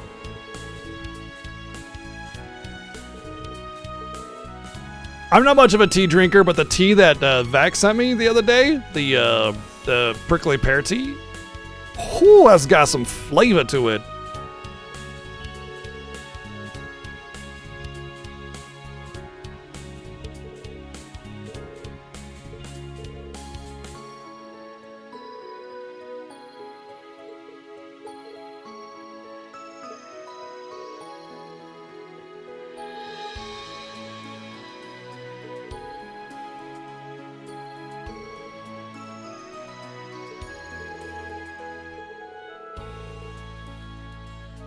Please don't thank us. We're actually just advertising.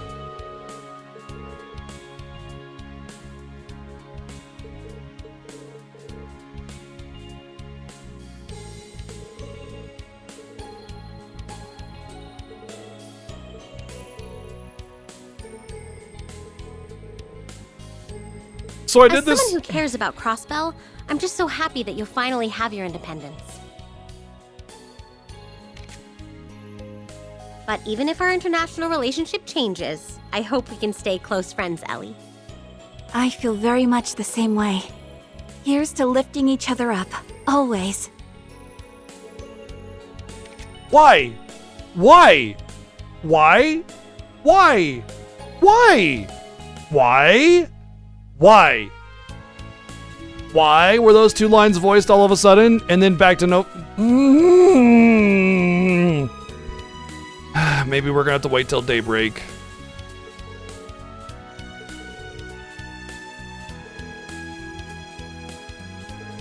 It's the caffeine.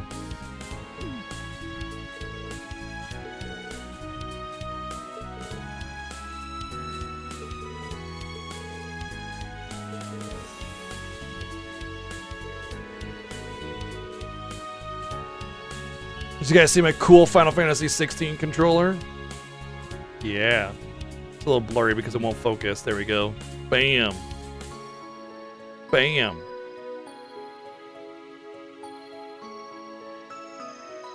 Like drinking an apple pie. That sounds pretty nice.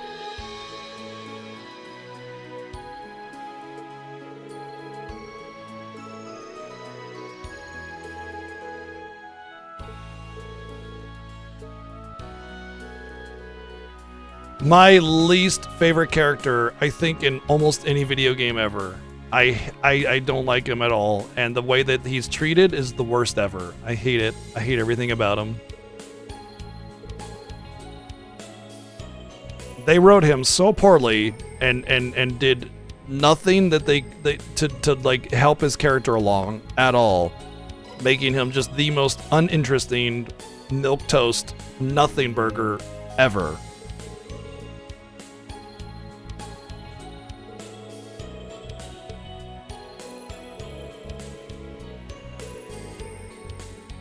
I don't wonder what he's up to, because who gives a fuck about Rean Schwarzer? Nuh-uh, he's deep and complex. He's about as deep as me spitting on the road.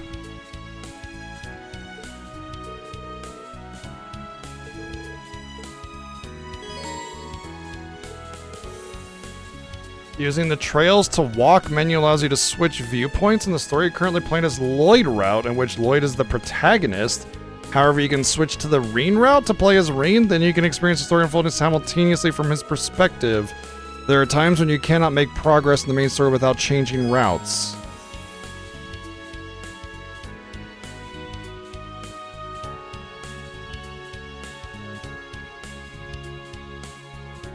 Hey.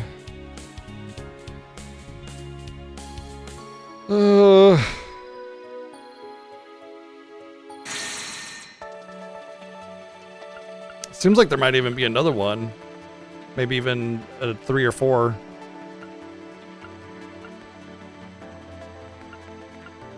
Okay. No, yeah, I've been on the Falcom subreddits and stuff like that. There are plenty of people who think the Cold Steel games are like masterpieces of storytelling and they love Rean. It's fine. We all have our particular tastes and preferences. I think Cold Steel is quite possibly some of the worst storytelling in the history of video games. I think Rean is the most uninteresting, boring, nothing character ever. He's like the epitome of generic nothing character. And has no conviction or commitment to anything other than him being Rean.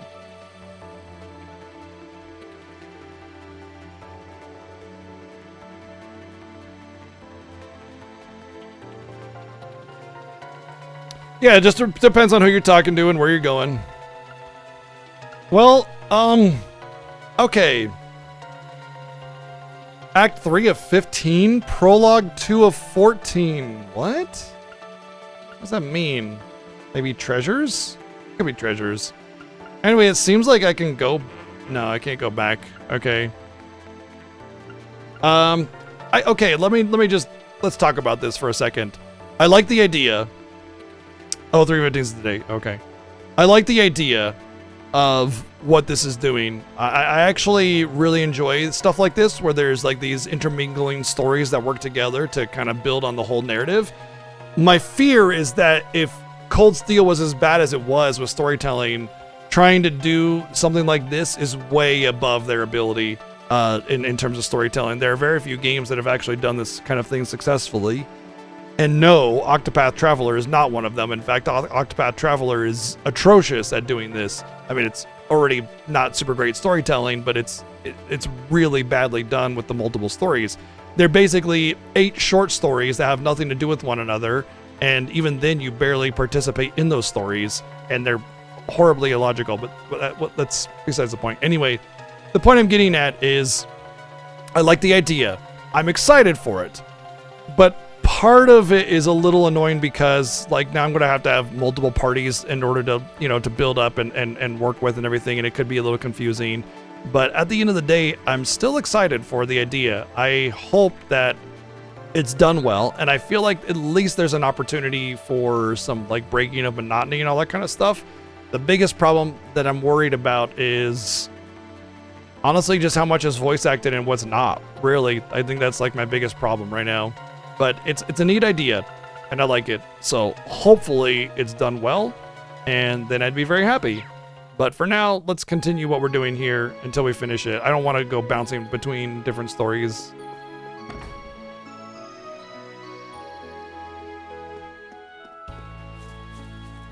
I really, really, really, really hope that once we get into Regan's story that we don't do the same dumb thing that we're doing here, where it's like, let's go see all these named characters everywhere and have this dumb dialogue that has nothing to do with anything, where we're just, you know, reintroducing characters that happen to be here instead of just introducing them, you know, naturally through the story. Because it's like we've been here for a long time. In fact, we've been here for a long time. Actually, I'm looking at the time and I'm thinking about how hungry I am, and I really want to take a break. So first off, I'd say, before we take a break, because I do like talking about these games, and honestly, I have a lot of respect for the Legend of Heroes fans because there's always really good conversation with the game.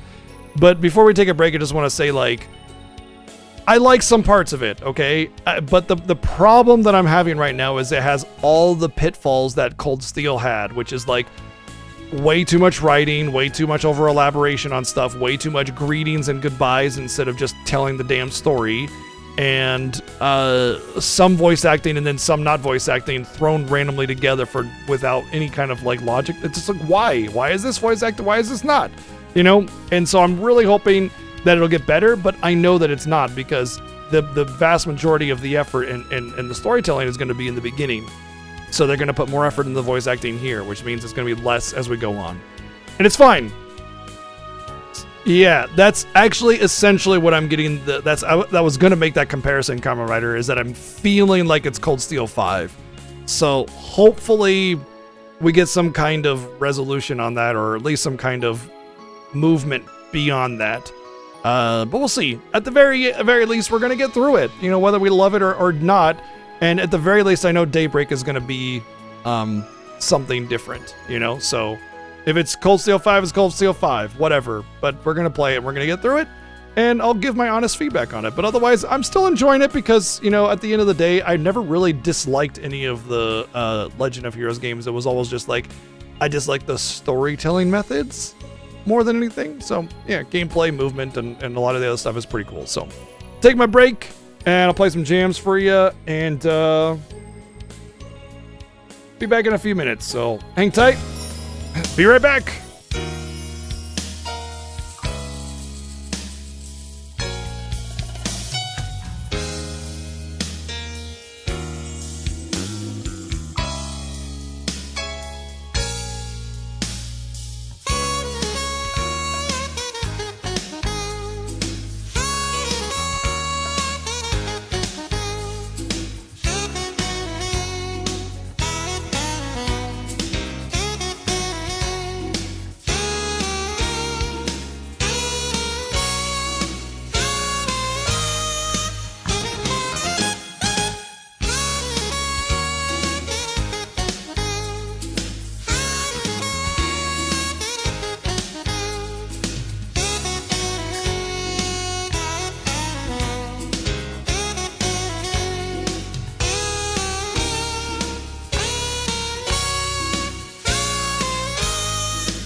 Bam. Actually, I want to see something on this screen really quick. Yeah, I forgot to size this correctly.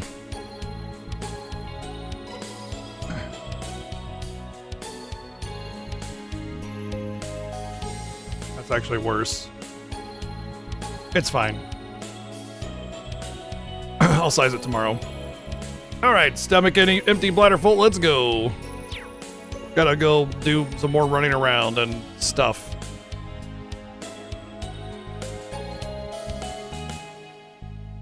So you know, I'd like to look into revamping the overall frame for the next prototype. I'm still intrigued by wanting to implement the Foundation's latest tech into it. Lots of vagaries. Sounds like it's gonna be a real head I would scratcher, sure love but if that's stuff half the thing can fun. happen to item. We'll likely need the RF and Vern Company's cooperation to draft out the concept. Absolutely. We plan to hammer out the finer details after the signing ceremony so we can... That whole conversation's going straight over my head. I know that younger blonde-haired girl's from the Liberal Kingdom. Didn't realize she's in The conversation's going right over my I don't head. know They're the like, other blonde I in the want to lab redraw coat, the though. draft. That's it. Oh, way over my head. Whoa. The hell you doing here, Bannings? It's Lloyd Haven't O'Banning's seen you desk. since Shara Okay. and that idiot's wedding. Doing well? I know the ink ain't dried yet, but congrats on Crossbell's independence. Haha, thank you. And thanks again for being such a huge help with everything that went down in Bonia. Haha. Haha. I always like whenever there's laughing in the dialogue like that, a lot of times people will voice it like haha or something like that, like very literal. But I've always kind of seen it as like a kind of a chuckle, like thanks, that kind of thing. And I think that kind of concept is sort of lost a lot of the time. I think a lot of people don't really get where the organic sort of dialogue there is supposed to be, and so many people voice it literally instead of that sort of kind of chuckle that you get when you kind of have that sort of situation where you let out a light little chuckle and continue on with what you're gonna say. But yeah, it's kind of a particular point of frustration I get on some lines.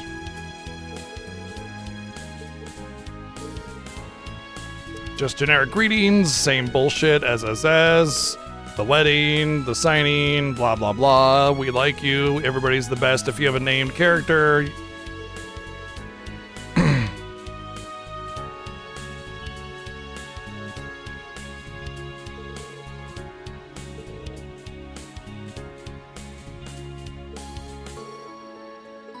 Hey, Red!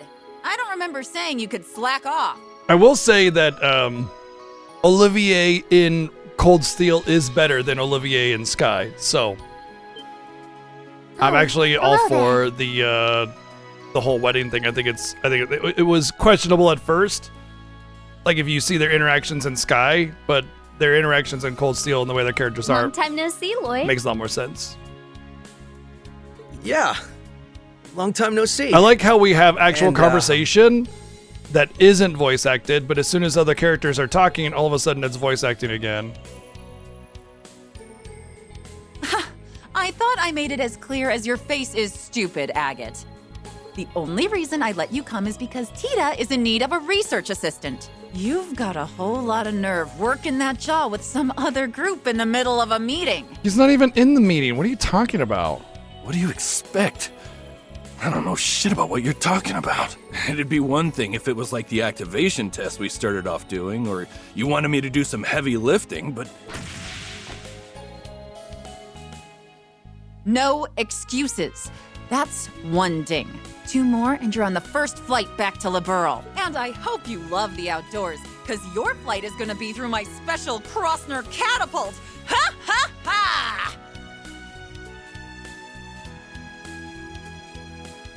Anyway. Was that the huge hunk of junk you made me carry all the way over here? What is your damage, woman? Mom, stop! Can't you behave while we're in a whole other country?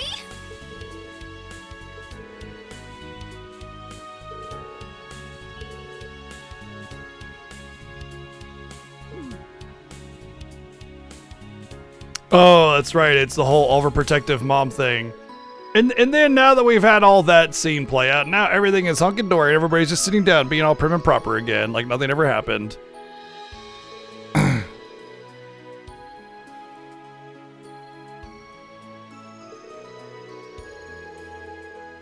They really should put like a cover over that, you know?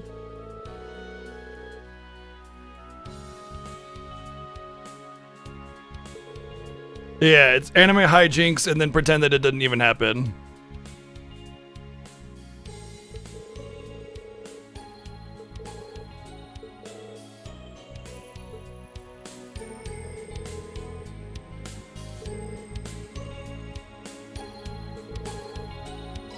That's actually one of the important aspects of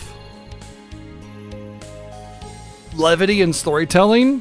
It has to be part of something that's meaningful. You can't just be like, here's a trope being played out, and then it's separate, right? You play out trope, but it's separate from anything else. You know, if it's a character personality that's part of the integrated plot, or something that's actually like happening as part of the plot, you can't just be like plot line and then deviation, funny anime trope, ha ha ha, so funny. I was just in tears with the laughter, and then just like cut it out like a tumor and just continue on your plot line like as if nothing happened. It has to be like, right? It just seems like I watched two different cutscenes there. One was a bunch of characters doing a generic anime plot, and then another one was the actual conversation we're having, you know, especially with the way it transitions to just, boop, we're on the couch.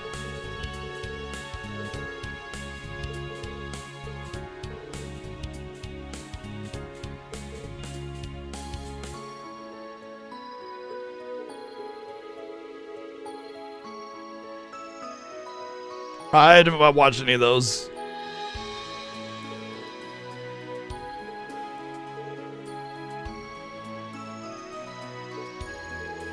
Please, please no, please don't.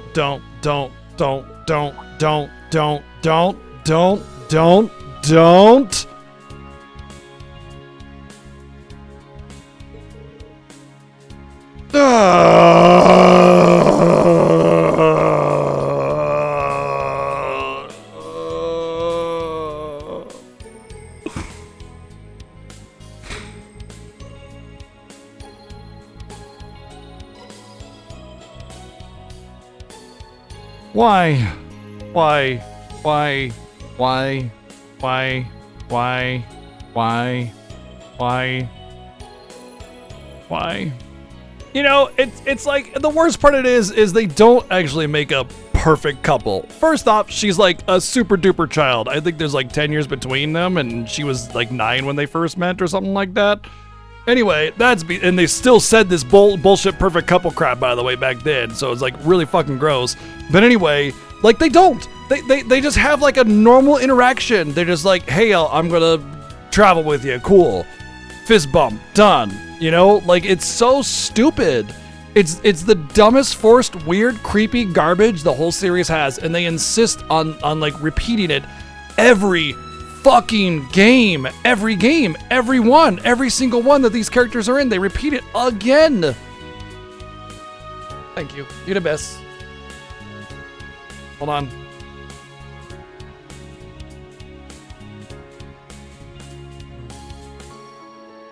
Maintenance good. But yeah, stop it. I just like I don't get it. I don't get it at all. Well, of course I do. Creep's fucking gonna creep, right? Also, I'd also like to point out a thing. Remember in the beginning when Lloyd had his internal thoughts in the parentheses, and I said as long as they're consistent with it, and now they're whispering to each other very quietly. But like, how low do you have to whisper in order to not be heard by somebody sitting right next to you? Like they're whispering amongst themselves, right? But like they'd have to be like, hey, piss, piss, piss, piss, piss, piss, piss, instead of just talking in a low voice because they'd be audible to the other person sitting there right next to them. So like they've already betrayed their writing style by having the parentheses be internal thoughts and whispering. So what the fuck?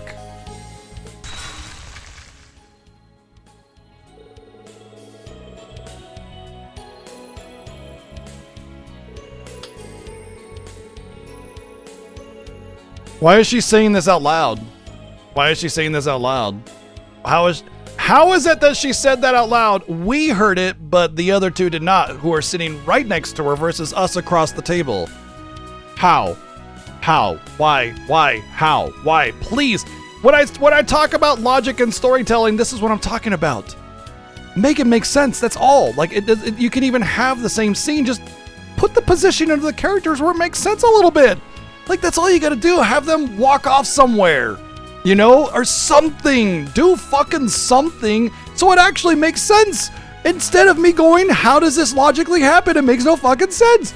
For the love of God, it's not hard. It's very easy. Just make up an excuse. You do it all the time with everything else. You just make up some bullshit. I'm sorry, little bean.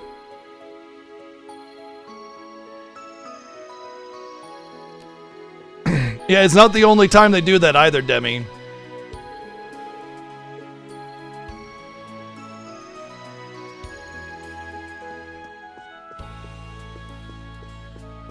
And it's also funny because Agate literally does nothing to suggest that he has any kind of romantic feelings towards her anyway. And Tita doesn't do anything either. That, like, they could have had such an awesome big brother, little sister dynamic. But instead they insist on forcing this weird pedophilic fetish bullshit, and it's so fucking gross and nasty, and I hate it. Why the fuck do they insist upon that? But they're like such a good big brother little sister dynamic, and hello was right there, man. It was like the easiest shit. And you know the worst part about it is there are other forced big brother little sister dynamics that should be romances. And they weirdly force that dynamic between two characters that don't make sense as well. It's just like they don't. I've said it once, I've said it a million times. The character writing is probably among the worst in these games. They are really bad at character writing. It's anime tropes and illogical nonsense and forced relationships. Is that it? I'm still patrolling? I thought I was done patrolling after I patrolled. Yeah, I had to give her a little comfort because I could tell she was a little like, oh, what's going on, you know?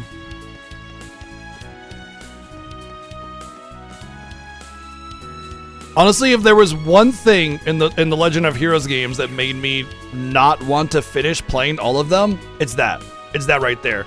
Like, that shit right there makes me not want to support the franchise and give them screen time, but I would say that it's intermittent enough that I can just sit there and criticize it heavily and then move on with the rest of the game and play them. You know what I mean? It's like, it's definitely a internal struggle.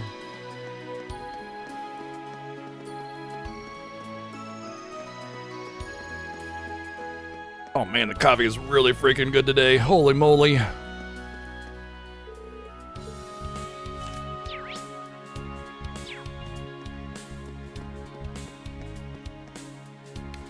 Yeah, the Ilya stuff is at least something you can just say, well, oh, okay, it's, you know, maybe it's consensual or something because, you know, she doesn't explicitly tell her to stop and she's done it before and it's fine, tee-hee-hee, or whatever, some bullshit. I don't know. You can make up, I'm saying you can make an argument for it. I'm not saying it's a valid one, right? There's no excuse for the Tita stuff. There's none.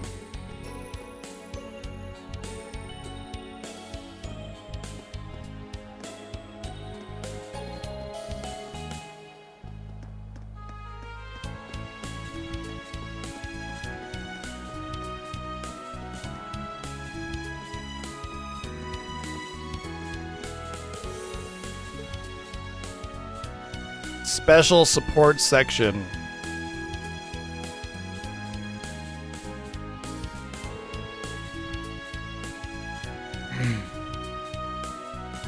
Tita likes him, but he only sees her as a little sister he wants to support.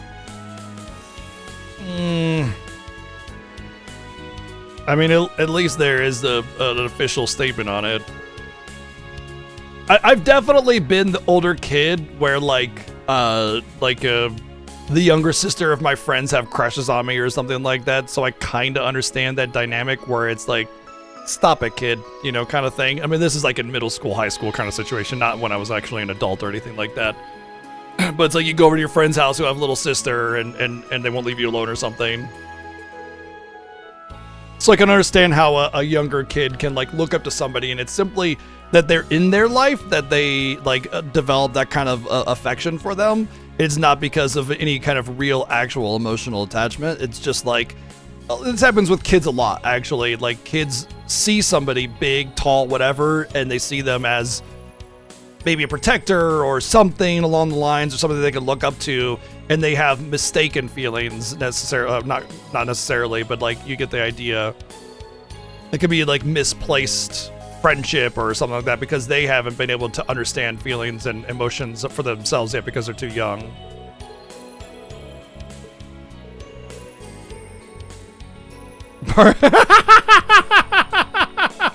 It's true though. It's true. They are bargain bin bracers. They are literally you go in when you play these characters in Azure and Zero. You do the exact same thing as bracers do. You go and do random missions.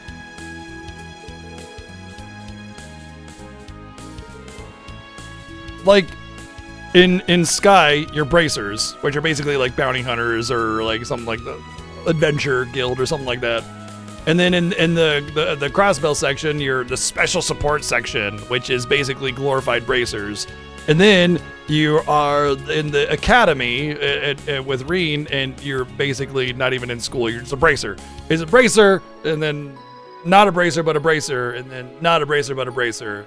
And I'm wondering if they're going to do the exact same thing with this game and just make us bracers again, but not exactly.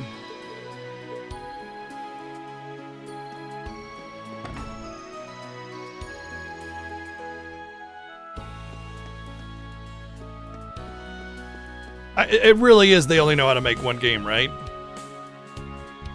Because it's been 10 games and it's the same game, just in 3D. Boy, even mechanically, it's the pavement same. with no Alan Wazi, huh? How goes the patrol? So far, so good, Chief. And hello, Commander. I didn't realize you'd be here when we stopped by.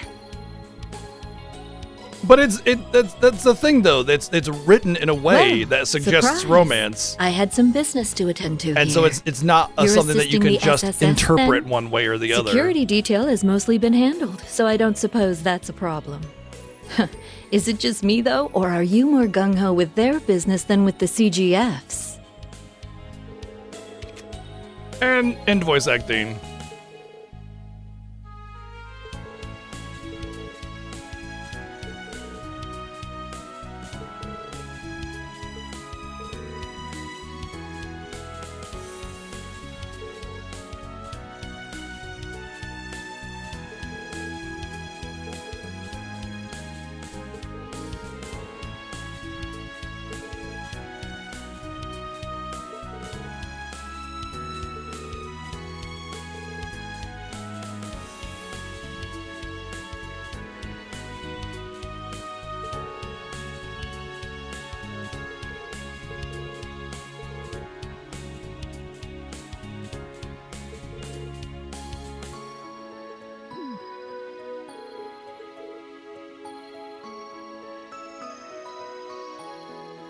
I don't know how that is the resolution you got from that. It seemed like she was pestering him and he was just like, leave me alone, please. Well, it was more like, shut the hell up, but I don't see how any of that was actually any of that, but whatever. That's not what whipped means. Also, whipped means specifically that you're willing to sacrifice everything, including what you want and what you love, for the booty, basically. That's what whipped actually means. And since they're divorced, I don't think he's whipped. Doggo! Best character.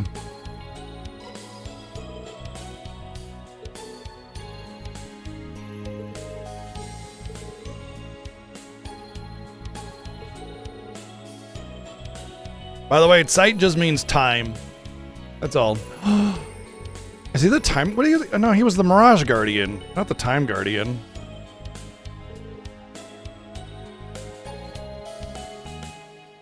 Zeit. So Z in German is pronounced like a TZ, so kind of like that. So Zeit is his name.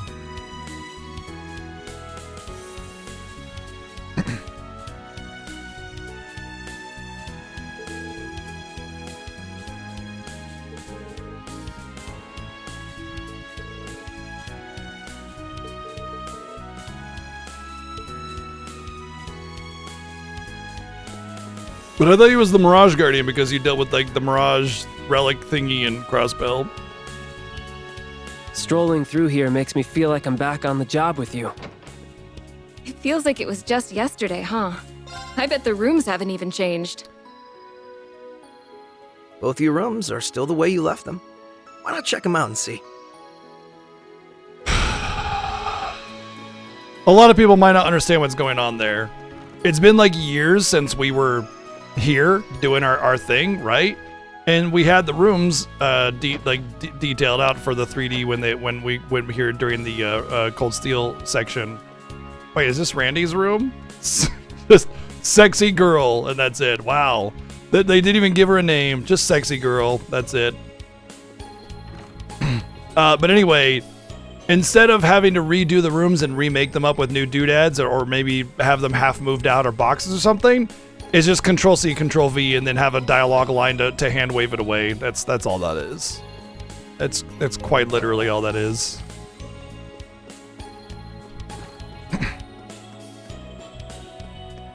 Who wants to go into the cuddle puddle? Wazzy is like, ooh, me.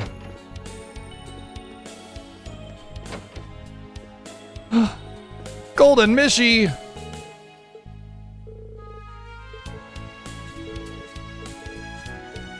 She's rather fond of it, that's why she's left it here for years. Despite being here in Crossbell to get her things, she's so fond of it, she's ignored it for years.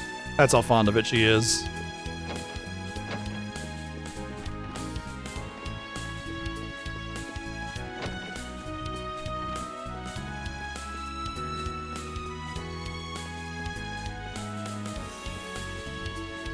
They still have that weird environment collision in this game where it's like if you scrape an edge, it just like stops you dead in your tracks. This really is Cold Steel 5, isn't it? Dudley speaking. How goes your patrol, Bannings? What's up, Studley? What's going on? Why was that voice? Why was that line voiced, but then nothing else? Where's Reen?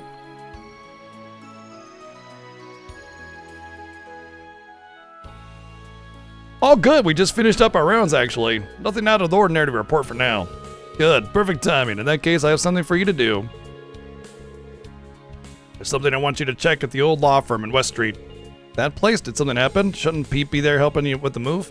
Yeah, he's the one who called it in. He reported hearing monsters underneath the building. Right, that building has another entrance to the geofront connected to it. It leads to the S2 area of the B sector. Isn't it awesome that he has just like this flawless memory?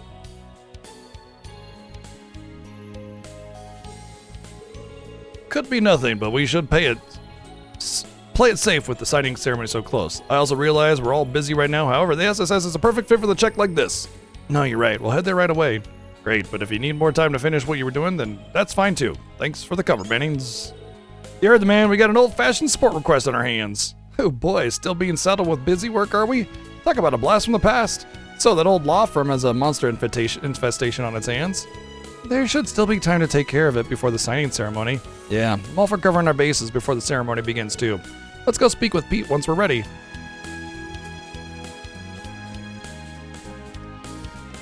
Where's the cat that lived here for 5 years despite nobody taking care of it? So you're asking about where Reen is?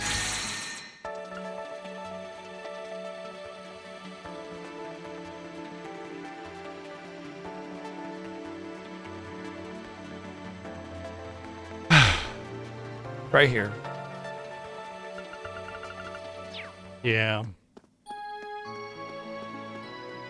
Apparently there are multiple paths, and Reen's path is one of those multiple paths. Which is a weird way of introducing it too. It was like so unrelated. It was just like suddenly there's a Reen path. You know? What they should have done is had like a double prologue situation where you play a little bit as Lloyd, you play a little bit as Reen, and then it's like boom, separate paths. What? So you kind of get excited for both. No, not multiple timelines, just multiple story paths. Where's that going? Law firm.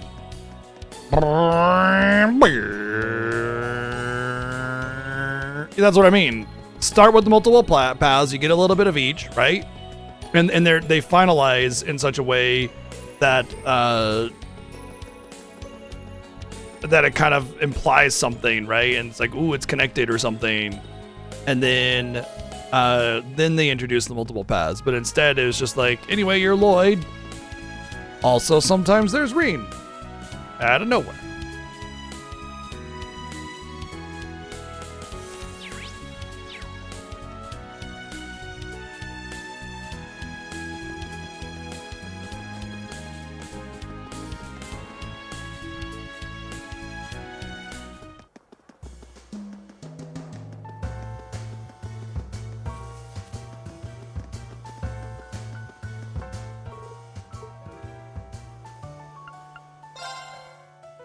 I hope McBurns to ashes.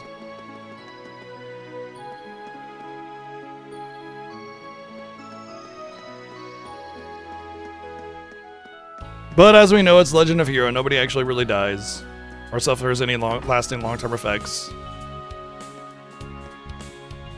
Hey, you little shit. Heard you had a request. Ah, you all came. Yeah, we got the details from Dudley. You've been hearing monsters roar around here?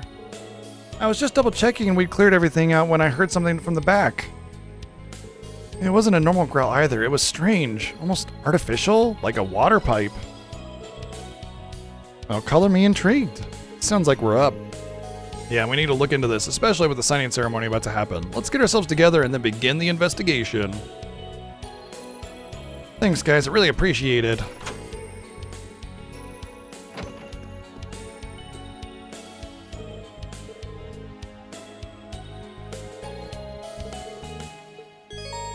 Upon beginning your investigation of the Geofront, you will no longer be able to patrol Crossbell.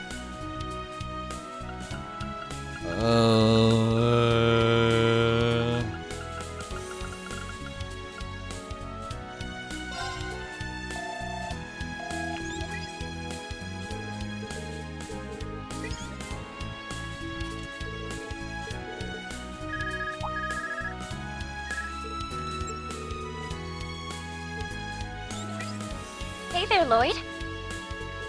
Hey, Rixie, what's up? So morning practice just ended here, but I'd like to get some more exercise in. I was wondering if there's anything I can help with. In fact, there is something that you can help with, yes. Sorry if this is bad timing. I know you're in the middle of work and all. Actually, where are you right now? Funny you should ask. I'd explain everything. Really? Talk about good timing. Would you mind if I tag along? Are you sure? What if you got injured before the big performance? Monster slaying over in the Geofront isn't that dangerous. Just think of me as a warming up for tonight's show. Honestly, it'd be a heck of a boost to have her with us. Good point. Yeah, moral support. All right, Rixia, we'd be glad to have you, and we would be able to provide physical support.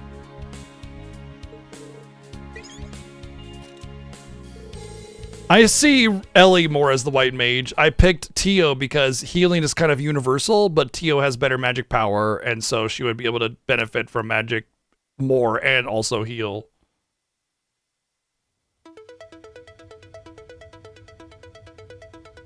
If they're giving us Rixia this early in the game, then it means either Rixia is going to be playable for a long, long time, permanently, forever, or they're going to do all that bullshit that they used to do in Cold Steel where they give you all these characters and then take them away from you constantly after you've built them up. But either way, Rixia's definitely got a place in the front line, so...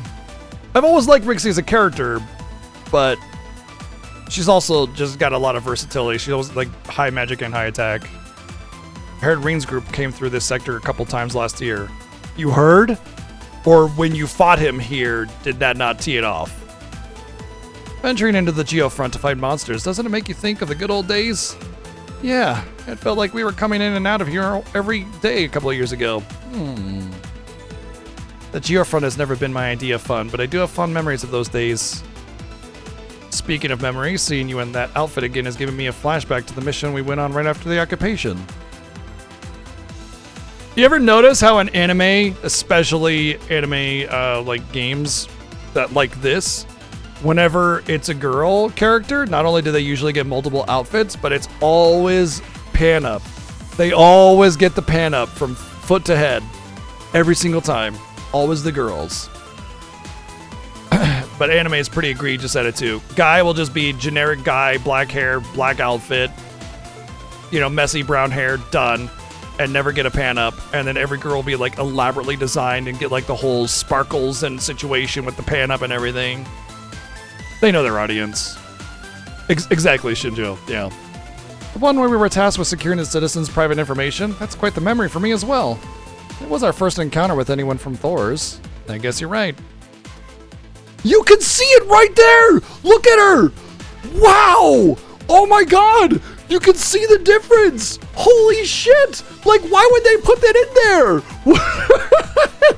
If they wanted to appear like ambiguous about it, you know?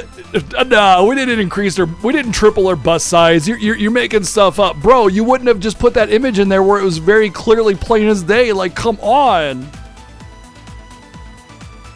You know, I've always thought your Yin combat attire is pretty cool. Gives off a different impression than what you usually wear, even on...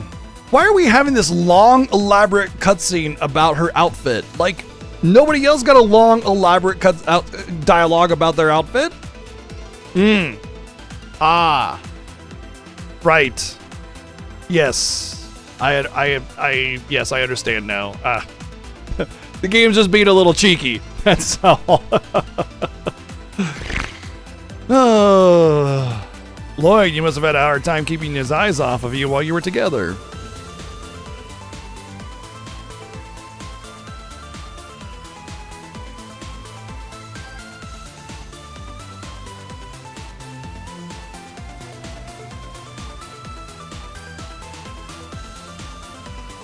I mean, like, let's say for the sake of argument, this is a true statement, okay?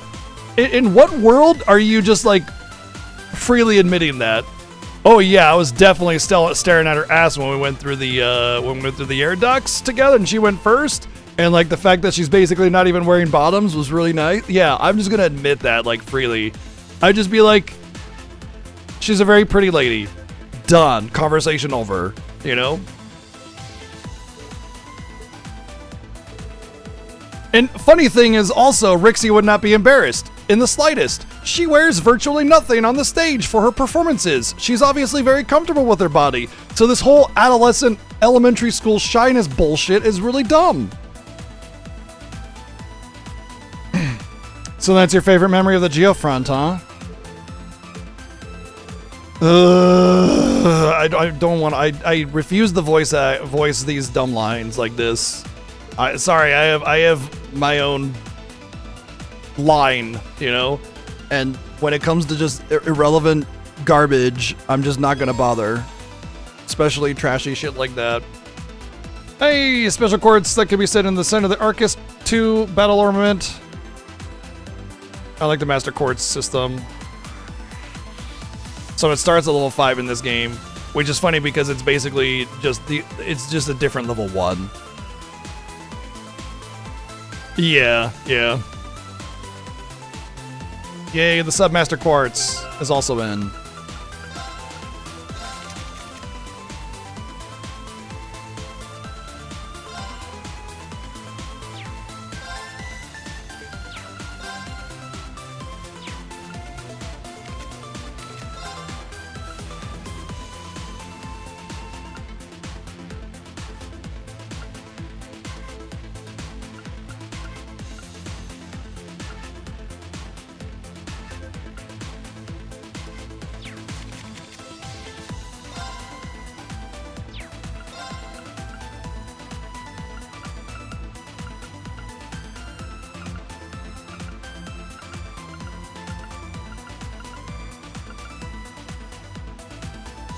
It's basically materia.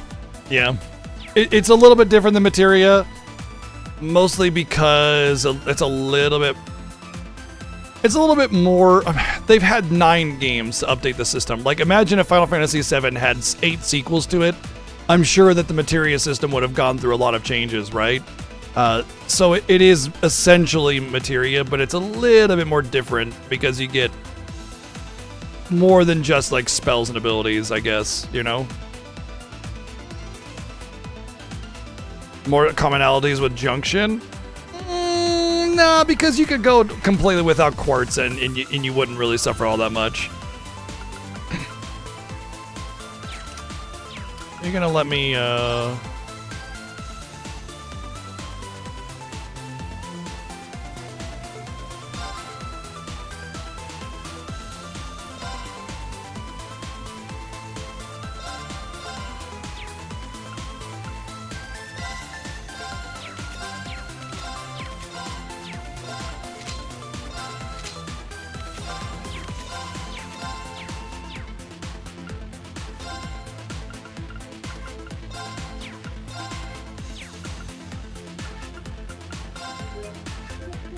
I forgot you can save anywhere. Oops.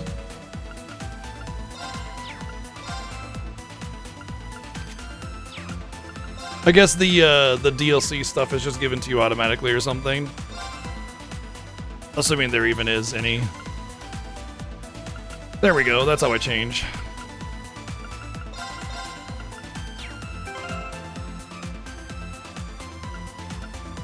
You know what's funny is her art here, her character portrait art, looks like the exact same from the previous game where they didn't multiply her chest by 15 times, which is actually kind of funny if you think about it, because like they didn't even bother doing new portrait art for her. I don't think I need to worry about my orbaments too much.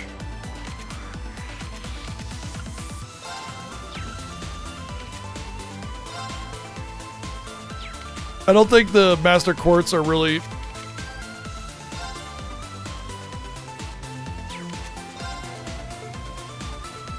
Oh, oh, she's already got that as her secondary, okay.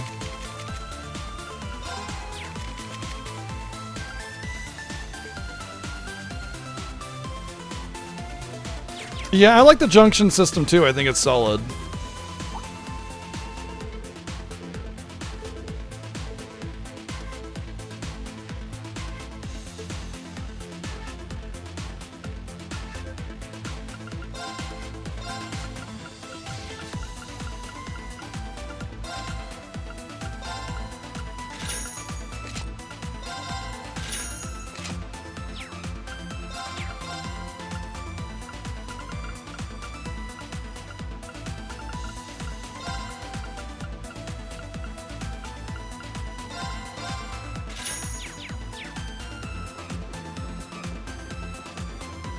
To be fair, I don't think that was really the intent behind the limit break system. They probably didn't think that went through all the way.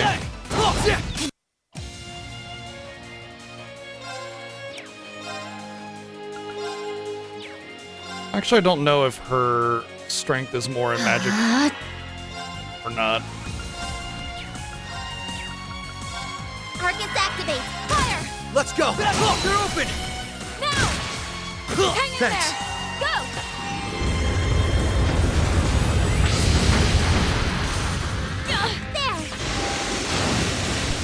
Of course. Battle complete. Now to reset myself. She's gonna reset herself? Hold on, we gotta wait for the boot up. She's gonna do status. Yeah, she's definitely more of an attacker.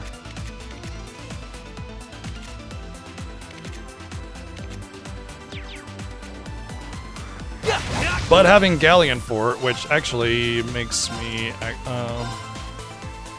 see, you get Soul Blur here, but if you know what I'll do is, oh, so why does she have Galleon for it? So that must just mean it's a normal quartz, which means I should take that off and give that to her, because why would I have her with Silverthorn when she should be on Galleonfort?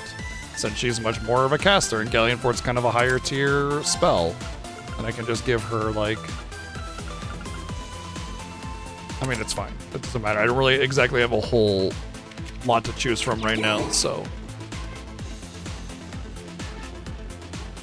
Especially considering Tio has the passive of damage equaling EP Restore. The level scaling in FF8 is very light. Yes, there is level scaling. Yes, it's still bad, but it's not that bad. Basically, the way the level scaling works in FF8 is it's more like there's little tiers. And it's like you have to get to level 31 before you get to like the next tier. So it doesn't really... It's my go. have a very aggressive level scaling system. It's relatively pointless. Going in.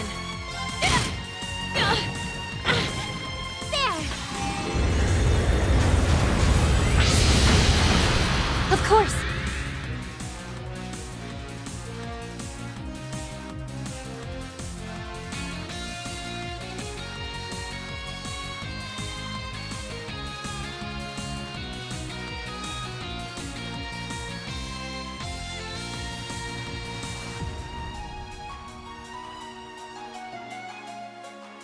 Sorry, starting to get a little bit of headache there. Guess you left you with something good to look at, though.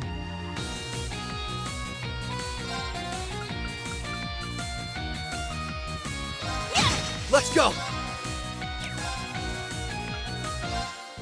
Arcus, activate! Need to pull it together.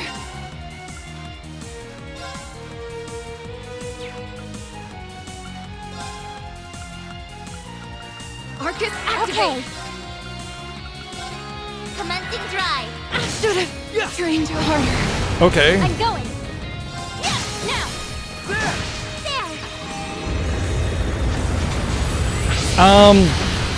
I can't help but feel that this game is gonna do that thing where it nice. focus fires your weakest teammate all the time, so they end up dying all the time, and then they lose their super attack because when you die, you lose all the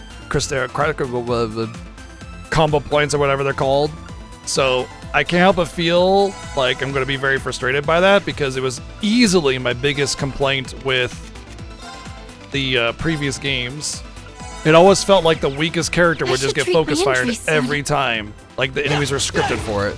So now, she has 0 craft points while everybody else has 200. So getting like a big craft point combo on a mini boss or something is not going to happen unless I build that up. And then she'll just get focus fired and die again, and I'll have to build it up again, and I'll get focus fired again, I'll have to build it up, you know what I mean? It's really annoying. And it trivializes the idea of I can catch my breath now. having defensive units or anything like that. And what I end up doing is just using immunity spells, because then you don't have to worry about defenses, and you just don't take any damage. Shouldn't have used that EP charge because I was just going to go back here and restore. Tio's out of MP already. I'm going. What's the attack button? Okay. No problem. Fire! Let's go. I'm going. It's my Engage. I think we'll go with this.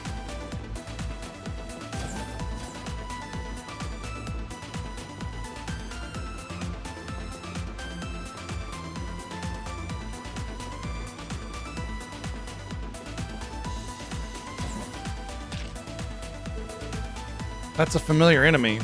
I seem to recall buildings in the old downtown district being infested with giant mosquitoes the size of bears, and it was just like a minor inconvenience.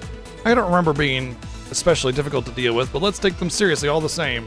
Better yet, let's be careful about the higher elements being active too. Time, space, and mirage are in effect. That's strange, I've gotten used to it with all the places Planora grass has bloomed in the past, but why would it be here? Hard to say, could just be some residual abnormality left behind from all the craziness half a year ago. Okay, I'm getting the idea that a lot of the game is going to be taking place here in the Geo front. And it's going to feel like Sky 3, but just with a different tile set. Hopefully not. Either way, I think that confirms that we're not going to just stroll past this monster. Now would be a good time for us to try the Arcus 2's new feature then. It's still undergoing testing. I like that the mindless bug bent on destruction is just letting us talk here. That's great. But now would be an ideal time to try it out. Oh yeah, I remember you telling us something like this. I think its name is something like United Front. It's a feature that Professor Smith has been leading the development of. Sounds like a pretty ambitious feature to be added in simple combat ordnance. I'm guessing we're candidates to try it out since we're all sharing combat links back into the Great Twilight. That makes me wonder what would happen if we tried it once. Noelle and Wazzy are back with us too. I was asked to gather battle data with it, since the Foundation and ZCF are all also collaborating on the project. Let's try and if the opportunity presents itself. And that would be now. Seems like the perfect chance to give it a shot. It's hard to explain, but I felt like I was connected with you all back there too, even though I wasn't there. Yeah, I think we can all try it out, so I'm all for it. Looks like we're all on board. All right, here goes nothing.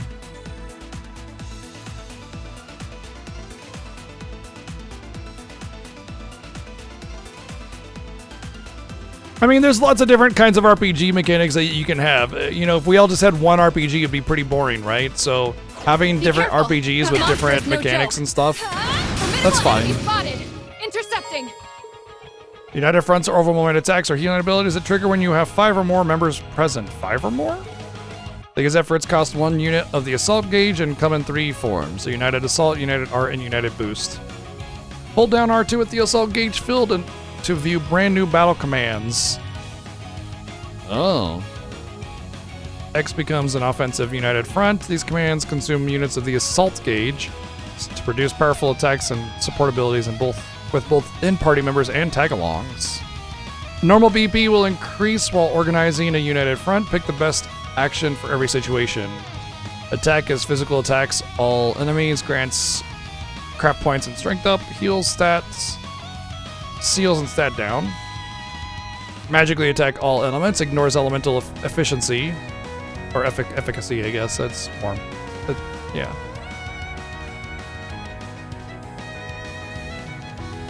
You can practically choose to attack enemies or not in most RPGs. You should have a choice. You should have a choice of avoiding enemies. Honestly, enemies on field I think is a really good design. I don't like random encounters. I think it's lazy to do it today, and it was only done back in the day because we didn't really know better or have any other alternatives. We just didn't know. But being able to have the choice of fighting enemies is huge, I think. It allows you to determine the amount that you want to grind or the amount you want to battle, and if you don't fight anything and gain any levels, then you are lower level and you have to take that negative, whatever comes along with it,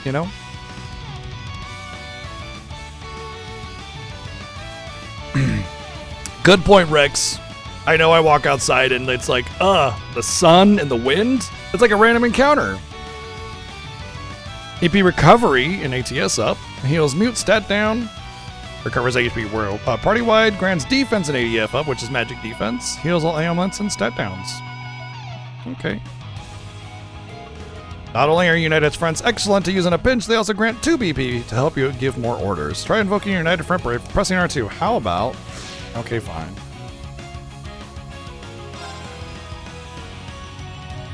Restores 2 BP, 30 craft points, cures stat seal down, strength up for 3 turns. All for one! And one for all! Everyone, move in! Gotcha! We're the 5 Musketeers now. That's it? Raring to go. That was the animation? Boy, that was a really underwhelming animation. They just had some flashy fire effect in the foreground or in the background, and then we did a regular attack. And that was it. That was all. It was just a regular attack. Wow. Commencing drive. I'm going.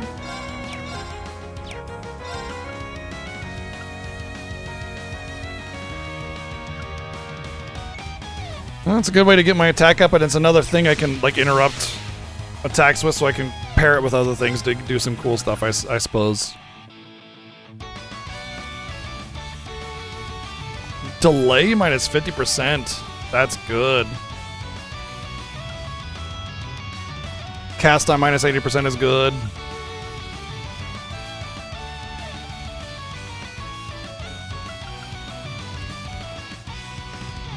Oh, this is the one you want to use a lot because it gives you craft points, so it's a way to build up your craft points quickly. Break them! Raging hammer! Yeah, why isn't it modulating phase? Perfect! Engaged!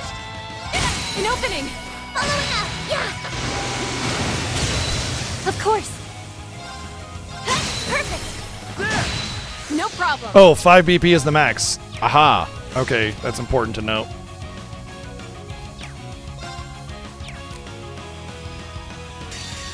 Hope you're ready. Oh, she died. All Oops. green. Oopsie, I killed it.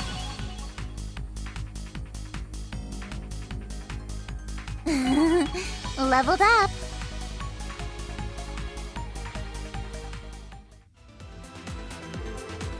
Wow, something else. Wasn't expecting it to be so powerful. On the backline units to contribute really makes a difference.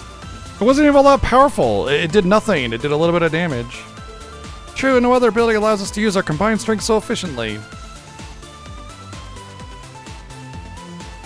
Burst is just sitting there. What am I, a joke to you? It'll allow us to use more orders as well, so I can see it being a real asset in battle. We have to remember to make good use of it. That shouldn't be too hard, because it's literally the only new mechanic after 9 games. I'd say we get plenty of practice with it now as we move forward. It's not. Burst is a new mechanic, and okay, there's the second new mechanic in 9 games. Oh no! No, the dreaded vents! Oh no, it's over. It's over. Wrap it up. Game's over. We're not doing it. We're not always. Yo.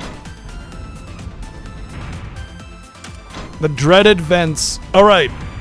So we'll go through this dungeon. No talking. Nothing at all. Not even voice acting during the cutscenes. But we're going to go into the vent. We will get banter. 9 times out of 10, it's some kind of awkward, I'm looking up somebody's skirt banter. Guaranteed. Watch. Oh, I see how it is. You're such a bad boy, aren't you, Lloyd? Wazzy, I'm trying very, very hard not to think about it right now. What are you two? Good grief. What did I say? Clock it. What did I say? 4 games, they haven't changed.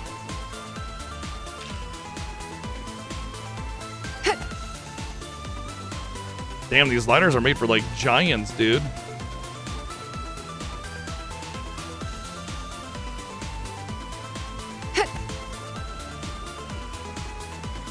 You see that treasure chest, I'm sure. This is always like one of the first ornaments that you get, and it's always like an essential one.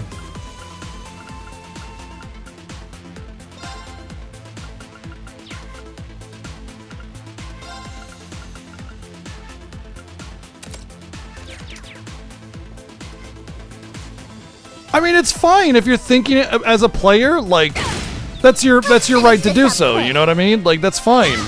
It's when it's basically endorsed, more or less. No problem. You know, that's where it gets weird.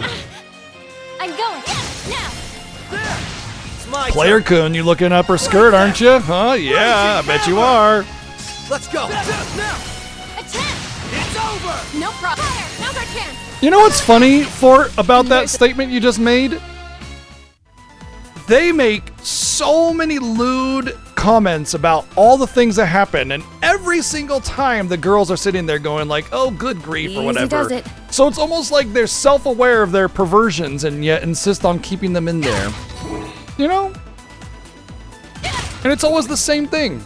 It's always the same dialogue, the same instance, the same interaction.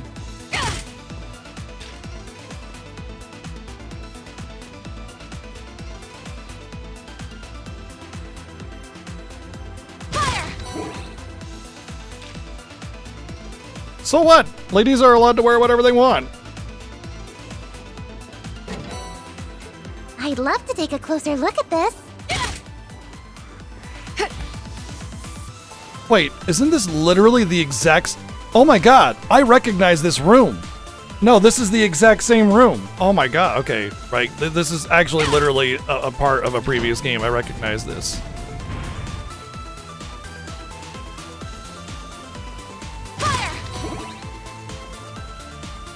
If only, Bowser. If only. Here's our shot. Engaged. Fire! Right. It's my go. Commencing drive. You vile! Not happening. There. They all went for Noelle, by the way. Every single one of them. Noelle is in the back. Of course. They all went for Noelle. I'm going in. Every single one. Arcus, activate! It's my... Of course. No problem. An opening. Following up. Let's go. 6 out of 6 on Noelle. Raging hammer. Right. Rearing to get there. Of course. No problem. Right. There's no stopping us. 6 out of 6 attacks went on Noelle. Why? You know, it's actually funny because I think every single time I've played a Legend of Heroes game, I've had this complaint about the focus firing. And at this point, I am like 99% certain that the games have scripting that has enemies attacking weaker characters and intentionally focus firing. Bring it in.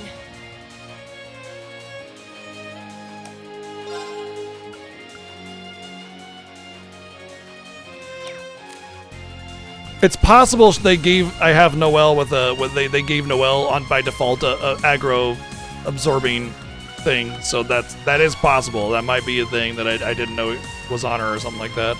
Arcus, activate.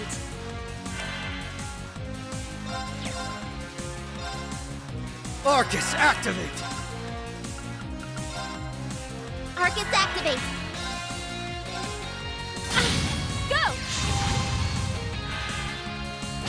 Simple. There. Yeah.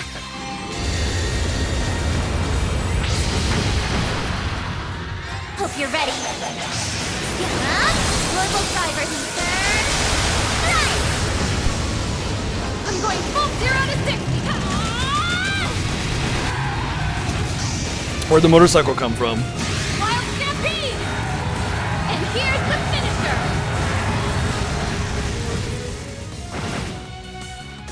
Battle complete. Nice job, all.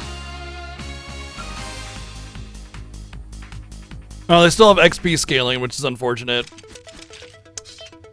There's a reverse XP scaling, meaning that the higher level you are, the less XP you get from enemies.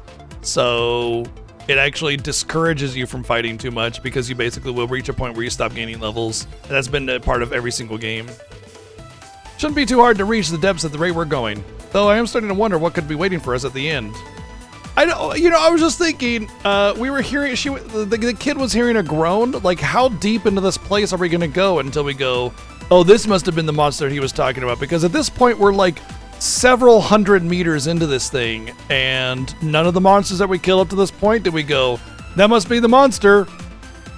Because there's just a lot of them. What about that big mosquito thing? Like, it just feels like we killed the monsters, you know? Like, at least if we had constantly been hearing the groaning after we fought things, oh, that's not the groaning, you know? It's deeper in, that kind of thing, right? So at this point, it's like, well, what monster, which one? Are we just gonna keep going until we're in Erebonia or something, you know?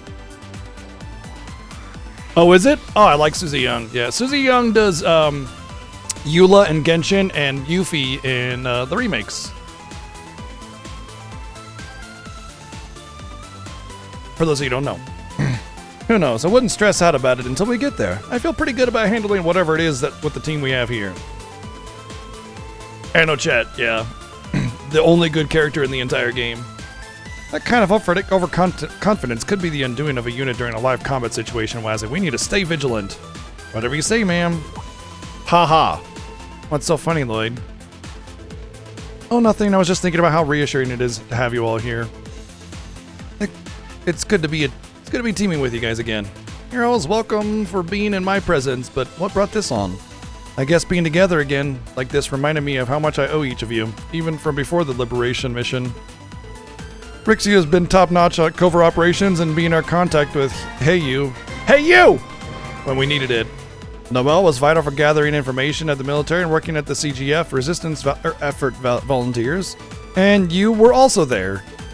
We wouldn't have been able to pull off the Liberation mission last month without you. I can't thank each of you enough. Yo, what's up, Jay? What's going on, dude? Welcome to Tales of Chestery, Reverie. Sorry. It's just,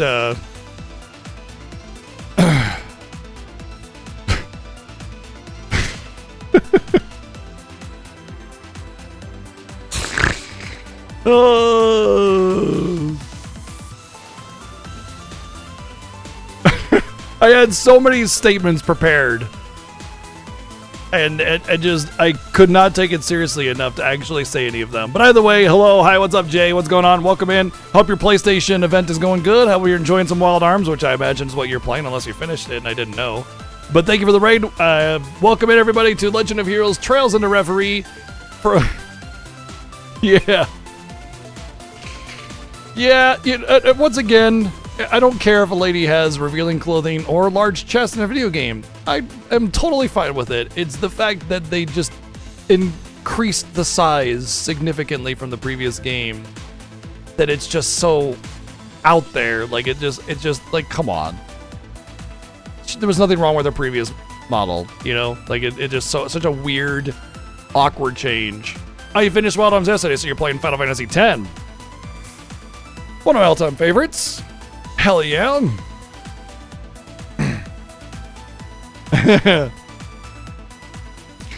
But anyway, yeah, I definitely am a big Final Fantasy fan here. Every year I play through the entire series in a big event called the Final Fantasy Fiesta. We just finished that. It starts December 1st, so you gotta wait until the next one. But I also have a goal of going through all the Legend of Heroes games.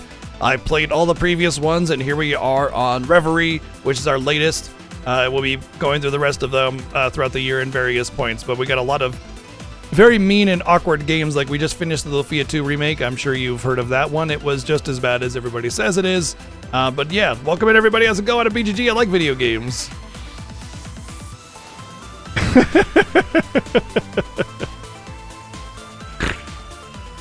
I, so far, have not been impressed by the story so far in this game, but I know it's just starting, and they have to reintroduce every single character 500 times over, so yeah.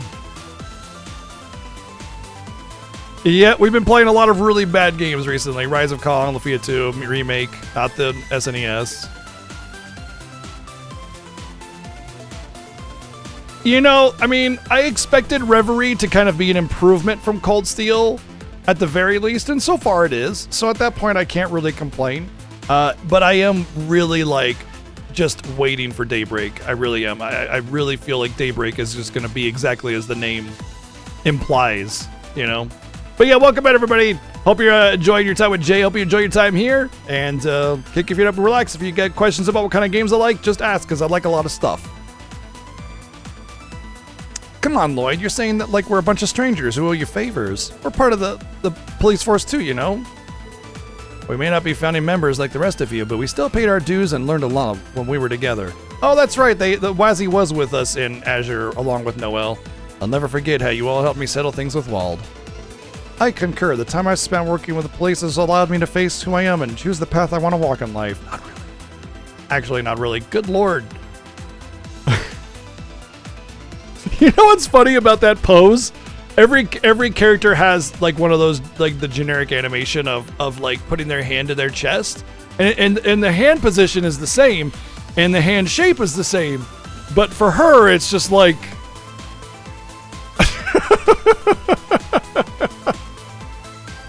can't help but feel like it was an intentional thing because, like I said, they know their audience, they know what they were doing.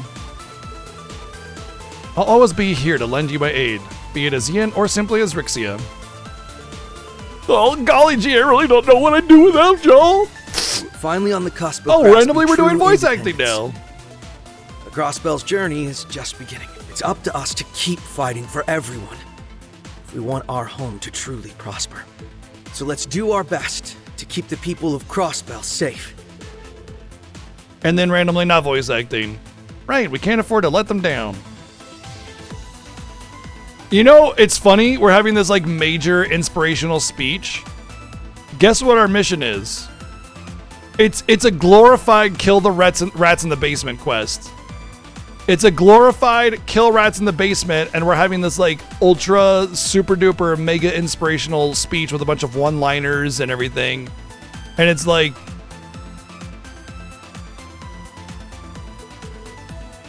okay. I just remembered something I've been wanting to ask you for a while. I was away from Crossbell for over 2 years when we dealt with the Azure Tree. So, who'd you get the furthest while, not even gonna bother.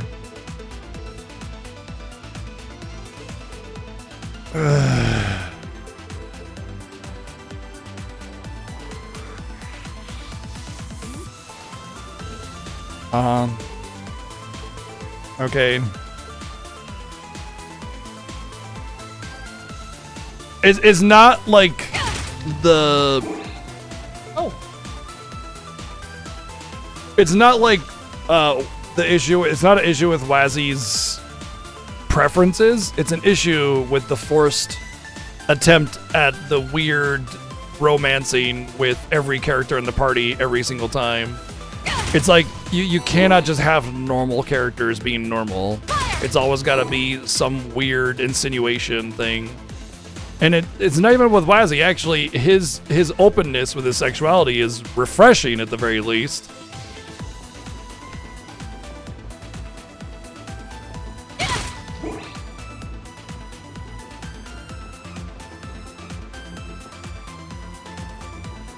Yeah, it's just like it's trying to bait out the shipping essentially. Here's our shot. Death awaits you. Desu awaits you. Break them! Raging hammer! I'm going in. Raging hammer. Hammer. It's a hammer. Just a hammer. Nothing more.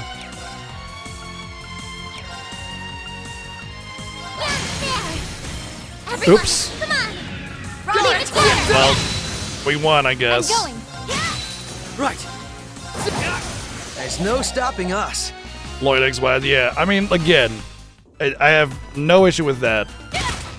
It's the insistence upon doing the whole, hey, how much sex did you have with the party members? Winky winky. Because we know our fan base are a bunch of horny teenagers that have never touched a girl, so we gotta get them all riled up.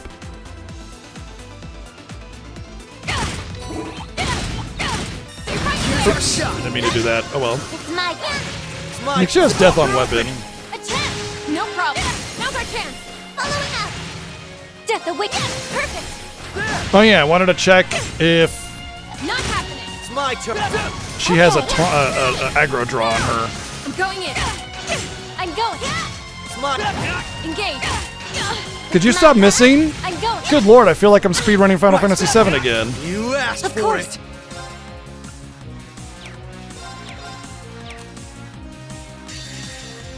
Behold my dance, an illusory offering to departing souls. I am beholding it. Sleep, embraced by silver light. Run. Right.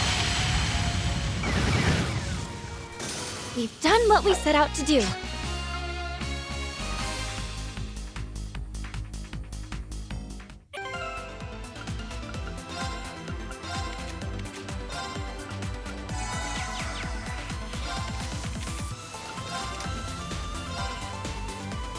Attract enemies' attention. I freaking knew it.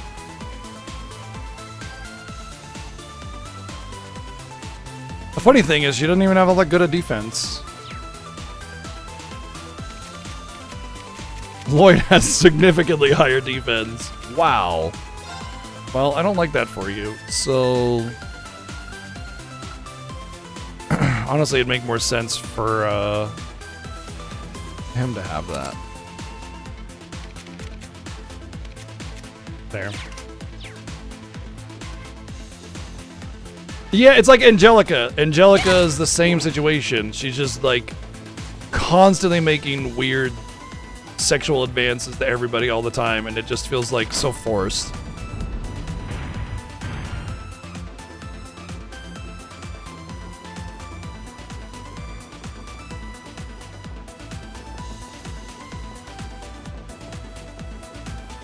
How do I get down there?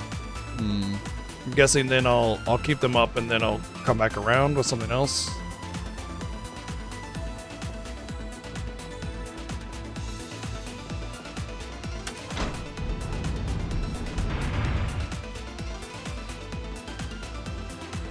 Especially considering she does it to any character. Well,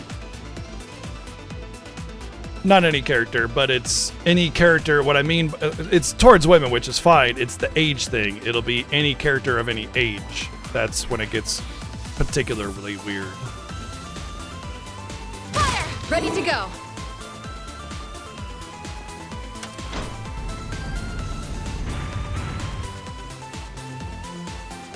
You know, I was actually wondering if it's one of those things where they just don't know how to write LGBT characters, so they think that a sexual preference means sexuality, instead of it just being like any other normal person, just that you prefer a different partner because of that. That's just what you like.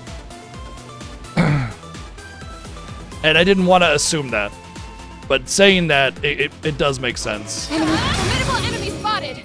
Intercepting. All for one? And one for all! Let's go! Yeah! I'm going in.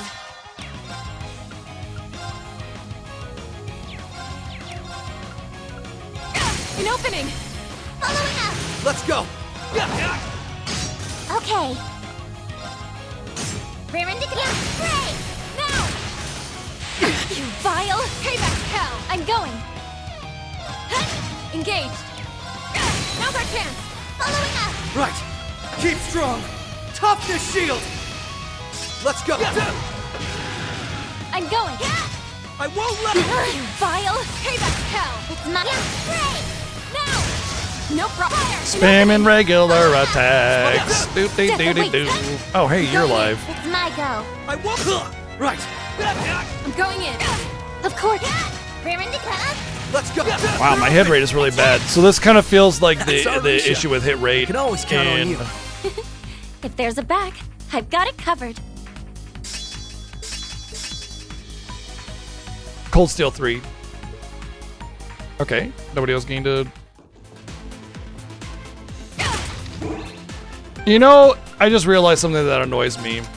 So they start you at level 100 in this game because you already experienced characters and everything, fine, whatever. You ended the game at those levels, okay, I can respect that. But then they give you the Master Quartz system, and they started at level 5, which is the max level of the previous one. But at level 5, like, these are the abilities and stats you get at level 1.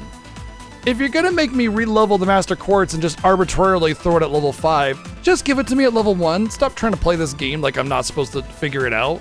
Stop that. Just make it level 1. It's fine.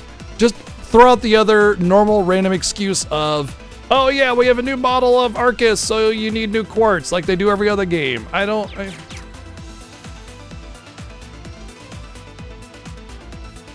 By first chapter, do you mean Sky first chapter? Or the first chapter of this game specifically? Yeah. No, that's exactly it. They actually see that treasure chest. That's very. Herman's confused. That's very accurate, actually. They you can kind of see it going through the games. The later you get, the more fan service there is. That's very true. I don't know if it's going to be the way with Daybreak, but yeah. And I want to point out that I'm fine with fan service. In fact, as long as you've made a good game, throw in some fan service. Not going to bother me one bit. But it's the thing where if you rely on fan service, it loses its value. Because if I don't care about the rest of the game, then why should I care about the fan service about characters I don't care about? Boy, this is a little confusing, isn't it? I don't have the treasure tracker yet, so...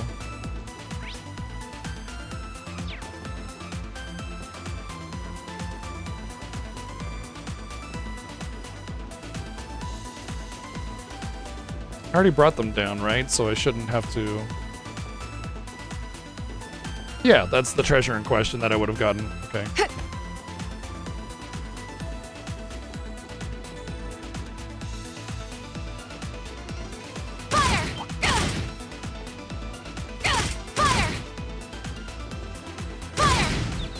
An easy victory.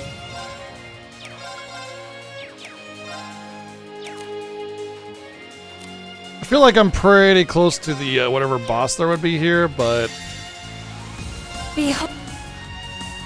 No problem.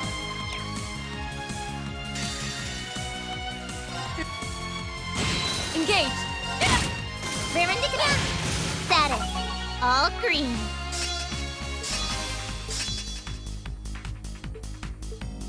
Of course I did. well, if she does criticals, that'll be better on the EP heal with damage. Ready to go.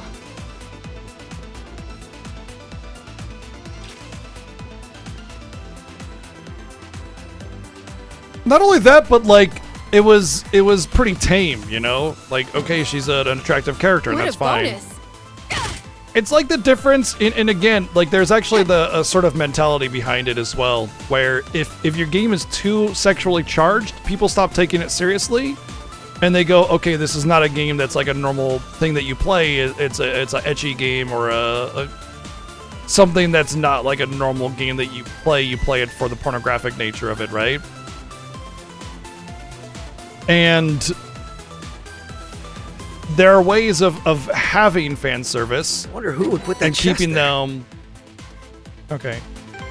Keeping the integrity, right? You know, so people take the game seriously, and it's not even about like porn bad. I'm who doesn't like porn? Everybody likes porn. Like it's just everybody, right? The point is that when you have an adult game, nobody's going like, oh, I can't wait for the story of this game where the pizza guy gets a tip when she doesn't have any money. Yeah, A+, that's what I'm here for. You know, nobody cares about that, right? So when you have too much fan service like that in the game and you constantly lean into it way too much, people start treating it like the thing that it is, and then the story takes a back seat, and then if your game starts to sell like that, you're just going to keep leaning into it more and more and more, and your game is no longer about the story that it was building. It's more about the adult content, you know? So there is an expectation versus delivery that matters. You vile death awaits. And so when you like keep leaning into the fan service aspect of your game and less in the gameplay and storytelling aspect of the game, the identity becomes more clear. There are a couple adult games that are actually pretty good. I wouldn't say story good, but gameplay good. They're rare, but they're out there. Because, once again, that's not what they're selling. They're not selling, oof, you know, fun game. They're selling... Behold my dance, please. It's my go. And there's another win for us. But once again, the reasons that I stated earlier, that's why, you know? Nice. That's the reason why you don't get that kind of thing in those games, because of that exact thing. People subconsciously or actively see them as different things.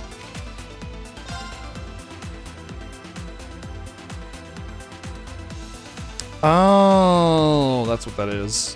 Okay. I kind of feel like giving that to her instead. Not that. That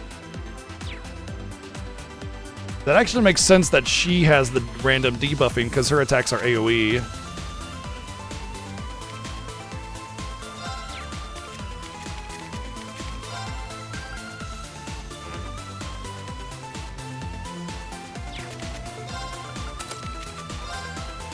Oh, she has that as her main.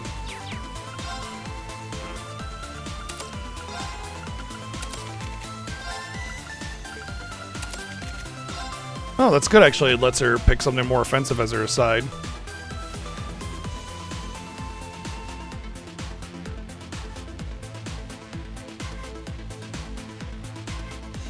A sophisticated prostitute? What's that part? I don't know that.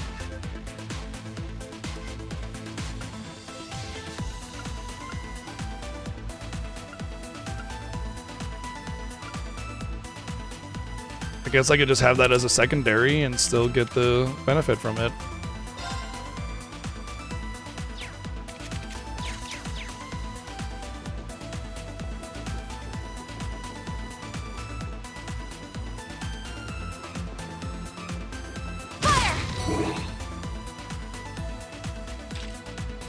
Oh, okay. Wasn't Fate Stay Night though originally hentai though, and that's it kind of had a transition in the opposite direction of hentai, and now it's, you know, normal or not hentai. Come on.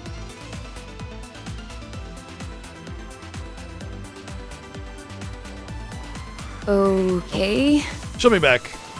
Maya Cam is gonna be back. She just went into the window really quick.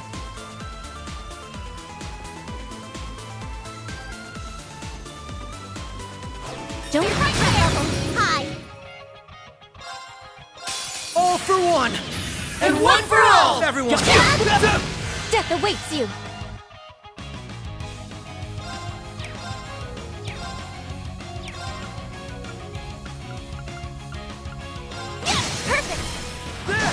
Raring to go.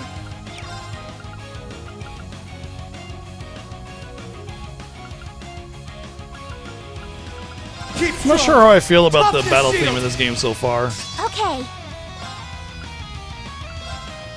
Arcus activate. Engage. An opening. Following up. Oh, that also confuses. Nice. Death awaits you. Now. I'm going in. An opening. Following up. Okay. it's my turn. Death awaits you. No problem. Fire. An opening. Following up. Okay. Right there. I don't know why I did that. Raging hammer. It's my I guess just because I get the point back, so then I can do it again. Right there.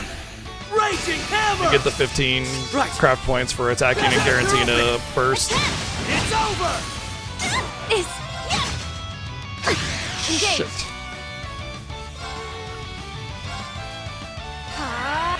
Thank you so much. It's my turn. It's my. I'm going. I'm going in. Really, really not digging that accuracy right now. Thank you. Death awaits you.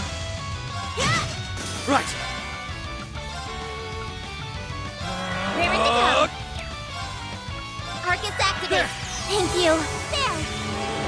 No problem. Fire. It's my turn. Of course. Raring to go. Engage. Fire. Of course. Battle complete. Now to reset myself.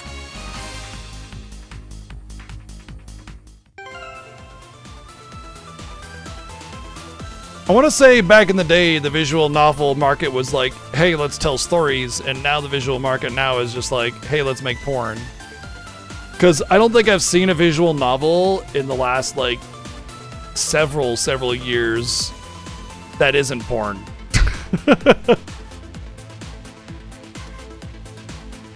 Is the opposite? Oh, really?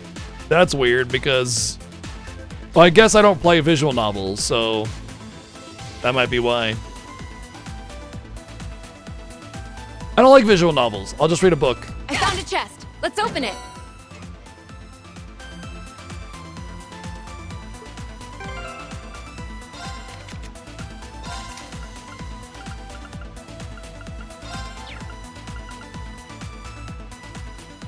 Why would she have impede? That makes no sense. Okay, it needs to be a level 3 slot. So that's kind of dumb. I don't feel like it's a smart idea to throw out a bunch of tier 3 orbaments when I basically have not really had much of a opportunity to upgrade those. Not orbaments, quartz. Because I just started the game, you know? I mean, I'm not gonna poo-poo getting a level 3 quartz, but still.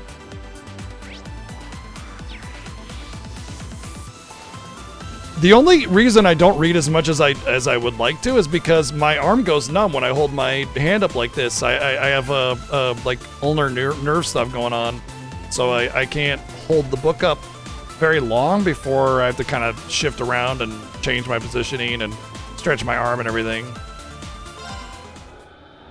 That's pretty much it. Or else I'd read a lot more still. That even just like playing games handheld is a little bit easier because you have like battle animations playing out or story cutscenes or something where you can just kind of hold it at a distance and whatever. But yeah. I've never tried an audiobook. Ebooks don't change anything. They're the exact same thing. But I've never tried an audiobook before. But whenever I read, I'm usually in an area where audiobook would not. It wouldn't work. That must be it. Yep, just a random machine. This is the one. Of all the monsters that we killed, none of them were the monster in question. But this one, 5 miles deep into the zone, that's the growl that the guy heard. It just was a really loud growl. Came to the right place, only that's no monster. Yeah, it's an archaism.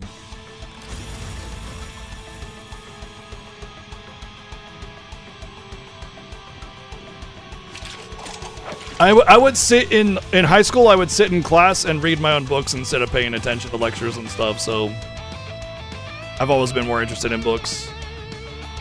Aren't these things primarily made by the Society? What's it doing down here? The IDF was using them before the war to flush out pockets of the resistance. This could be a leftover. I suspect that's the case. Oh, don't forget the narrative insight. We're going to make wild assumptions about everything and we'll be spot bang on 100% of the time. I'm not familiar with this model, but it looks pretty tough. Yeah, but I'm sure it's nothing we can't handle. Prepare to engage. Threat level high. Actually, I still had good passing grades in most of my classes. Oh, I don't have the charge thingy. Damn.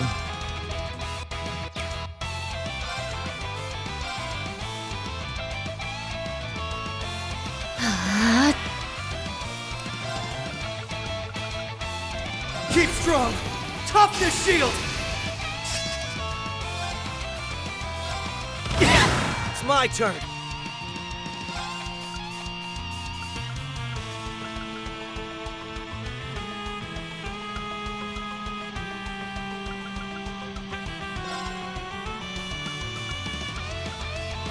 Arcus, activate! Raring to go.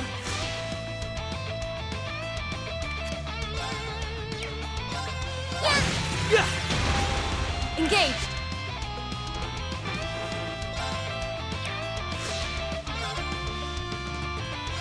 All for one, and one for all. Focus Get down. Fire! Death awaits you. Well, let's see how bad this is for us. Toughness shield! I'm going. But we're gonna try to do the thing. Hope you're ready. Global driver's turn. I don't know how viable it is in this game. So far, it doesn't seem. Yeah, got him halfway down. I'm going. Perfect. No problem. Keep strong. Oops, I didn't want to do that. Toughness shield. No problem. But he did Crescent Moon, which I don't give a damn about. But I can't attack? Oh, she's paralyzed or shocked or whatever it is. Let's go. Thank you. It's my go. Keep strong. Toughness shield. It's my go. Commencing drive. There. Thank you so much. Death awaits you. Let my guard down. Cool. That was just death. Thank you so much. It's my turn. Arcus, activate. Raring to go. Arcus activate. Engaged.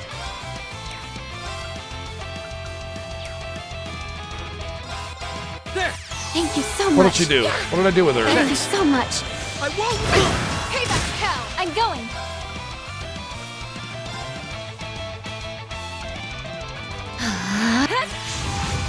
No problem. I don't have any debuff cleansing and everybody's blinded on fire, so... Right.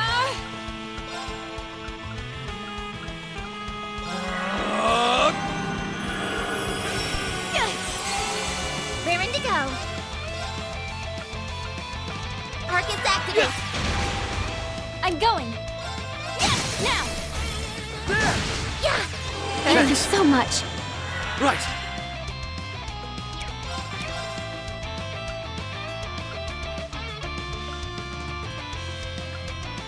I don't have any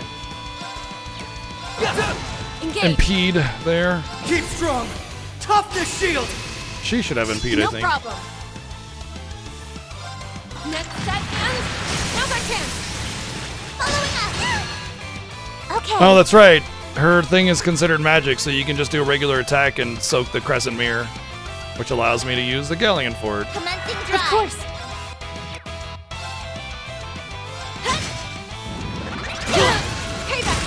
Let my guard How down. the fuck is she getting one shot? How? Engage. Every time she just blip dead. Thank you so much. She's at full friggin' HP, bro.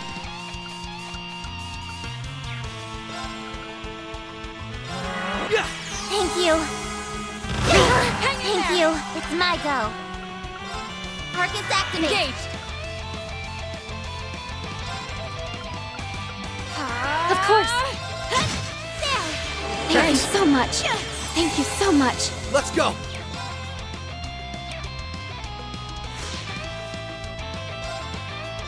All for one.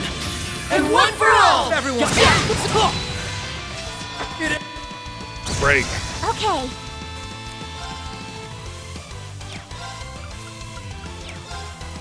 Yeah, there. Now. Engage. Hope you're ready. All right. Status. All green. Fortuna, I remember being good.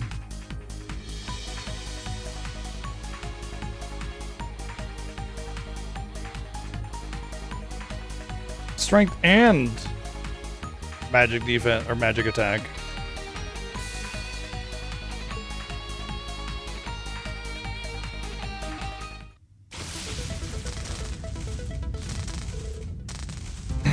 It's gonna blow. Everyone, fall back. Except for me. Everybody had an opportunity to fall back, but I'm not gonna. What is that?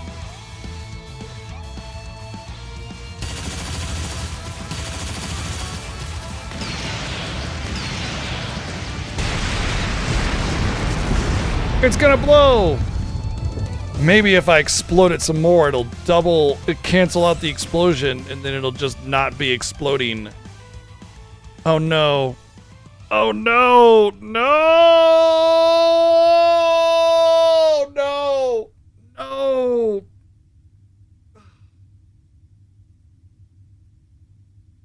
So...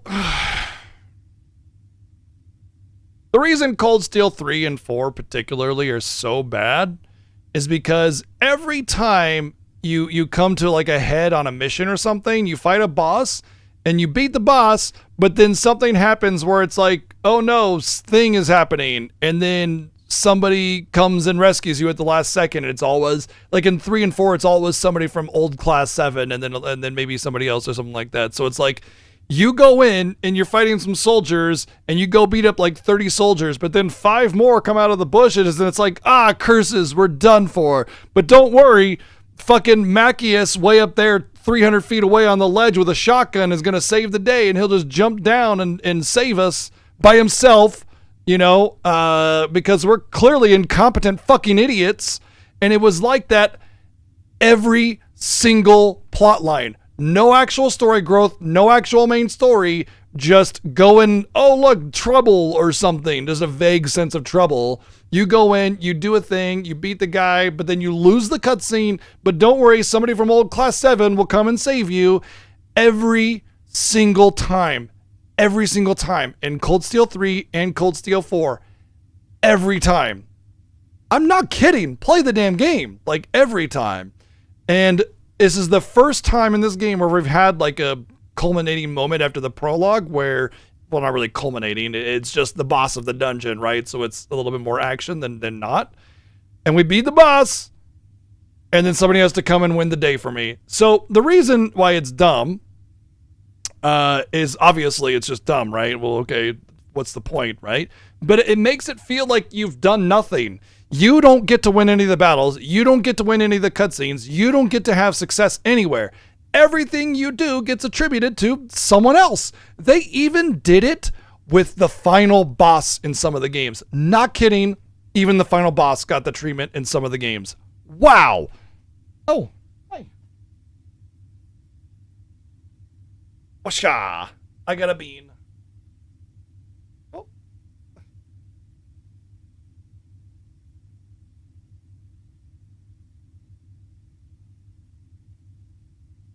It's a fine trope when it's not used every scene, yeah.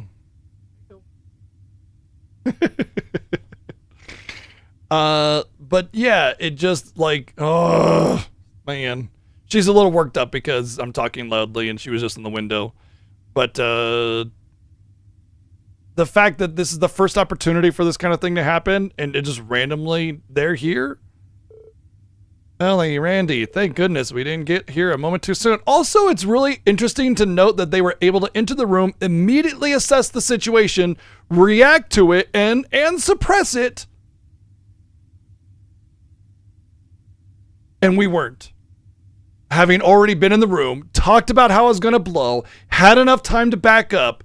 But don't worry, Randy and Ellie are here to magically make the day safe.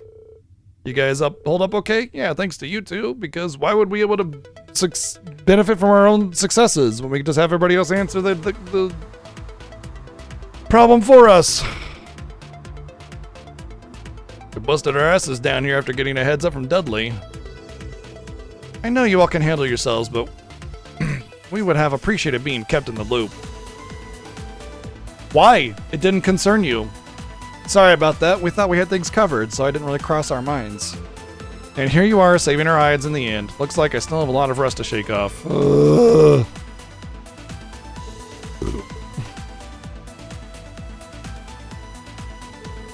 Tio, was that the same terminal you interfaced with when Reen and his classmates were on the investigation? Oh, yeah, I used a projection with the Aeon system to scan the spirit veins below Crossbell. It was only possible with Emma's help, but we were successful in the end. Legend of Blue Balls. Honestly, it feels like that, doesn't it? It just feels like you're promised something and never get anything. Well, okay, hold on. That's promised is in this game alone. You're not promised anything in real life with Blue Balls. Sorry, that is not what I mean by that. You're expecting something and don't get it. Not to say that like somebody is responsible for your gratification or anything like that, but it is something. The terminology applies, but just the meaning behind it is necessary to be elaborated upon. When I picked up Maya, I think I got a cat hair in my nose. I'll have to put in the repair request with the Foundation. A projection, huh? Can that be what I just saw? Maybe it was some kind of system malfunction. What is it, Light? Yeah, what's with the side glance? Sorry, it's nothing. If the two of them didn't notice anything, then maybe it was just my imagination. Anyway, thanks for the help, guys. You're very welcome. Someone's got to watch out for you if you're too busy watch out for the rest of us. By the way, the projection looked like pigeon or whatever is it? Pigeon, chicken, I don't know, whatever his name is. I think it's Dove. No, not Dove. Pigeon, Dove, Bat. No. Booby. That's what it is. Goose. Whatever. I just think that about wraps up our investigation here. It's almost noon. We should be getting back to the surface. I'm with you there. I'm starting to feel a little peckish, to be honest. How about we stop by the base and... Crap. How about I keep on seeing Maya run back and forth? She's in a very playful mood. Key and the Chief are supposed to be on lunch duty today. Now you're speaking my language. Free lunch and I don't have to lift a finger?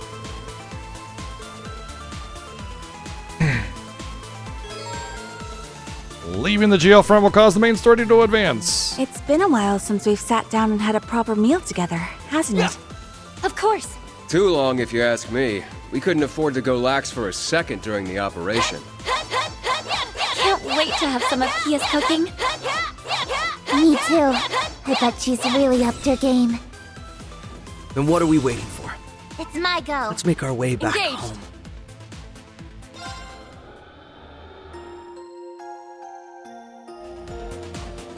Am I gonna have to manually leave? Or is there like a...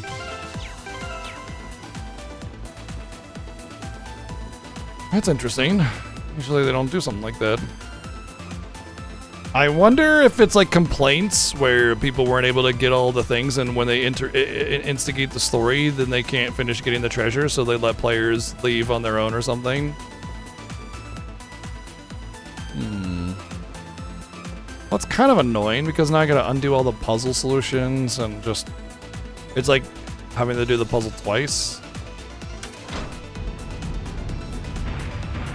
I mean, it's only gonna get more annoying the deeper in the game. Like, these things should be pretty simple, obviously.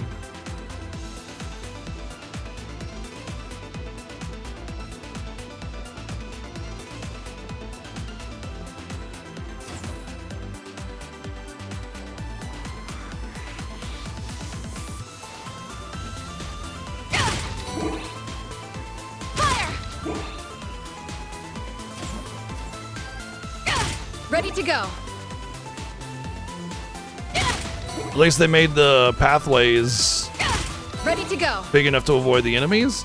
There was one, I think it was like one of the Cold Steel games where they kept the whole idea of like being able to avoid enemies if you wanted to, but then made the passageways too thin to actually be able to avoid them.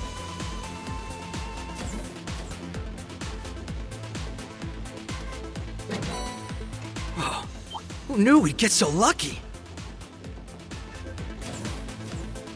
I'm afraid to commit anything into any character with this game because I know how Cold Steel 3 and 4 treated all the character rosters.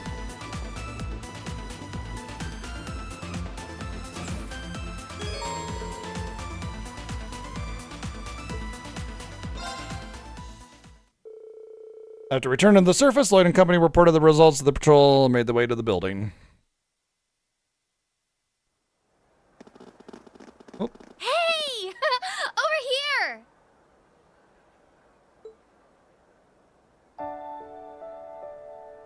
Everybody was just sitting there in line waiting Seems exactly you're like no that. worse for wear Instead of after like all that going hard work. inside and maybe sitting down, and then when we get there, it's like, oh hey, we were just chilling. Nope, they're all just sitting there waiting like this, waiting for Lloyd, waiting, because without Lloyd, life is meaningless. Waiting for Lloyd, waiting. It's like a dog, like waiting for its owner to come home, just waiting, sitting there, waiting forever, waiting. It's one of those like not believable aspects that they It's insist nice to upon. see you all. But how did you know we'd be coming out here? We were told about your investigation into the underground. Oh, okay. Dudley? Hell, even Murray and the commander. Kia invited us. And you can't say no to that face. Yeah, she helped me get away from work to finally have my lunch, so it happened to work out. Looks like. This might have been overkill, though, right? No way! Lunch is always more fun with tons of people. I wanted Shizuku to come too, but she had some stuff going on with her dad. That's too bad. And Elia wanted to go nuts on solo practice. That sounds like Elia to me. I'll just bring her something later. These kinds of get-togethers aren't so bad every once in a while. I guess. Just making it clear, we don't have anything special on the menu. No one is expecting a 5-course meal. But I'll be I making am. sure that whatever you eat is at least better than one of your cigarettes. Please don't. Something up, Lloyd? Oh, I'm fine. It's finally hitting me that we're home. I know it's just another day like the day before, but something about it feels so different. Yeah. I think we can all relate to that. I know I can. Everything we struggled through was so we could have moments like these. It's been a hard couple of years. And I'm so happy we pulled through. You're damn right we did. The hard part's over. We got what we wanted. Now we gotta protect it. And we'll do it with gusto. Come on in, guys! I made a lot of food to perk you up for a hard afternoon.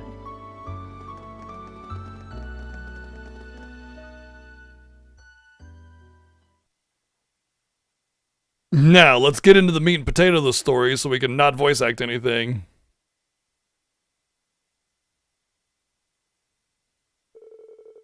Everyone assembled for lunch and fueled themselves for the rest of the day with delicious food and cheerful conversation. That afternoon, security measures for the signing ceremony wrapped up in time. Wait. That's weird. Like, I figured the signing ceremony would kind of be more important to showcase. Okay. Before long, the hour finally struck 2 p.m., and the historic ceremony established Crossbell. Oh, okay, long-awaited independence began as scheduled. Oh, okay, this is it.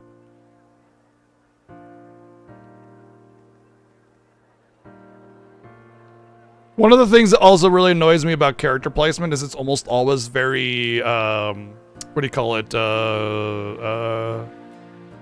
symmetrical.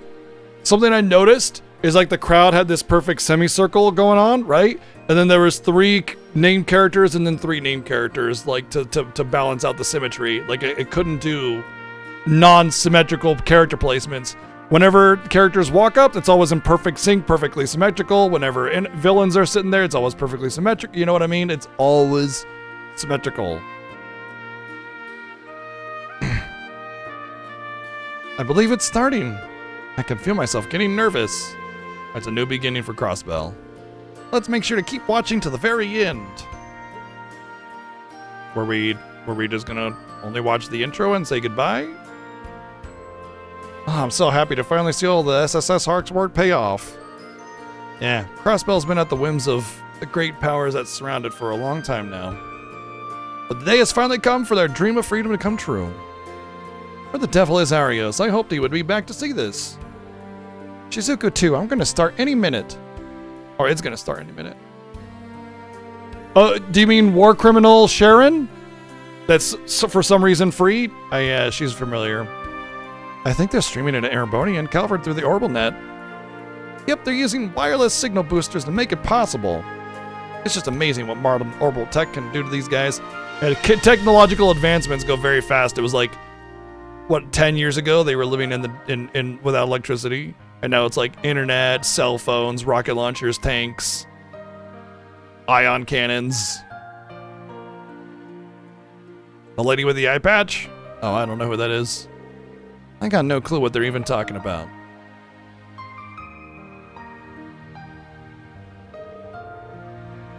Mechas. Well, I've never seen so many connections at once. Wait there. Get him, Mike.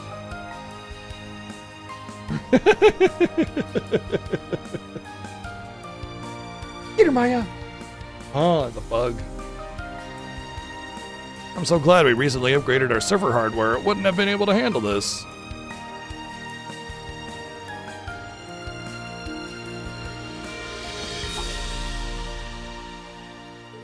Hey, Sully, where's Ilian? She left just a second ago, said she forgot something in her apartment. I'm sure it's sure been a while, though. I wonder what she's up to. Oh, it's the speaker. It's really happening.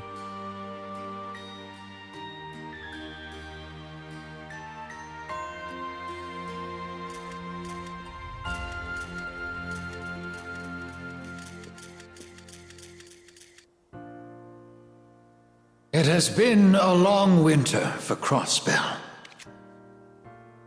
Since becoming an imperial province, no. Since we asserted our autonomy over 70 years ago, we have faced countless ordeals. All within the last 2 years. We have been toyed with by neighbors, scarred by terrorism, upended by chaos, challenged by unknowns, and robbed of sovereignty. During the war, our home even served as the front line. Much had been taken from us in that bitter conflict. Such deep wounds are not easily healed. At times, they even go on to birth yet more tragedy. But no matter what hardships we faced, the people of Crossbell kept pride in their hearts. They weathered each and every storm, always dreaming of a brighter tomorrow. It is because of that, I believe, that we stand here today. As a fellow citizen of Crossbell, I wish to thank every one of you for never losing heart. This day, we begin a new page in the history of Crossbell, as well as for this whole continent. May we not dwell on the past. May we instead look toward a future where we all can move forward in harmony. Then pow, shot to the chest. I earnestly hope this ceremony marks our first step toward that future, serving as a beacon of hope to the children of our Shot age. through the heart and you're to blame.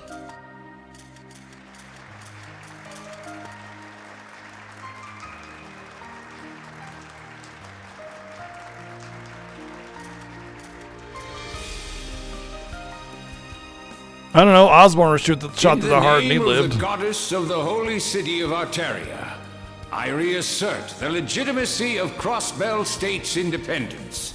Reassert? It never was asserted. Speaker McDowell, please step forward once more.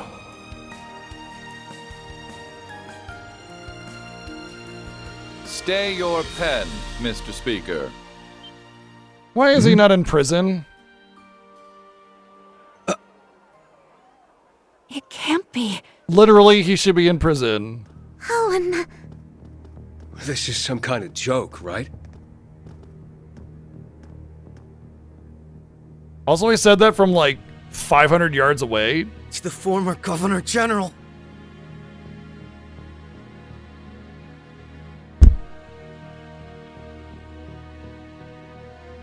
Good day to you all, dear citizens of Crossbell.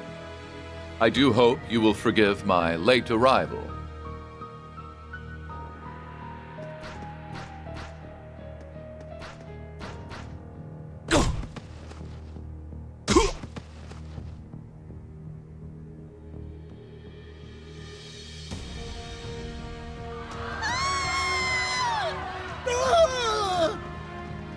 What's this bastard think he's doing? I can't believe this is happening. You've got to stop them. How are they so well trained? Hell out of my way, assholes! This isn't looking good. Stand down, damn you! Everyone!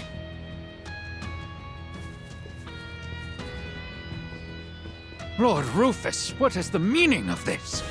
Why, I simply came to register my objection to that declaration you were about to sign.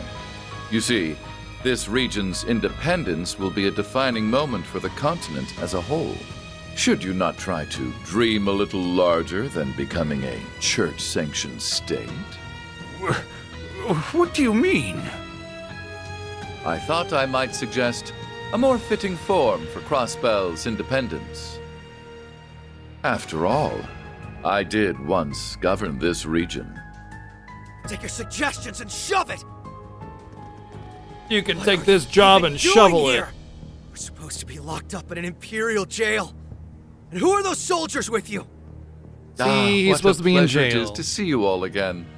I've simply come to address some unfinished business.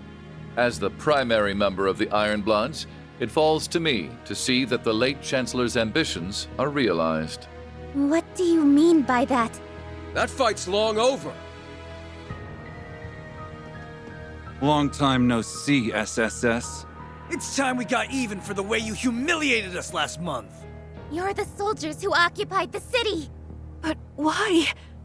They weren't arrested and imprisoned? Hello? I see every word. Does nobody ever suffer any consequences? Like we have laws in this game, but they just kind of go, whatever. Every last one of you is under arrest. Again. You're under arrest again. You're under arrest. You're under super arrest. Take care of them, Ebon Defense Force. Ebon, not Eben. Ebon. Ebon Defense Force. Let's begin. It's hard to take the game's story seriously when nobody ever suffers any consequences whatsoever. War criminals go free. Oppressive governments that get overthrown go free. Everybody just goes free. Nobody gets arrested. Terrorists go free. Murderers go free. Thieves go free. Everybody goes free, and nobody died. Like, what the fuck? We were there. We did the prologue. We knocked them down. We said you're under arrest, and they didn't get arrested. What?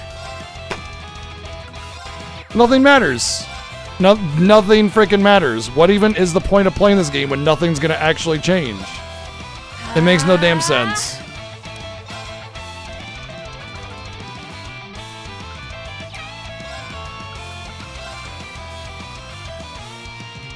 Arcus activate.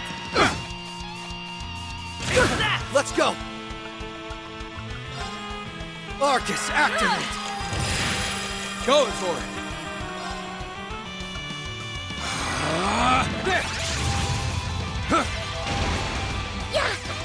True, he is a former member of Class 7, thus he's exonerated of all current, past, and future crimes automatically. About time. Leave it to me.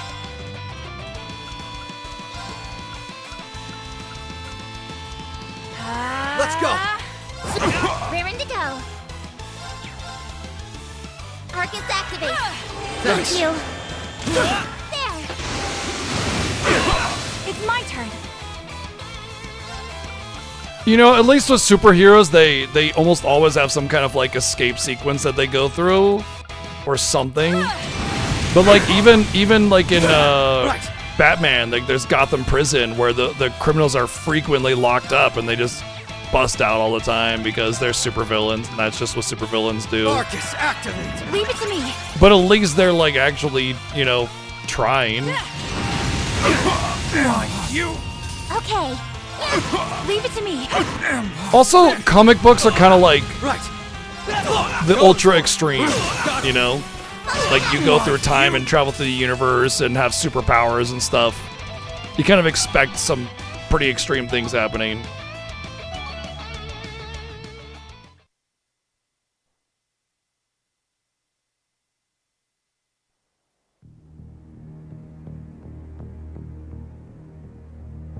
They're so strong. What the hell? These can't be the same guys from last month. Ha! You don't stand a chance against us as we are now. Even though we won the We fight. are the Ebon Defense I'm Force, pretty sure you and we never live to win serve any our cutscene. leader You and just our lose cause. every single cutscene every single time. You win the battle every time. You lose the cutscene every They're time. giving off. It's like the Great Twilight's curse. This can't be happening. Or the SSS not winning. Hang in there, everyone. You can't lose to the likes of them. Yeah, you can't give up. We need you. That was Yuna's VA. Damn right we ain't giving up. Not when we finally have the freedom we've been fighting for in sight. All these gun wounds. I'm just getting over it really quickly. Don't worry, we'll fight still. So long as the SSS is here, we won't let you turn back the clock. Everyone! Sorry to leave you hanging. We'll back you up. Well, Wazzy, Risha. Right. Counting on you. However many of you there are, it Yeah. makes no difference. They really should not have started you at level 100, should they? So long as the SSS is here, he says. What's so funny? Forgive me. I couldn't help myself. It pains me to see What's the this- people of this city clinging to such a pathetic Guy's name delusion. HB. As much as it does seeing you believe in it. Dugaldorf, HL, something or other. I But forget his fear name. not. I shall put an end to this reverie. DC It Douglas. is time for the rot to be purged from the minds of Crossbell's people, so that they may see the SSS Eyes closed, for what it is. eyes open, A eyes symbol closed, of how eyes worthless open, land has eyes become. closed, eyes open. You just love the sound of your own voice, huh? After me, everyone. We'll wipe that smirk right off his smug face. Your place is but the product of a delusion. Reduce. Oh, okay. It's gonna be one of those fights, huh? Fall in line. Majestic reign! Well, we don't get orders, and he gets to disorder, so that's great.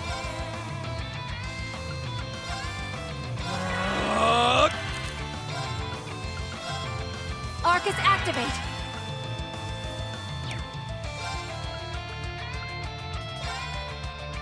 Commencing drive. Oh, I should have.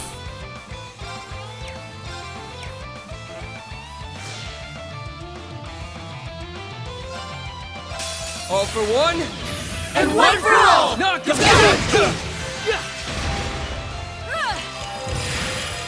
Heavenly thunder!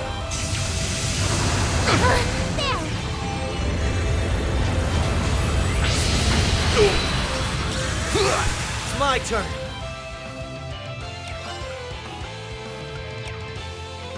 Well, I definitely want to steal that crit from him, so we're gonna fort just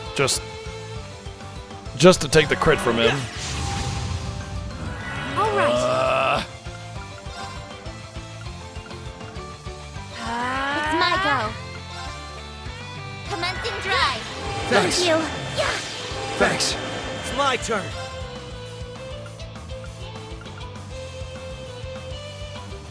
He doesn't have one? Okay. Where's the area of effect? Pretty much the whole arena. Got it.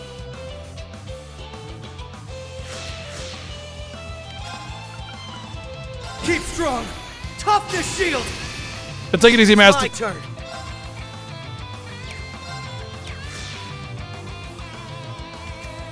Why does T have like no EP all of a sudden? There. Thank you. I won't let you. Thanks. What am I doing? Oh, I didn't die. I was still a boatload of damage considering I have half damage taken on, so. Let's go.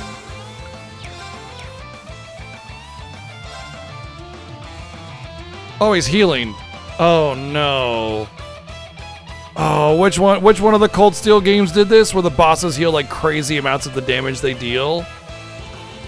So it's like it's just this massive uphill battle that you can almost never win. Leave it to me.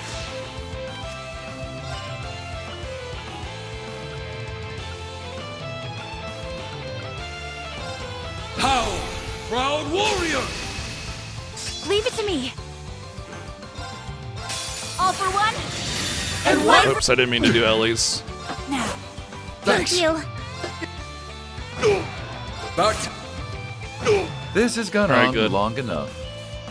I was hoping I could do that. Hope you're. I hope you're prepared for this. I shall end this!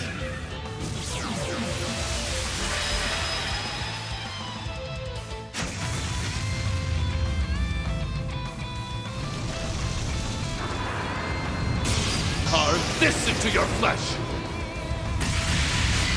Break! Agrius Caliber! Sorry, everyone.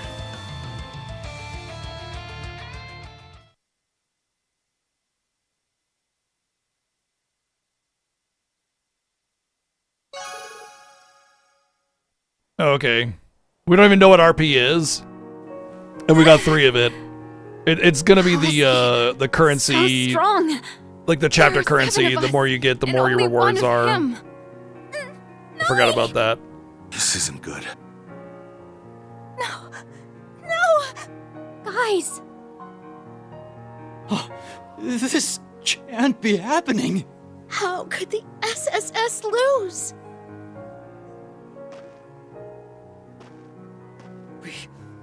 We haven't lost yet. Crossbell's dream of independence is finally about to come true. So we can't back down now. We will. We will have our freedom! Lloyd. Lloyd. Yeah, it's a mechanic from the previous games where You just have to get to the certain percentage of HP of a hero. However, it's basically telling you Crossbell has no that need for you any longer. Now kindly there's an get HP off the threshold stage. victory condition instead of it just doing it, which a lot of games do. I don't know which one I care about. I don't know if it's good or bad to do that kind of thing. Oh, he got cut in half. He's dead. 100% dead. You don't make that swing full the way through without their death. That being death. No, Lloyd! Hey, you can't go. How is he not where he was? He was behind him, and now he's in front of him. He just like transported as a corpse. They lost. We're done for. Crossbell is finished. Oh man, Far one person from it, my dear lost. friends. If only we had some kind of standing army. This land will require the protection of the SSS, the police, and the Crossbell Guardian Force no longer. From now on, you will be kept safe by the Ebon Defense Force and my esteemed colleagues.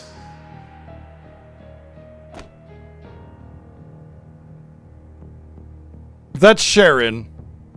I don't know who that is.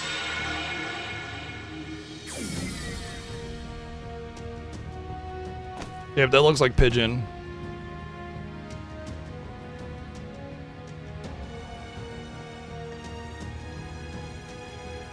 I like how this guy just walks onto the scene, but like the other ones had to do some kind of teleport in or something like that. Uncle Dieter?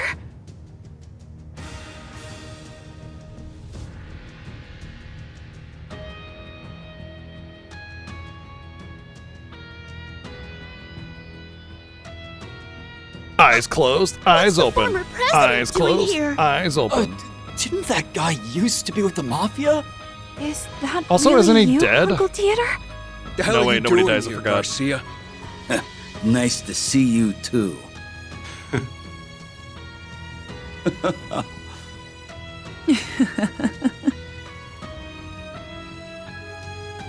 So nice of the villains to show up on scene and cackle like mustache twirling villains. Too long since I could last experiment in this fair place. Don't worry, we'll be your friends and protectors now. Mwahahahaha. Okay.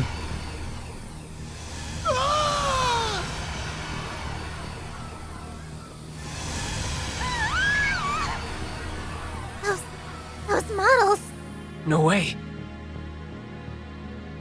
Tell me it isn't you. Is that Ilya then? What? Ilya was also a super secret member of some kind of thing. It wasn't. That's People of Crossbell, as you are aware, though the war may be over, this world remains in a state of chaos. To bring an end to disorder, we must come together as one, as a united nation, without borders or state lines. And where better to begin working toward that goal than a place that has faced more hardship than any other? Should you accept my proposal, I promise to see this dream realized as the supreme leader of Crossbell.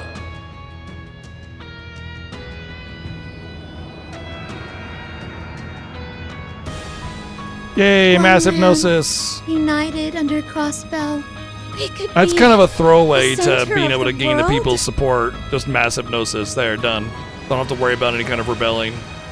It could be He's right. that there's like Even if we pockets of manage to be an independent resistance and, state you know, again, their reluctance. So there's like a moral decision that every character has to Maybe we'll be make. better off just doing as he says. But instead, it's Yeah. just mass Hypnosis. He's got that former president with him, too. If you all lost your minds, Open your eyes! Glory to the Supreme Leader! Glory to Crossbell! Conveniently, any character with a name will not be affected by the mass Hypnosis. What happened here? it's like... We're too late. Lloyd!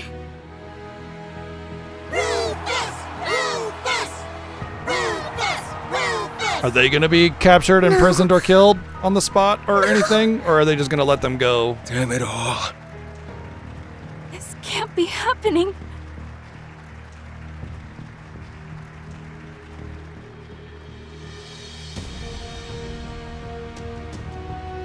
I thank you all for choosing to put your faith in me. Then, by your will, I hereby proclaim the establishment of the United Nation of Crossbell and the beginning of Zemuria's coalescence. Let's start with the smallest, weakest, tiniest bit of land and try to take over the entire continent.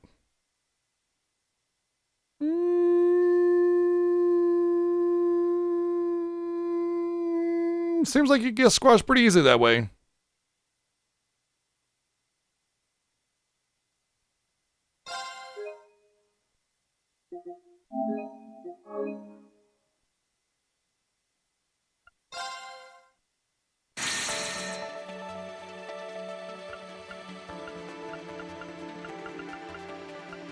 Oh boy. So at the same time, that's okay. So the time is like the date.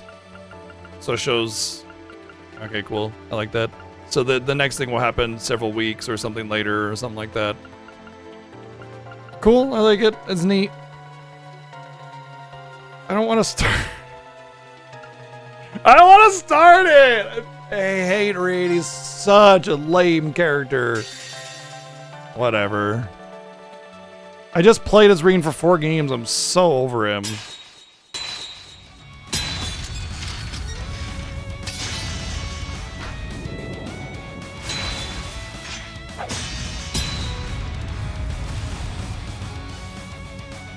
Actual movement.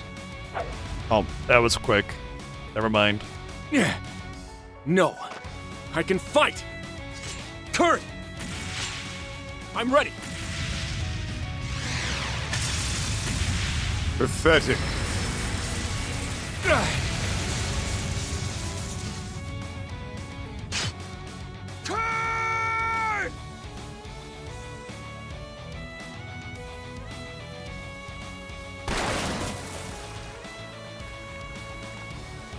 This doesn't make any sense.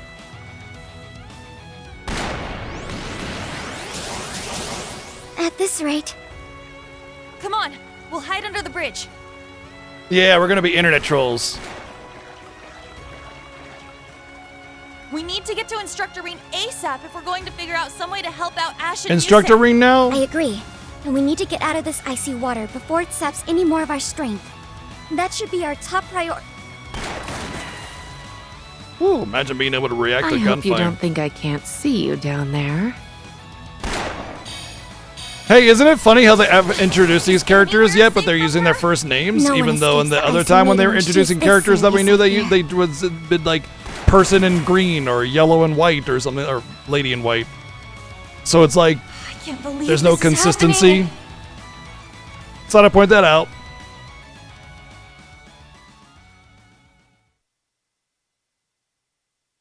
Oh, Maya's being very cute.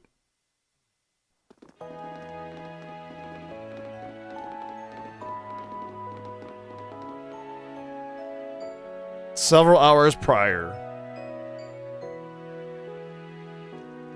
Wait, Muse is here? Ugh.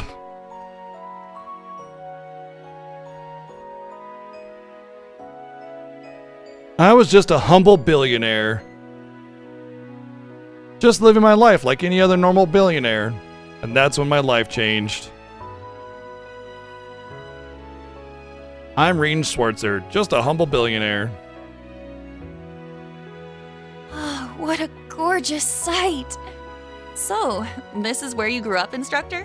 What a wonderful place. What are you talking about? It's so peaceful and calming. They've been here The snow would before. have all melted by this time of year. Most of it has. This is just what's left over. You would have really seen some snow if we were here a month ago. Oh, how lovely. It's nice to be honeymooning in a winter First wonderland. line. First line. I owe this First town line. much after all they did for First me 2 years fucking ago. line. I think we owe you more than you owe us. Oh, yeah.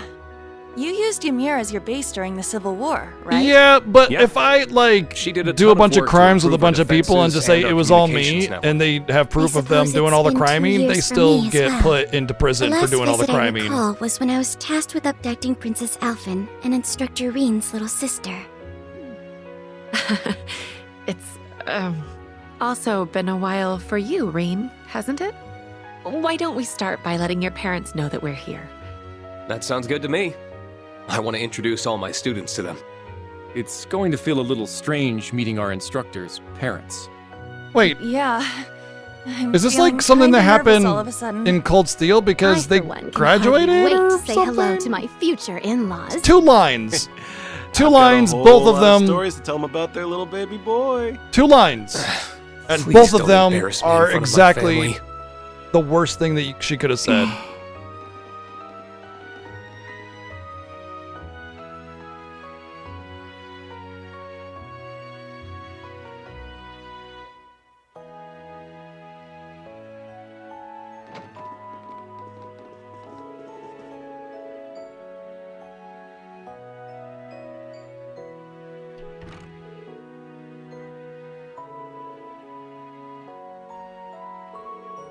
Oh, whoops. It's auto advancing. Sorry, cats are being cats.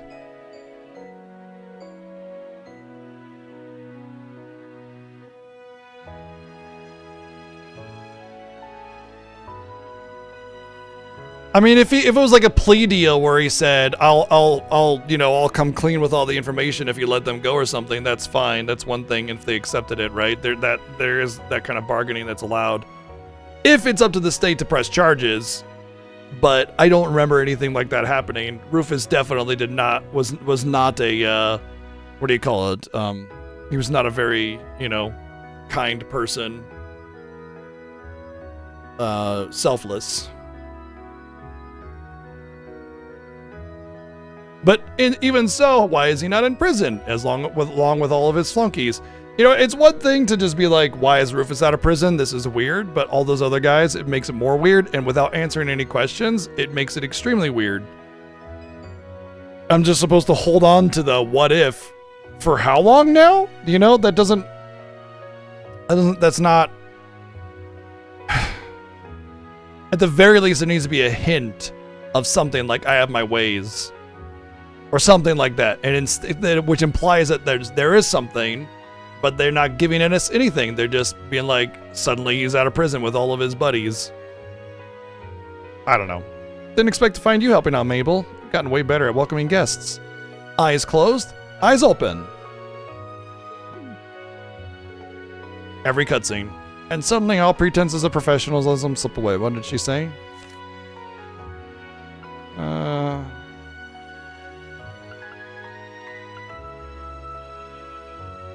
Phoenix Wings has trained me well. You're seeming a lot more grown up.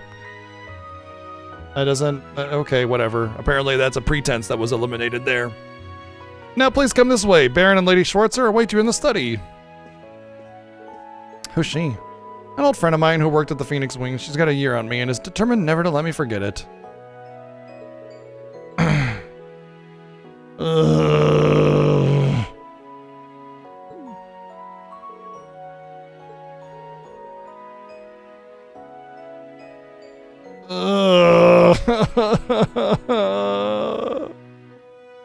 This is why I didn't read this. Elise is his younger sister, and they insist on having this forced romantic connection stuff with them, and it's fucking weird.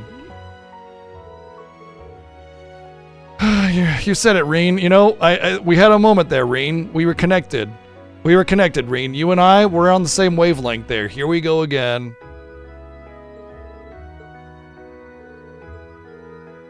Sorry, we're coming. Yeah, Rena's a complex and well-written character where he sits there and everybody makes comments Dad, about I'm him. home. And he just goes, ugh, the end. Wow. Hey, I know I got shot about 8 times in the back, but I'm feeling really good now. It's good to see you again, my son. It's been a long half year without you. I'm sorry I haven't been able to visit as often as I'd like. Especially since it sounds like Elise has been too busy to come home as well. She's asked me to give you both her regards. Well, I'm sure St. Estria's student council is keeping her plenty busy. I just hope she doesn't work herself sick. I'm sure she's just fine. The younger students all seem to adore her. And she has Her Highness there Because if she's ever in sister need of a hero friend to talk to. protagonist Kun, so Now, everybody I've also been loves keeping her. an eye out to make sure no insects start buzzing around her. Are you now? That overprotectiveness may create more The trouble than it dad prevents. voice is extremely familiar. I know the name, I just can't place it, but yes. Poor Elise. It's a pleasure to see you both again, Lord and Lady Schwarzer. The same to you, Major Revelt. It's not hard to imagine that the RMP must be exceptionally busy at the moment. I hope your time here will help ease some of your weariness. Thank you, Your Lordship. Oh, and these must be your students. That's right. In sync. Way to go. My name is Kurt Vander. I have learned much under Instructor Reen's exemplary tutelage. You would be one of the rare practitioners of the Vander School's dual blade style. I've heard that despite how capable you are, you're not one to rest on your laurels. Humble, too. Unusual and admirable qualities in someone of your age. I am honored you would speak of me that way, but I'm afraid you Don't worry, overestimate- once we get the greetings Oh, of I every don't single think so. character in intimate detail, the voice acting will stop, and then we'll have to read it when it actually gets to plot. Name's Ash Carbide. If you've heard it, chances are it's because your son was complaining about what a pain in the ass I am. On the contrary, I've heard there's much more to you than that prickly exterior of yours. Reen's told me that deep down, you're a very smart, considerate young man who your fellow students depend on. The hell? You want to watch what bullcrap you're feeding your folks about me, Schwarzer? Sorry, you're just stuck being a big old softy. The denial is what makes him oh so lovable. Wait, what? Oh, that's right. Gosh damn it. It's one of those voice actors that has like the three I name. am Muse something. Egret. It's a pleasure. God I damn owe it. much to both of your children. Ah, I've heard much about you. It can't be easy to shoulder so much responsibility at such a young age. Yeah, it's right on the Not tip at of my all. tongue. Instructor Damn Reen's it. love and support give me the strength necessary to overcome any obstacle. Your hand slip. Thank you, Jay, for 42 months. Can't you Go spare ahead. me your I harassment in can't. front of Austin them? Lee Matthews. Ha! Got it. I see that. Right Elise before you said wasn't it, Austin Lee Matthews. It just. You are quite the character. I'm glad that she and Reen have someone like you to come to when they need it. Yeah. Think nothing of it. That's what family does. Doesn't miss a beat, does she? She certainly does not. My name is Una Crawford. It's a pleasure to meet you. I found myself in Instructor Reen's debt. Oh, shit! Fuck! Ass shit ads! Dicks!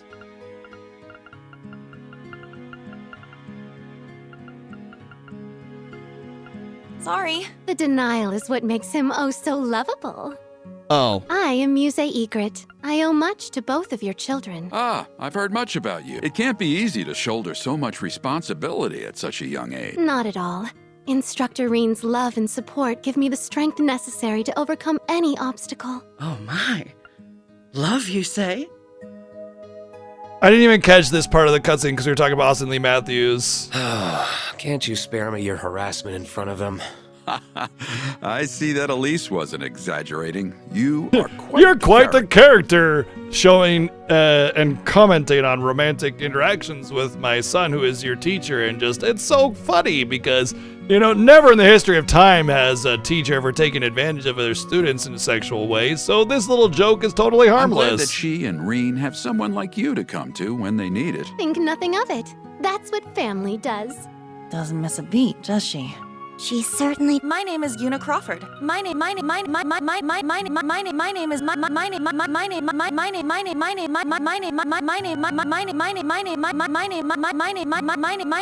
is Una Crawford. It's a pleasure to meet you.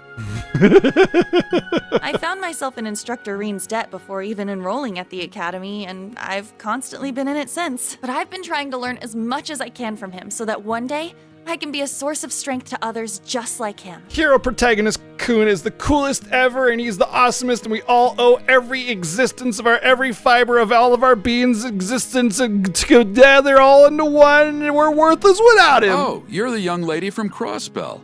What a commendable spirit you have. And apparently, Reen has told me everything about them, despite the fact that, A, they've already met, because I'm pretty sure, like, in Cold Steel 3 and 4, you come here with everybody, right? But also, he just happens to know everything about them, intimately, perfectly, with perfect recollection.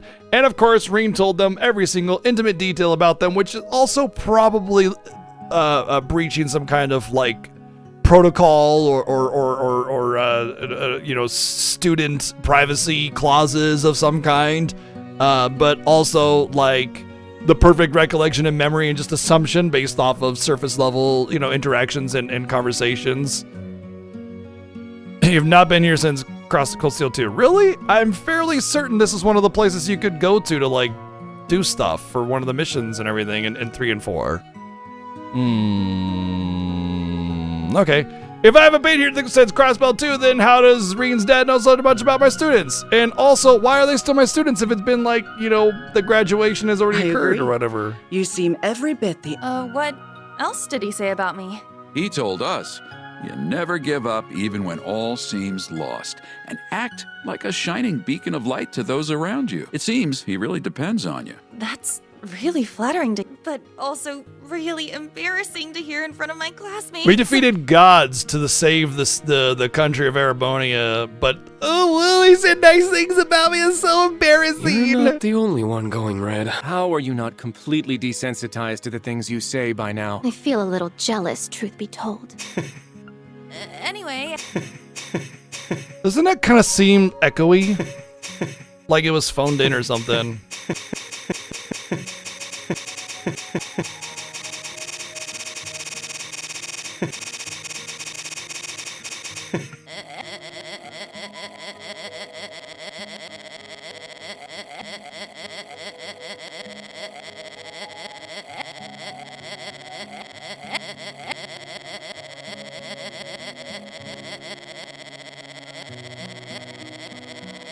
Anyway, last up is you. Altino Orion. You okay, Allie? I'm the one who abducted Elise and the princess during the Northern Yeah, I think attack 2020 on is Ymir probably 2 pretty years ago. close. Altina. Oh yeah, she was the one that shot his dad. After the harm my actions caused you, but since I have this opportunity, I am so terribly sorry for what I did. That must really have been eating away at her. Please, raise your head. Please, getting shot in the back 5 times and nearly dying was just fine. It's okay. To harm either of them. You need not feel any Also guilt for war your criminal, actions. by the way, who just also got forgiven and became a There's playable something I character would in like to say the to last you 2 as well. games. I mean, it Thank was her you, subordinates. She was leading that excursion. I hear Totally you were not always war, at Reen's military side conflict. During the year he was fulfilling the government's demands after the Civil War. I'm truly grateful he had you to support him. Hey, I may not be able to go was pee just without the help of following 3 orders aides, then, but too. it's okay that you shot me in the back Even 5 so. times. Besides, you're not here today because you were ordered to be, are you? That's true. I'm part of Class 7 because I chose to be and want to be. Aw. Our class wouldn't be the same without you. Then you have no reason not to feel Class seven. completely welcome here. You're a lucky man to have so many wonderful students, Reen. Yeah, I couldn't agree more. The most unbelievable. Oh, look, I told you. Once the greetings get out of the way, the voice acting goes away.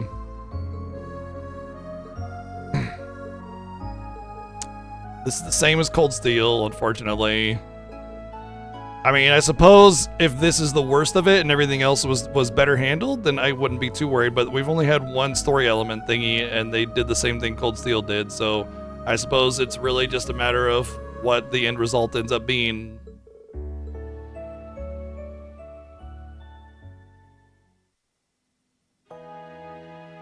Oh, wrong game.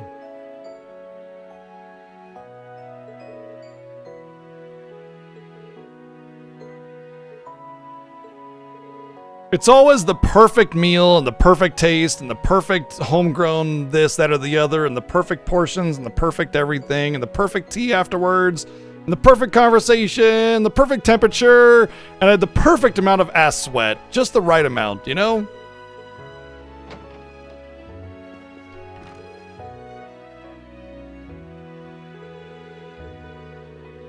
Why'd you call us here? All Principal Aurelia told us is that we're out here for a special assignment. Whatever it is, it clearly concerns the RMP too. I understand your curiosity, and naturally, there is a good reason why you are the only class here. However, I'm afraid it is not my place to elaborate, so someone else will be telling us. My take is it was just an exercise that they were doing, and it wasn't actually that they were fighting. They're just trying to make it seem like something bad was happening. Also, Aurelia mentioned, yeah, the second best character. Regardless, it will be a while longer before everything is ready. You haven't been home for 6 months, Reen. Why don't you take the chance to walk around Ymir while you're waiting? I imagine the rest of you would enjoy the opportunity to take in the sights too. That doesn't sound like a bad idea. Most of you have never been here before, so I ought to show you around. I must admit, this is rather tempting. But instructor, it's rare you're afforded the chance to come back here. There must be things you want to do without us. Yeah, we can show ourselves around, no problem. It's not like we're babies, you know. We'll be all right on our own. If you insist. I appreciate the sentiment, but it kind of stings to be shot down like that. But I guess I'll do what they say and go see everyone in the mirror. Reen, the protagonist of the Trails of Cold Steel games, has formed bonds with many of those he met in his... Really? They really cannot connect, like, they cannot commit at all to Reen whatsoever. Like, at all. Like, it's always... Yeah.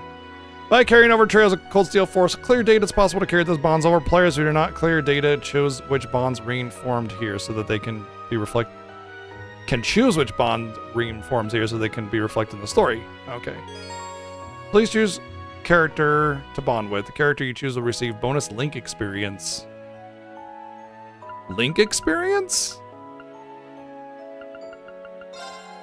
I mean... Now choose which character Reen reached the maximum bond level with. You can choose as many characters as you wish. Choose which characters Reen's formed a bond with. The characters you choose here will receive bonus link experience. Why would I choose anything but everybody, right?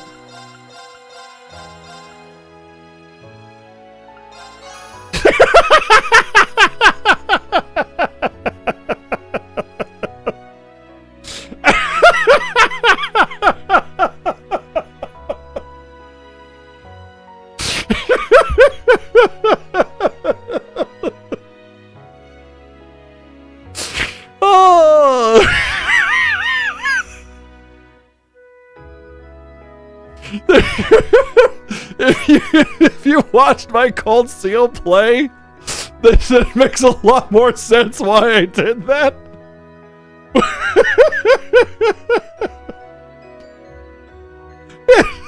It's basically that.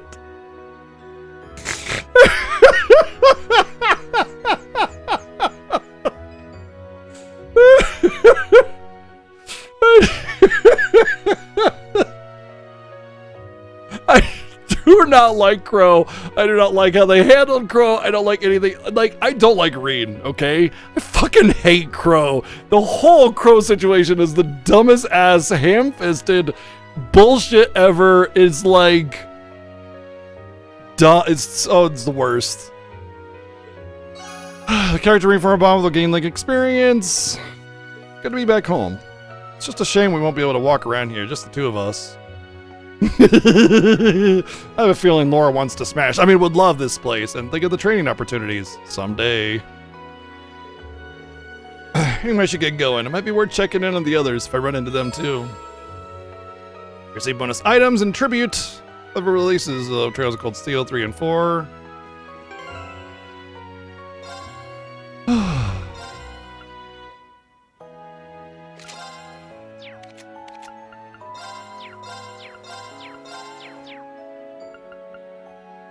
The sound balance is all over the place.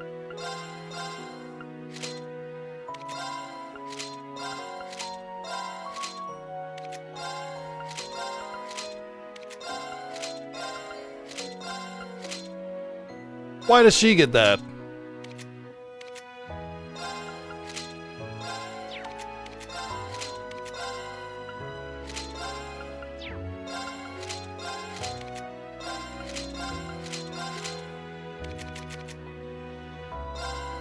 Only Altina has the wetsuit. Oh, okay. Weird.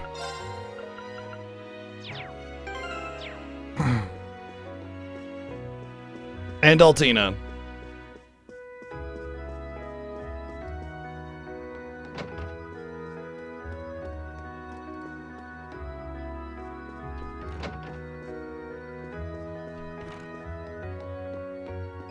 Right. Exactly.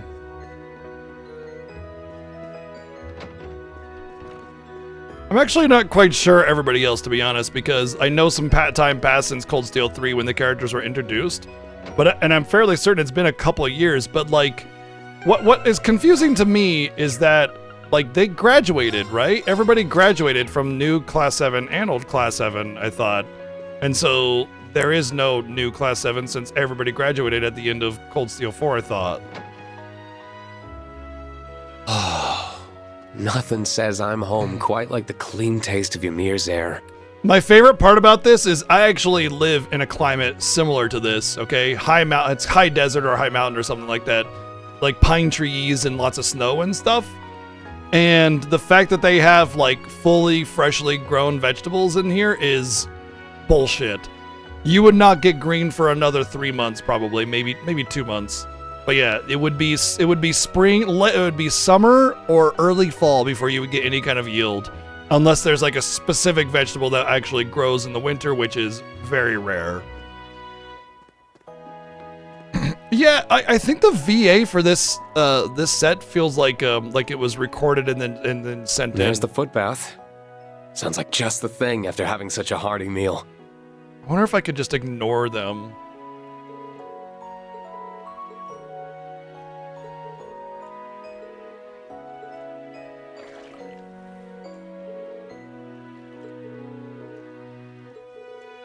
I don't know if I'd be into a foot bath, like a public foot bath. Everybody just comes along and sticks their stinky feet in.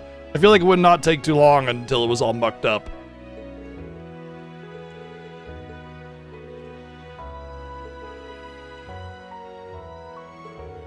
Oh yeah, the rivalry.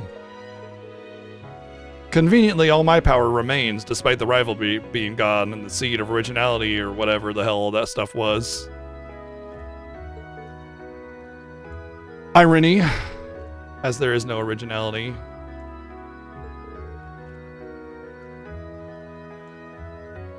Amazing no name.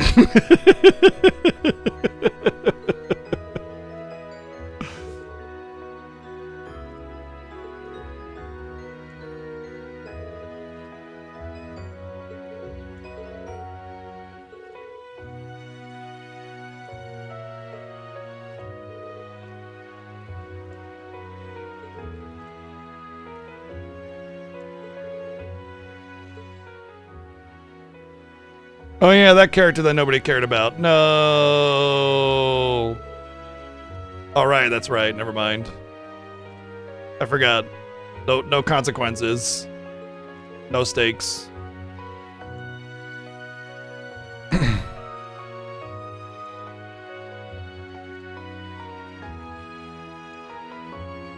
I mean, Lloyd is a trope, but Reen is an empty shell. And he's intentionally an empty shell because he's like a silent protagonist where you're supposed to inject yourself into him, which is probably why people try to claim that there's so much depth because they see Reen as themselves and not as Reen because he's literally an empty vessel meant to be filled by the player. So the reason Reen gets glazed by everybody, the reason that they can't commit to an actual romance is because that would go against the concept of Reen, which is basically to be filled by the player. Anyway, I want you to keep watching over me, Instructor. There's still so much I have to learn from you, so I won't let you just disappear. Didn't we like kill a god together? I think we're all me. pretty much like, I think y'all can be confident in your abilities.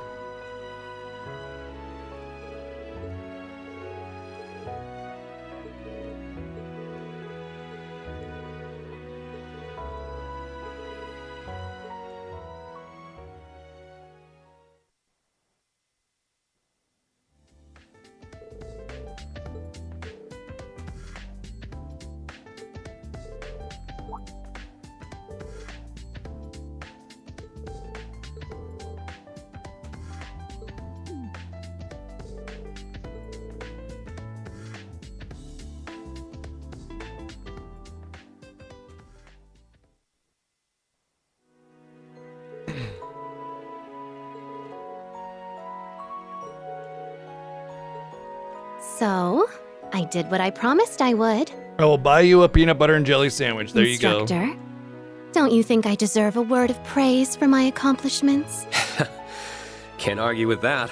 Your motives are worth a raised eyebrow, but you did really well. So, well done, Muse. Don't you fucking do it. Don't do it. Don't do it. You have no Don't. idea how it makes me feel to hear you say that.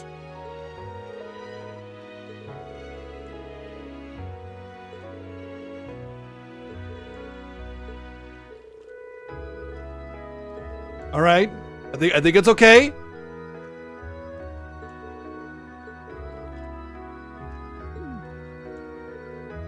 I think it's okay. All right. No head pat. We're okay. That was close. Whew.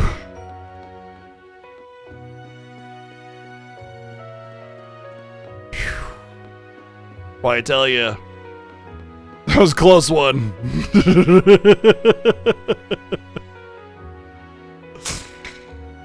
Oh.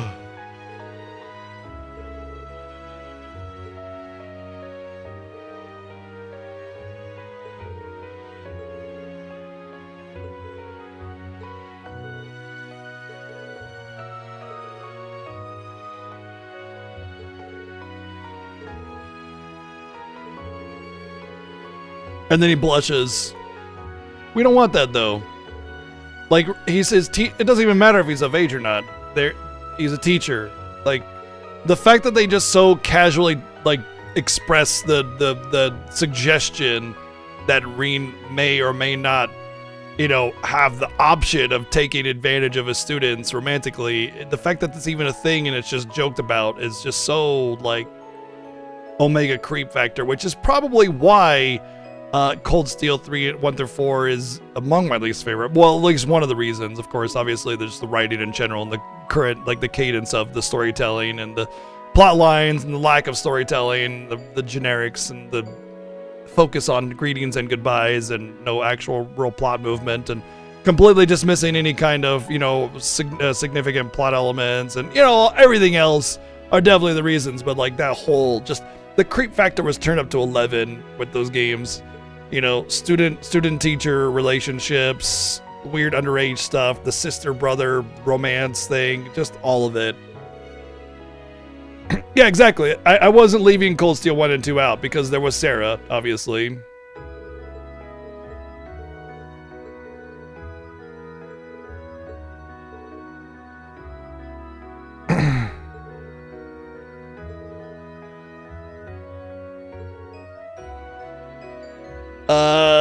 Massive doubt. No, I'm sorry. Muse is not matured significantly at all.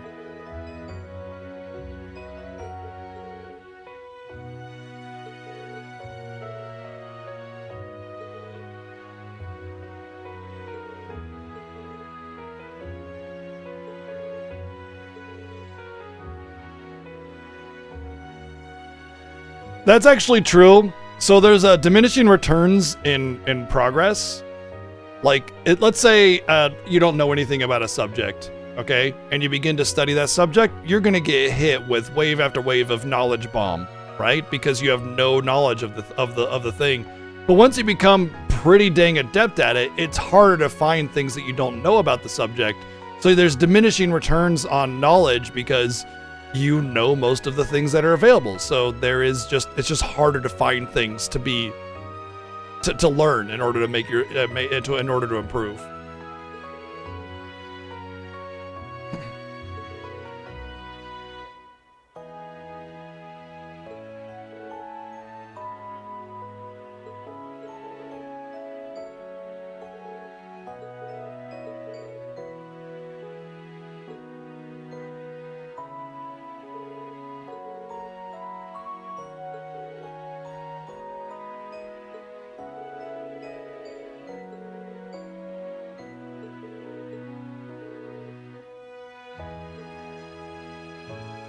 Also, the really annoying thing about Reen is that he goes to school, right? and he learns a little bit of stuff, but mostly it's a military academy, yet they never actually really taught military tactics during your entire time there, which is actually hilarious. But then it's like 1 year later and now you're a teacher instead, and it's like, teachers have to get teaching degrees, right? They don't just go to high school and then the next year they're teaching high school. You have to actually master the material and learn how to teach it. Those are two different things.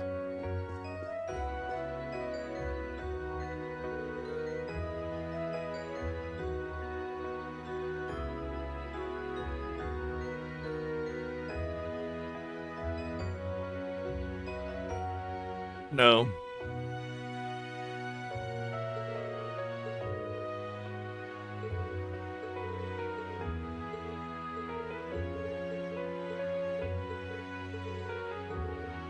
Woo! Lucky us. We just happen to get the same upgrades.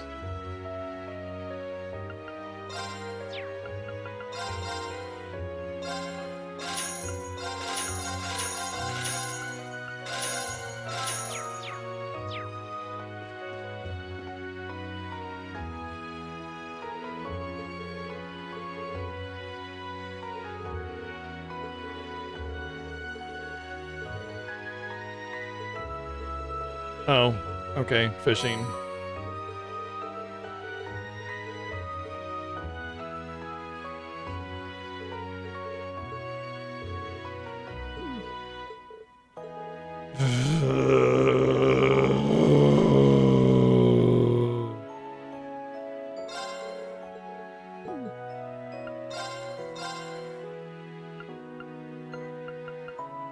No bait, huh?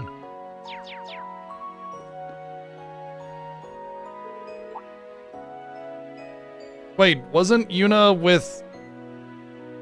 Wasn't Yuna in Crossbell during that whole operation? If she was still a student, why was she there? Hold on a second. Doesn't make any sense. They just want Yuna there because she's also Crossbellian, so, you know, for, like...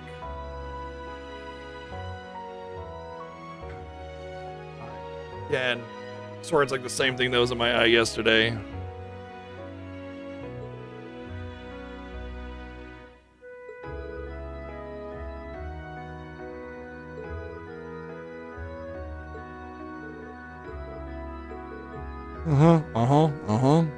It's just generics, guys. They're just talking about a little bit of the history of the previous games, signing ceremony, their general feelings and stuff. Okay, they're talking about the operation. Why not bring children into the middle of a literal war zone, especially students? Because that makes sense.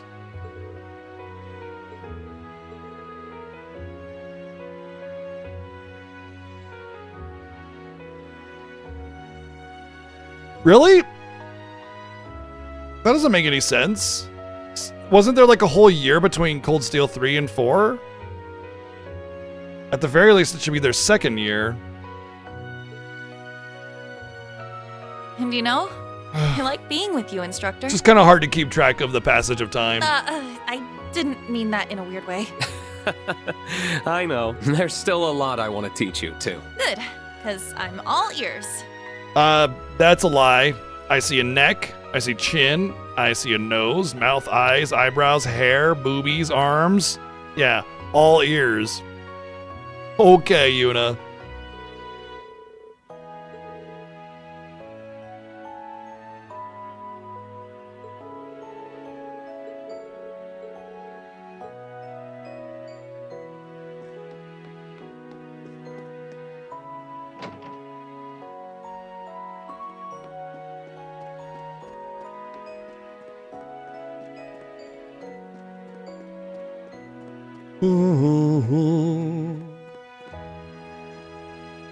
Yuna's all right.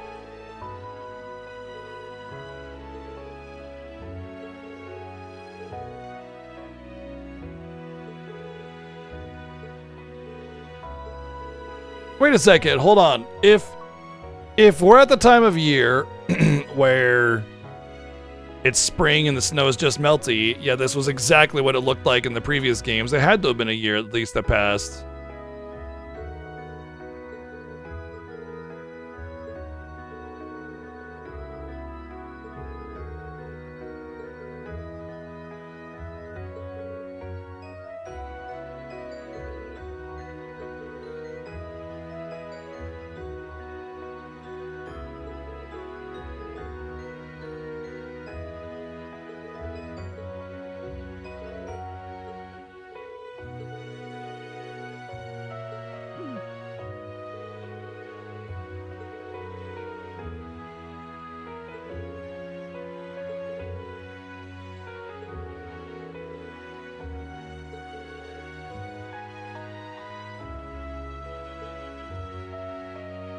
I think it's funny how they talk about student liability and betting and stuff like that until he graduates, and yet the whole student-teacher romantic relationships are just teased and constantly just joked about all the time. Like it's something that it could harmlessly happen, you know. But letting a student snowboard while out is can't do that. You might get hurt, and then I'm liable. No, thank you, sir. But making jokes about what's her name and I having the sexy times, well, that's just fucking fine.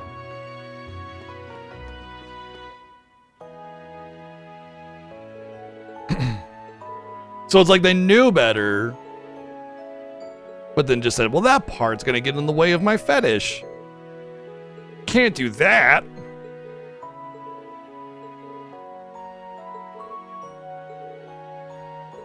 Oh, cooking. Did I not get the cooking recipe for Lloyd Banning's desk? Darn. Food can be pretty alright. The problem with food is just the cooking is kind of mad, and I forget how long they last, though. I've gotten so used to spring everywhere else that the cold here's got me feeling...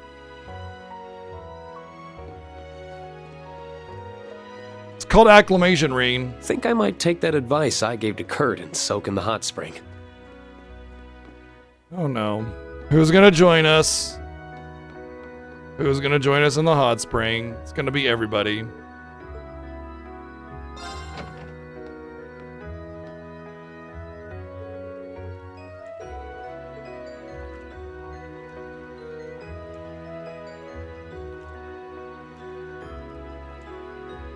Major? I'm sorry. I wouldn't have come in if I'd known you were here. Is that you, Reen? Why don't you come into the water? You must be cold standing there. We haven't had a chance to talk in quite some time. Everybody loves hero protagonist. We're long overdue for a talk. Maya left. I didn't realize. Well, if you're comfortable with it, then I'd love to.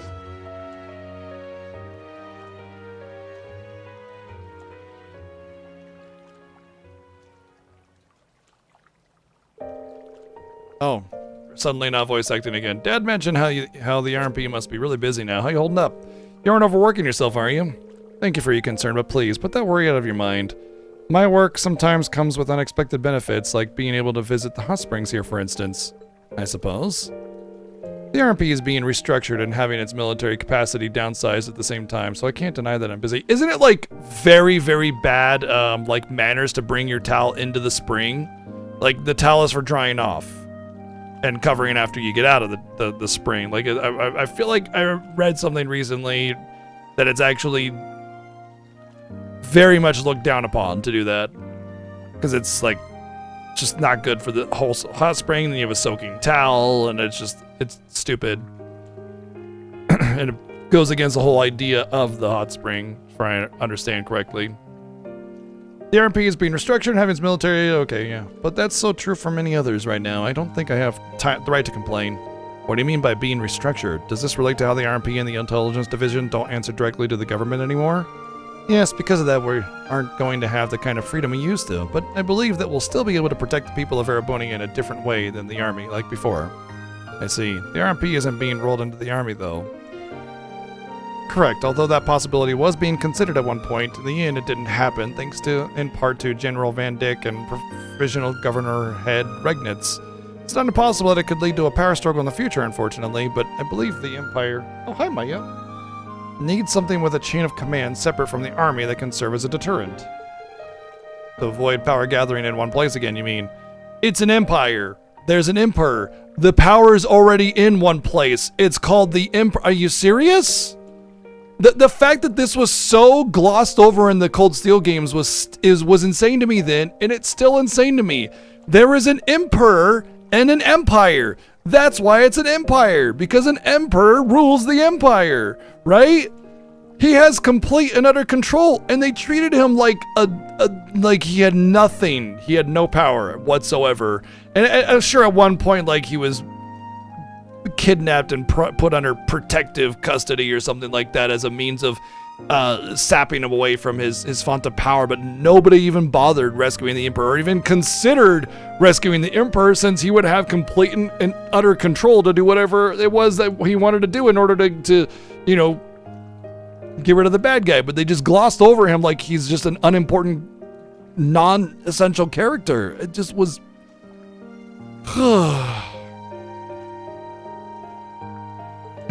Exactly.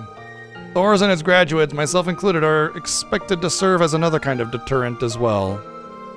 The reason being that the school students and teachers alike exert influence in various fields and have all kinds of connections.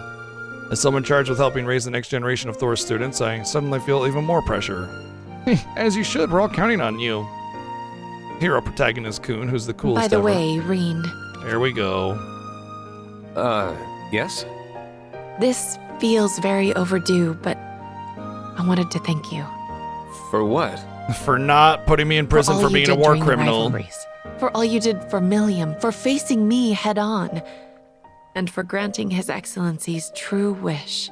Letting me go free for war Your crimes. words feel woefully insufficient given all you've done. But I also didn't want my gratitude to go unspoken.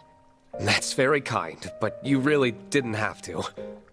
I was just doing what I wanted to do, and I couldn't have done it alone. That's about what I expected you'd say. This might sound kind of sappy, but I feel like it was worth it all just to see you smile again. You really are oblivious to how you sound sometimes.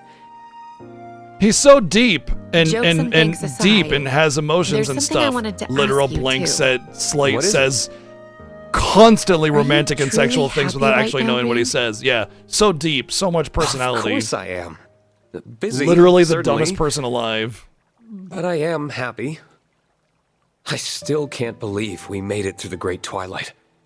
We even got Crow and Milliam back. I was hoping there was a way we wouldn't lose them, obviously. But deep down, I had already given up and braced for the inevitable. When people die, they are dead. It wasn't without some goodbyes. But it's all over now. And I can still be with everyone I care about. Which includes you, of course. The joy I feel about that hasn't gone anywhere. I'm glad to hear that.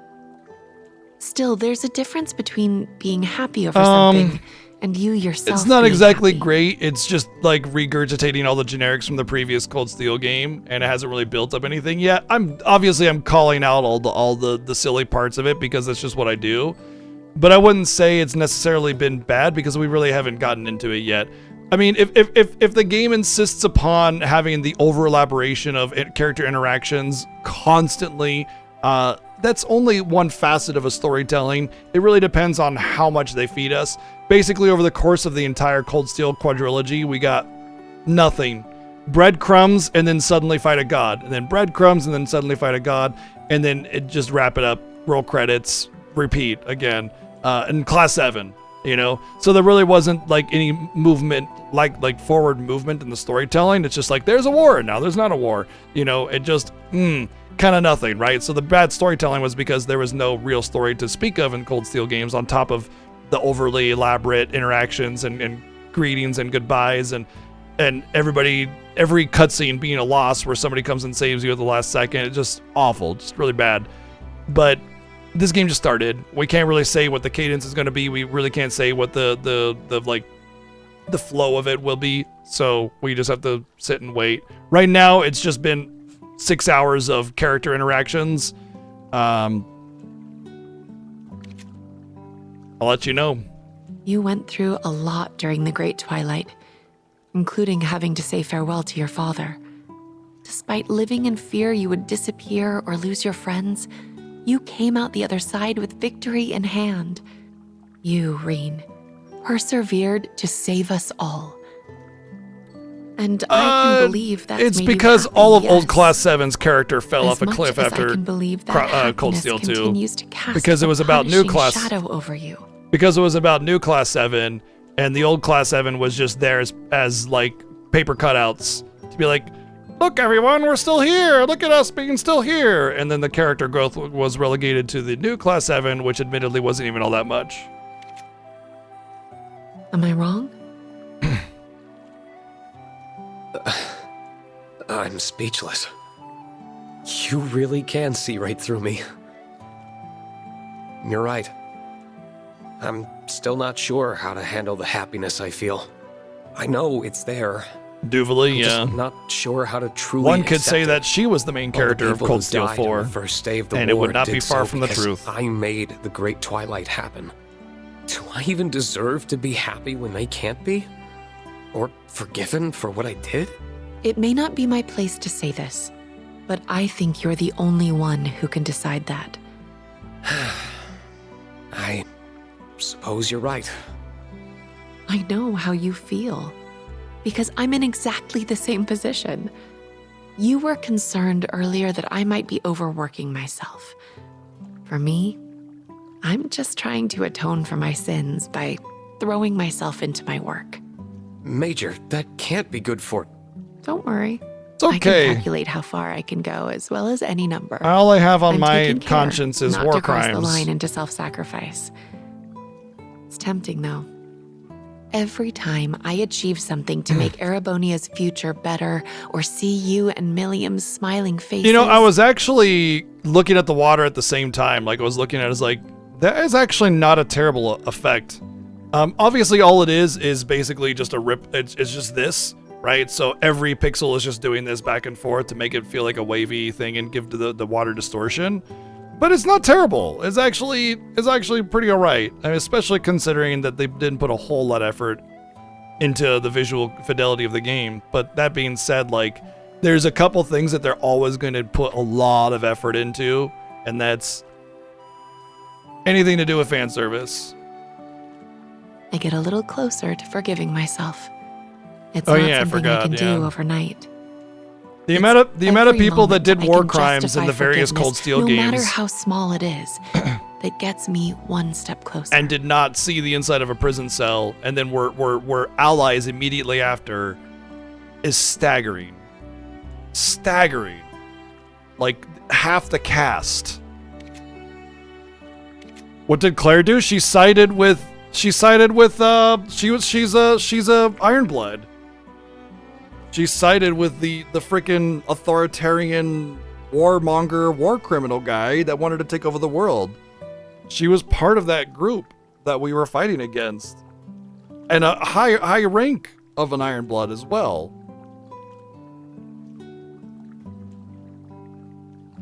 No, it's fine. It's a past game. We can talk about it. As long as I don't falter, I'm sure I'll be able to like myself again one day. That's a mature way of going about it. Far from it. I'm duplicitous to a fault.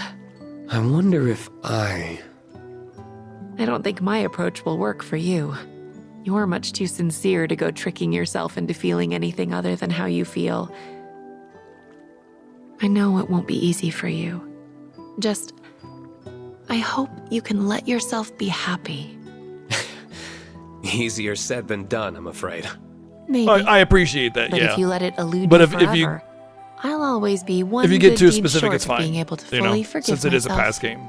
Honestly, I need the reminders. What am I even supposed to say to that? I did call myself duplicitous.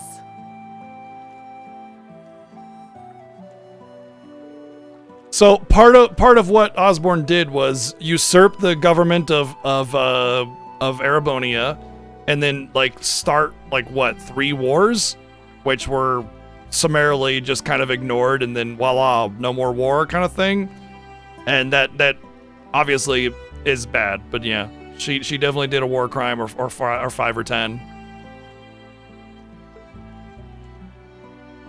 Of course, only the girls walk in.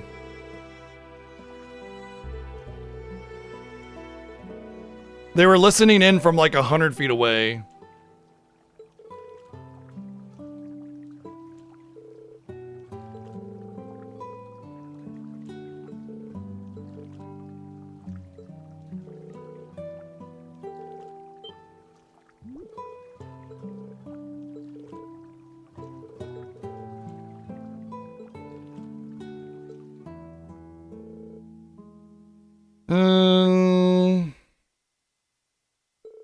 Oh, then the guys joined.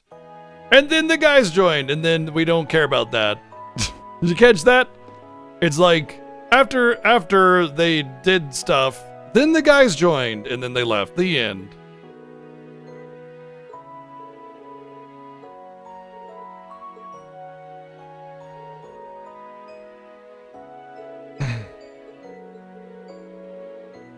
I take it you're finally going to enlighten us as to why we were summoned here?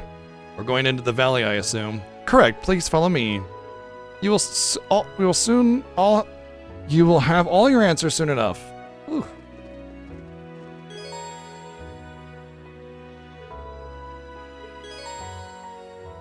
During a character's turn in battle, you can swap them with a reserve combatant by pressing right. Oh, cool.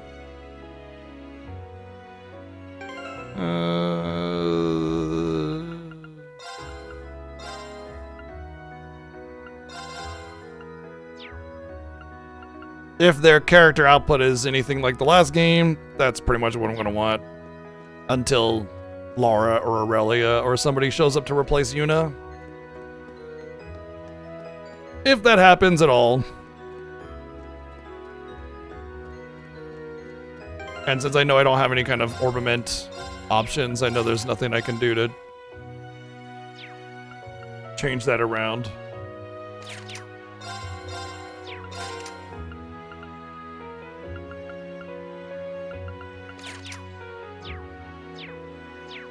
Whoa, back out.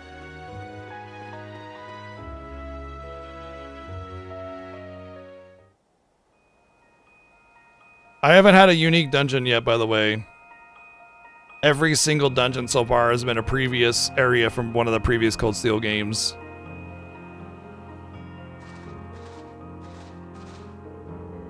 There's snow as far as the eye can see. It's like the area of the mountains that is still stuck in the middle of winter. People usually don't trek this far out, so the snow remains fresh. It's also a little colder here because of the mountain stream, too. I thought that might be it. It's so beautiful. Does the water come from melted snow? Nope. Why would you assume that? Why would you assume that the mountain river comes from melted snow? Are you stupid? Are you dumb? Idiot! Oh.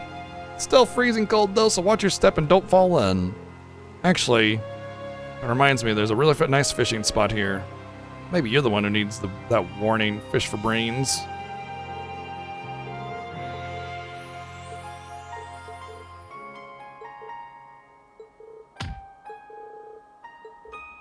Blah, blah, blah, let's go, blah, blah, blah, watch the path, blah, blah, blah.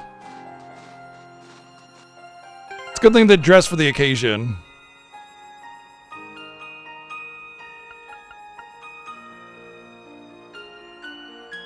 What was I gonna do? I was gonna do something.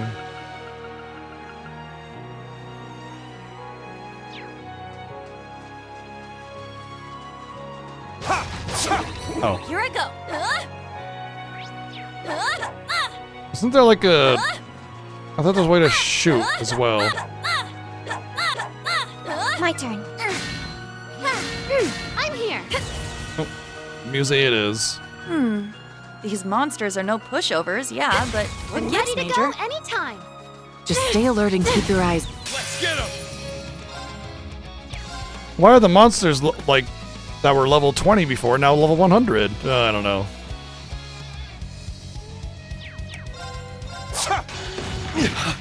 What? Pump set gunner mode.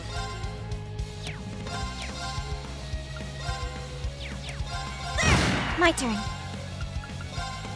Charging. Here to play. Ha!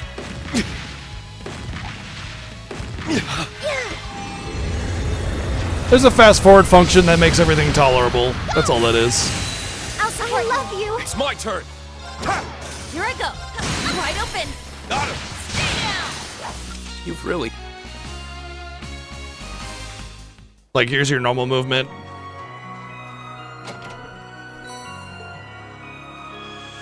Normal movement. Fast forward movement!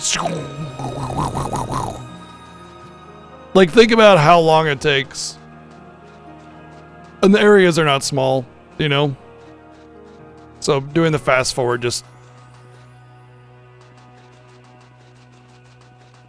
I actually don't really care about the fast forward in Zodiac Age because I don't think the game is Have the advantage. slow moving. This one is a little slow moving, I think. Engaging. Charging. It's my turn. Here to play. It helps also because the games in general are just very, very long. Arcus, activate.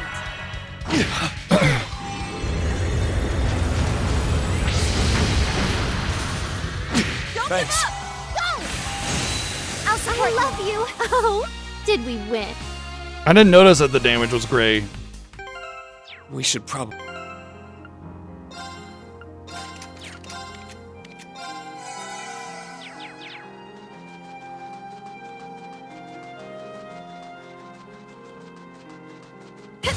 I'm ready to go anytime.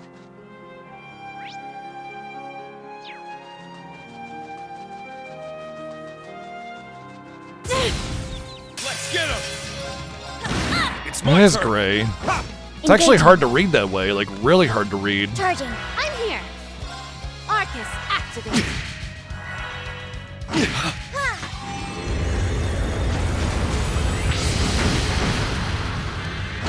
Thanks. Let's go. That's the power of the... That's the power of the A. They repeat all the victory lines and everything from the previous game, which is weird because honestly, this game is... I expected it to be a unique game, and it really is turning out to be Cold Steel 5. Almost kind of disappointed by that so far. Oh my god, it's a squirrel with a club! Run! Let's get him. Down. They're mine. It's my turn. Hooked up. I shall go. Charging. I'll support. I love you.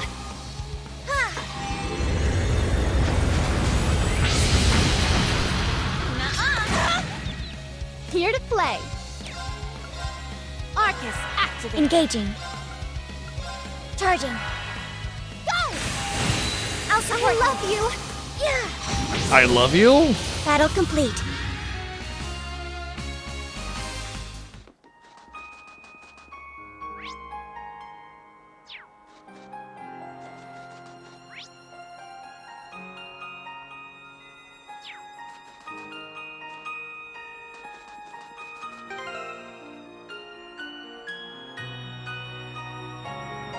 Oh, I never watched, I never really seen a SpongeBob. I've known people named Bob, and I have washed my dishes with sponges. But the combination of the two is alien to me. That hits the spot. We're at an advantage. Down. They're mine. I shall go. Charging. It's my turn. Here to play. Arcus, activate. Don't give up. Nuh-uh. Yeah. Nuh-uh. It's my turn. I shall go. I'm here. I'm up. I'm also here. You're finished. You've... I'm not sure how I vibe with the battle theme, though. We have the advantage. Kind of on the fence about it. It's my turn. Arcus, I shall activate. go. Charging. Nuh-uh.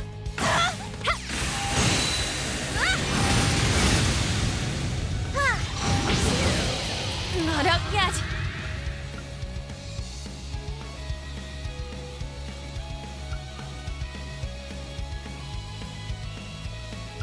Soar!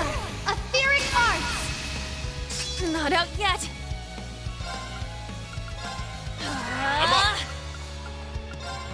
My turn. Charging. Here to play. Arcus, activate. Yeah. I'm up. Yeah. I'll support. I love you. Oh, did we win? They died to the frost debuff. That's funny.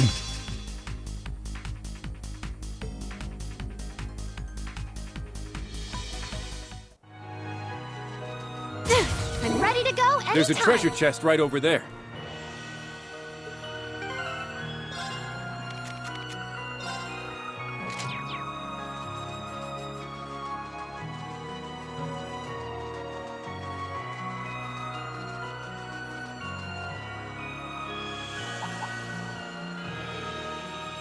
That's one big ass monkey. No, that's actually a monkey ass. Grammar matters. Looks stronger than the other monsters here and a lot more aggressive too. Yeah, it looks so aggressive, just minding its own business. How many more of these? Well, this is Reverie, then we have Daybreak 1 and 2, and then Horizon.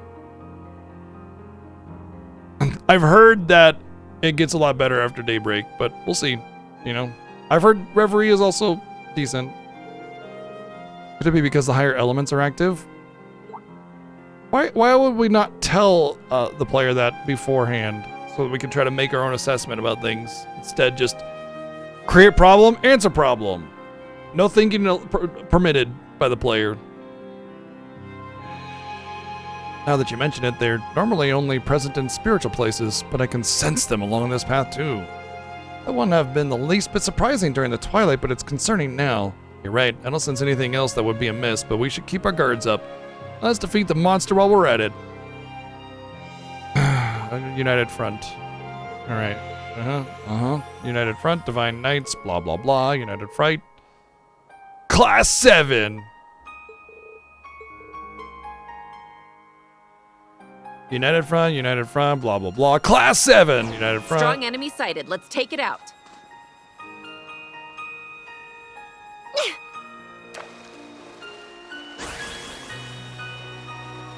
Here's one. I'm gonna catch you.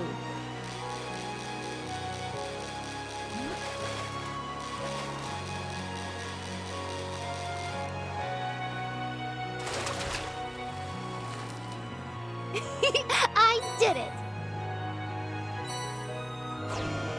Oh, the fishing isn't as bad. I think they rebalanced it. I think they rebalanced the fishing to not be as bad. I'm gonna catch you.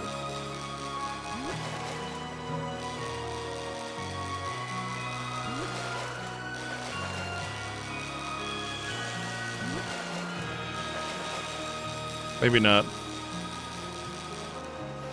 It wasn't so bad. Also, we'll get better with better tools. My, this is a big one. Isn't there like a fishing screen? No. The way the fishing works is it's automatic. Like you just get fishing gear and it's just automatic. Wait, maybe through the fishing menu I changed it? Here's one. Nope, there is no fishing menu. I'm gonna catch you.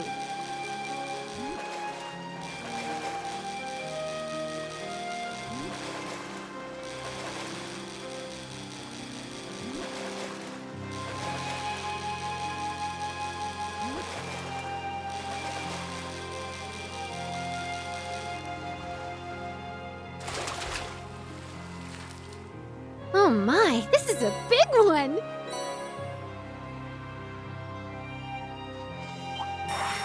Watch out! This is a tough one. for one, and one for all! Let's go, everyone! Regular attacks! Hiya, take that! Fool, you dare stand against me with my regular attack formation? Ha ha!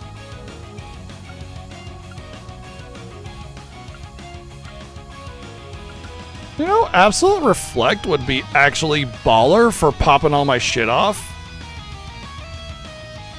Hold on a second. The extra crit might actually just let me kill the boss right out, though. I want to try this. I want to take advantage. I want to see if I Absolute Reflect, right? Pumped up. And then I just go blah blah blah blah blah. Big guns. Charging good and fire. Not done yet. Not done yet because my character shoots and punches. It'd be better if she went in and punched and then just like did a point blank charge up shot and knocked her back into position kind of thing. That'd be cooler, I think. Eternally flowing. Form is emptiness. Emptiness is form. First, second, third, fourth, fifth, sixth, seventh, eighth leaves, breaking dawn. You know what's really disappointed about the 8 leaves, blah blah blah blah bloobity bloobity? There was such an opportunity to give him like an attack based on the 8 leaves and some kind of principle behind each one of them or something, and instead it's just like 8 leaves! Get the 8 leaves! 8 leaves! School! Sword! You know, and it's just, where's the, like, build on that? It talks about it so fucking much. Transform! Sync complete. Initiating Brave Mode. Accelerate. Strike.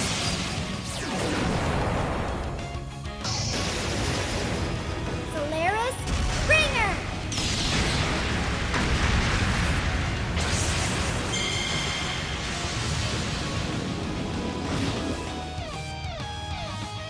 Well, I guess I'll just win. Places, my dears. The curtain is drawn. Let the show begin.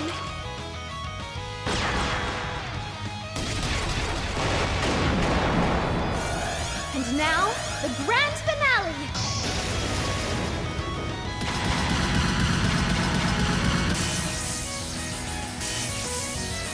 Galaxia Volley! Do speak up if you'd like an encore. I win. Good work, everyone. The longest part of that battle was watching the cutscenes for the first time on the special attacks.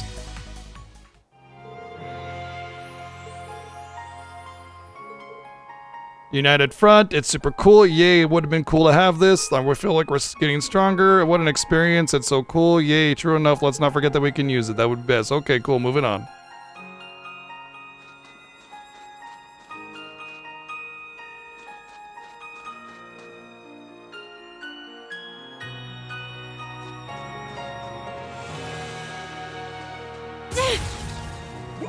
Hidden path? Man, what an opportunity to have like a hidden path with a treasure down there or something, and instead they're just like, nope. We're past the halfway point, but we still haven't seen anything of note. Really? Okay. If that's the case, then that's perfect time to wrap things up. I don't like to end things right before a story or in the middle of a story. I like to end them when I know that there's going to be some gameplay left. That way, when I start the stream tomorrow, I'm doing some like random battles and stuff, and that way you have time to kind of come in and catch the story before I get to it and everything like that. So yeah, it's about that time anyway. It's 9 o'clock, so we're gonna wrap it up. And once again, I think my fear right now is that, oh god, this is Cold Steel 5, and I hope it's not. Once again, I'd like to reiterate that I don't hate Cold Steel or Legend of Heroes games. I mostly dislike their storytelling and writing, and Cold Steel was like the biggest offender of that for me. But that doesn't mean that the rest of the games are like that, because Zero and Azure has some pretty good bits, and Sky was all right as well. Obviously, like the elaboration on so many things is inherent in all of them, and that's a flaw that all the games carry. But that's besides the point. What I'm hoping for this one is that it doesn't have those same pitfalls that Cold Steel 3 and 4 had, specifically that were just so, like, repetitive and predictable and just lacked any kind of substance whatsoever. So as long as we don't get that and we actually get some plot movement and things happen, I'm actually happy. I can deal with the weird, like, stuff that I find cringe and awkward and poorly executed, but when it comes to, like, logical storytelling or movement in the plot, those are more important, and I can deal with that. Like, even with the whole Lufia 2 remake that we finished, like, it was hilariously bad writing, but it moved forward, and it finished relatively quickly because of that. So it didn't really matter. I didn't hate it. Like, I didn't suffer with it would be the better way to, like, I did hate it, but I didn't, it wasn't frustrating. It wasn't like, ugh, just end already kind of situation, and that's kind of the issue that I get with Cold Steel and to a lesser extent some of the other Legend of Heroes games. And I'm hoping that we don't get that with this. So obviously we're going to play it until completion. This is going to be our main weekday game. Tuesday, Wednesday, Thursday, Friday until we're done with it. So tomorrow and then Tuesday when we get back to it. So we'll see for ourselves until we finish it. And then more incentive games after that. Lots of stuff left to do. So yeah, thanks for hanging out. Thanks for all love and support, bits and donations, subs and resubs. A lot of support today. Some big donations. Thank you very much. And we'll see you guys tomorrow, 1 p.m. Pacific, about 16 hours from now with more Legend of Heroes Trails into Reverie. Good night.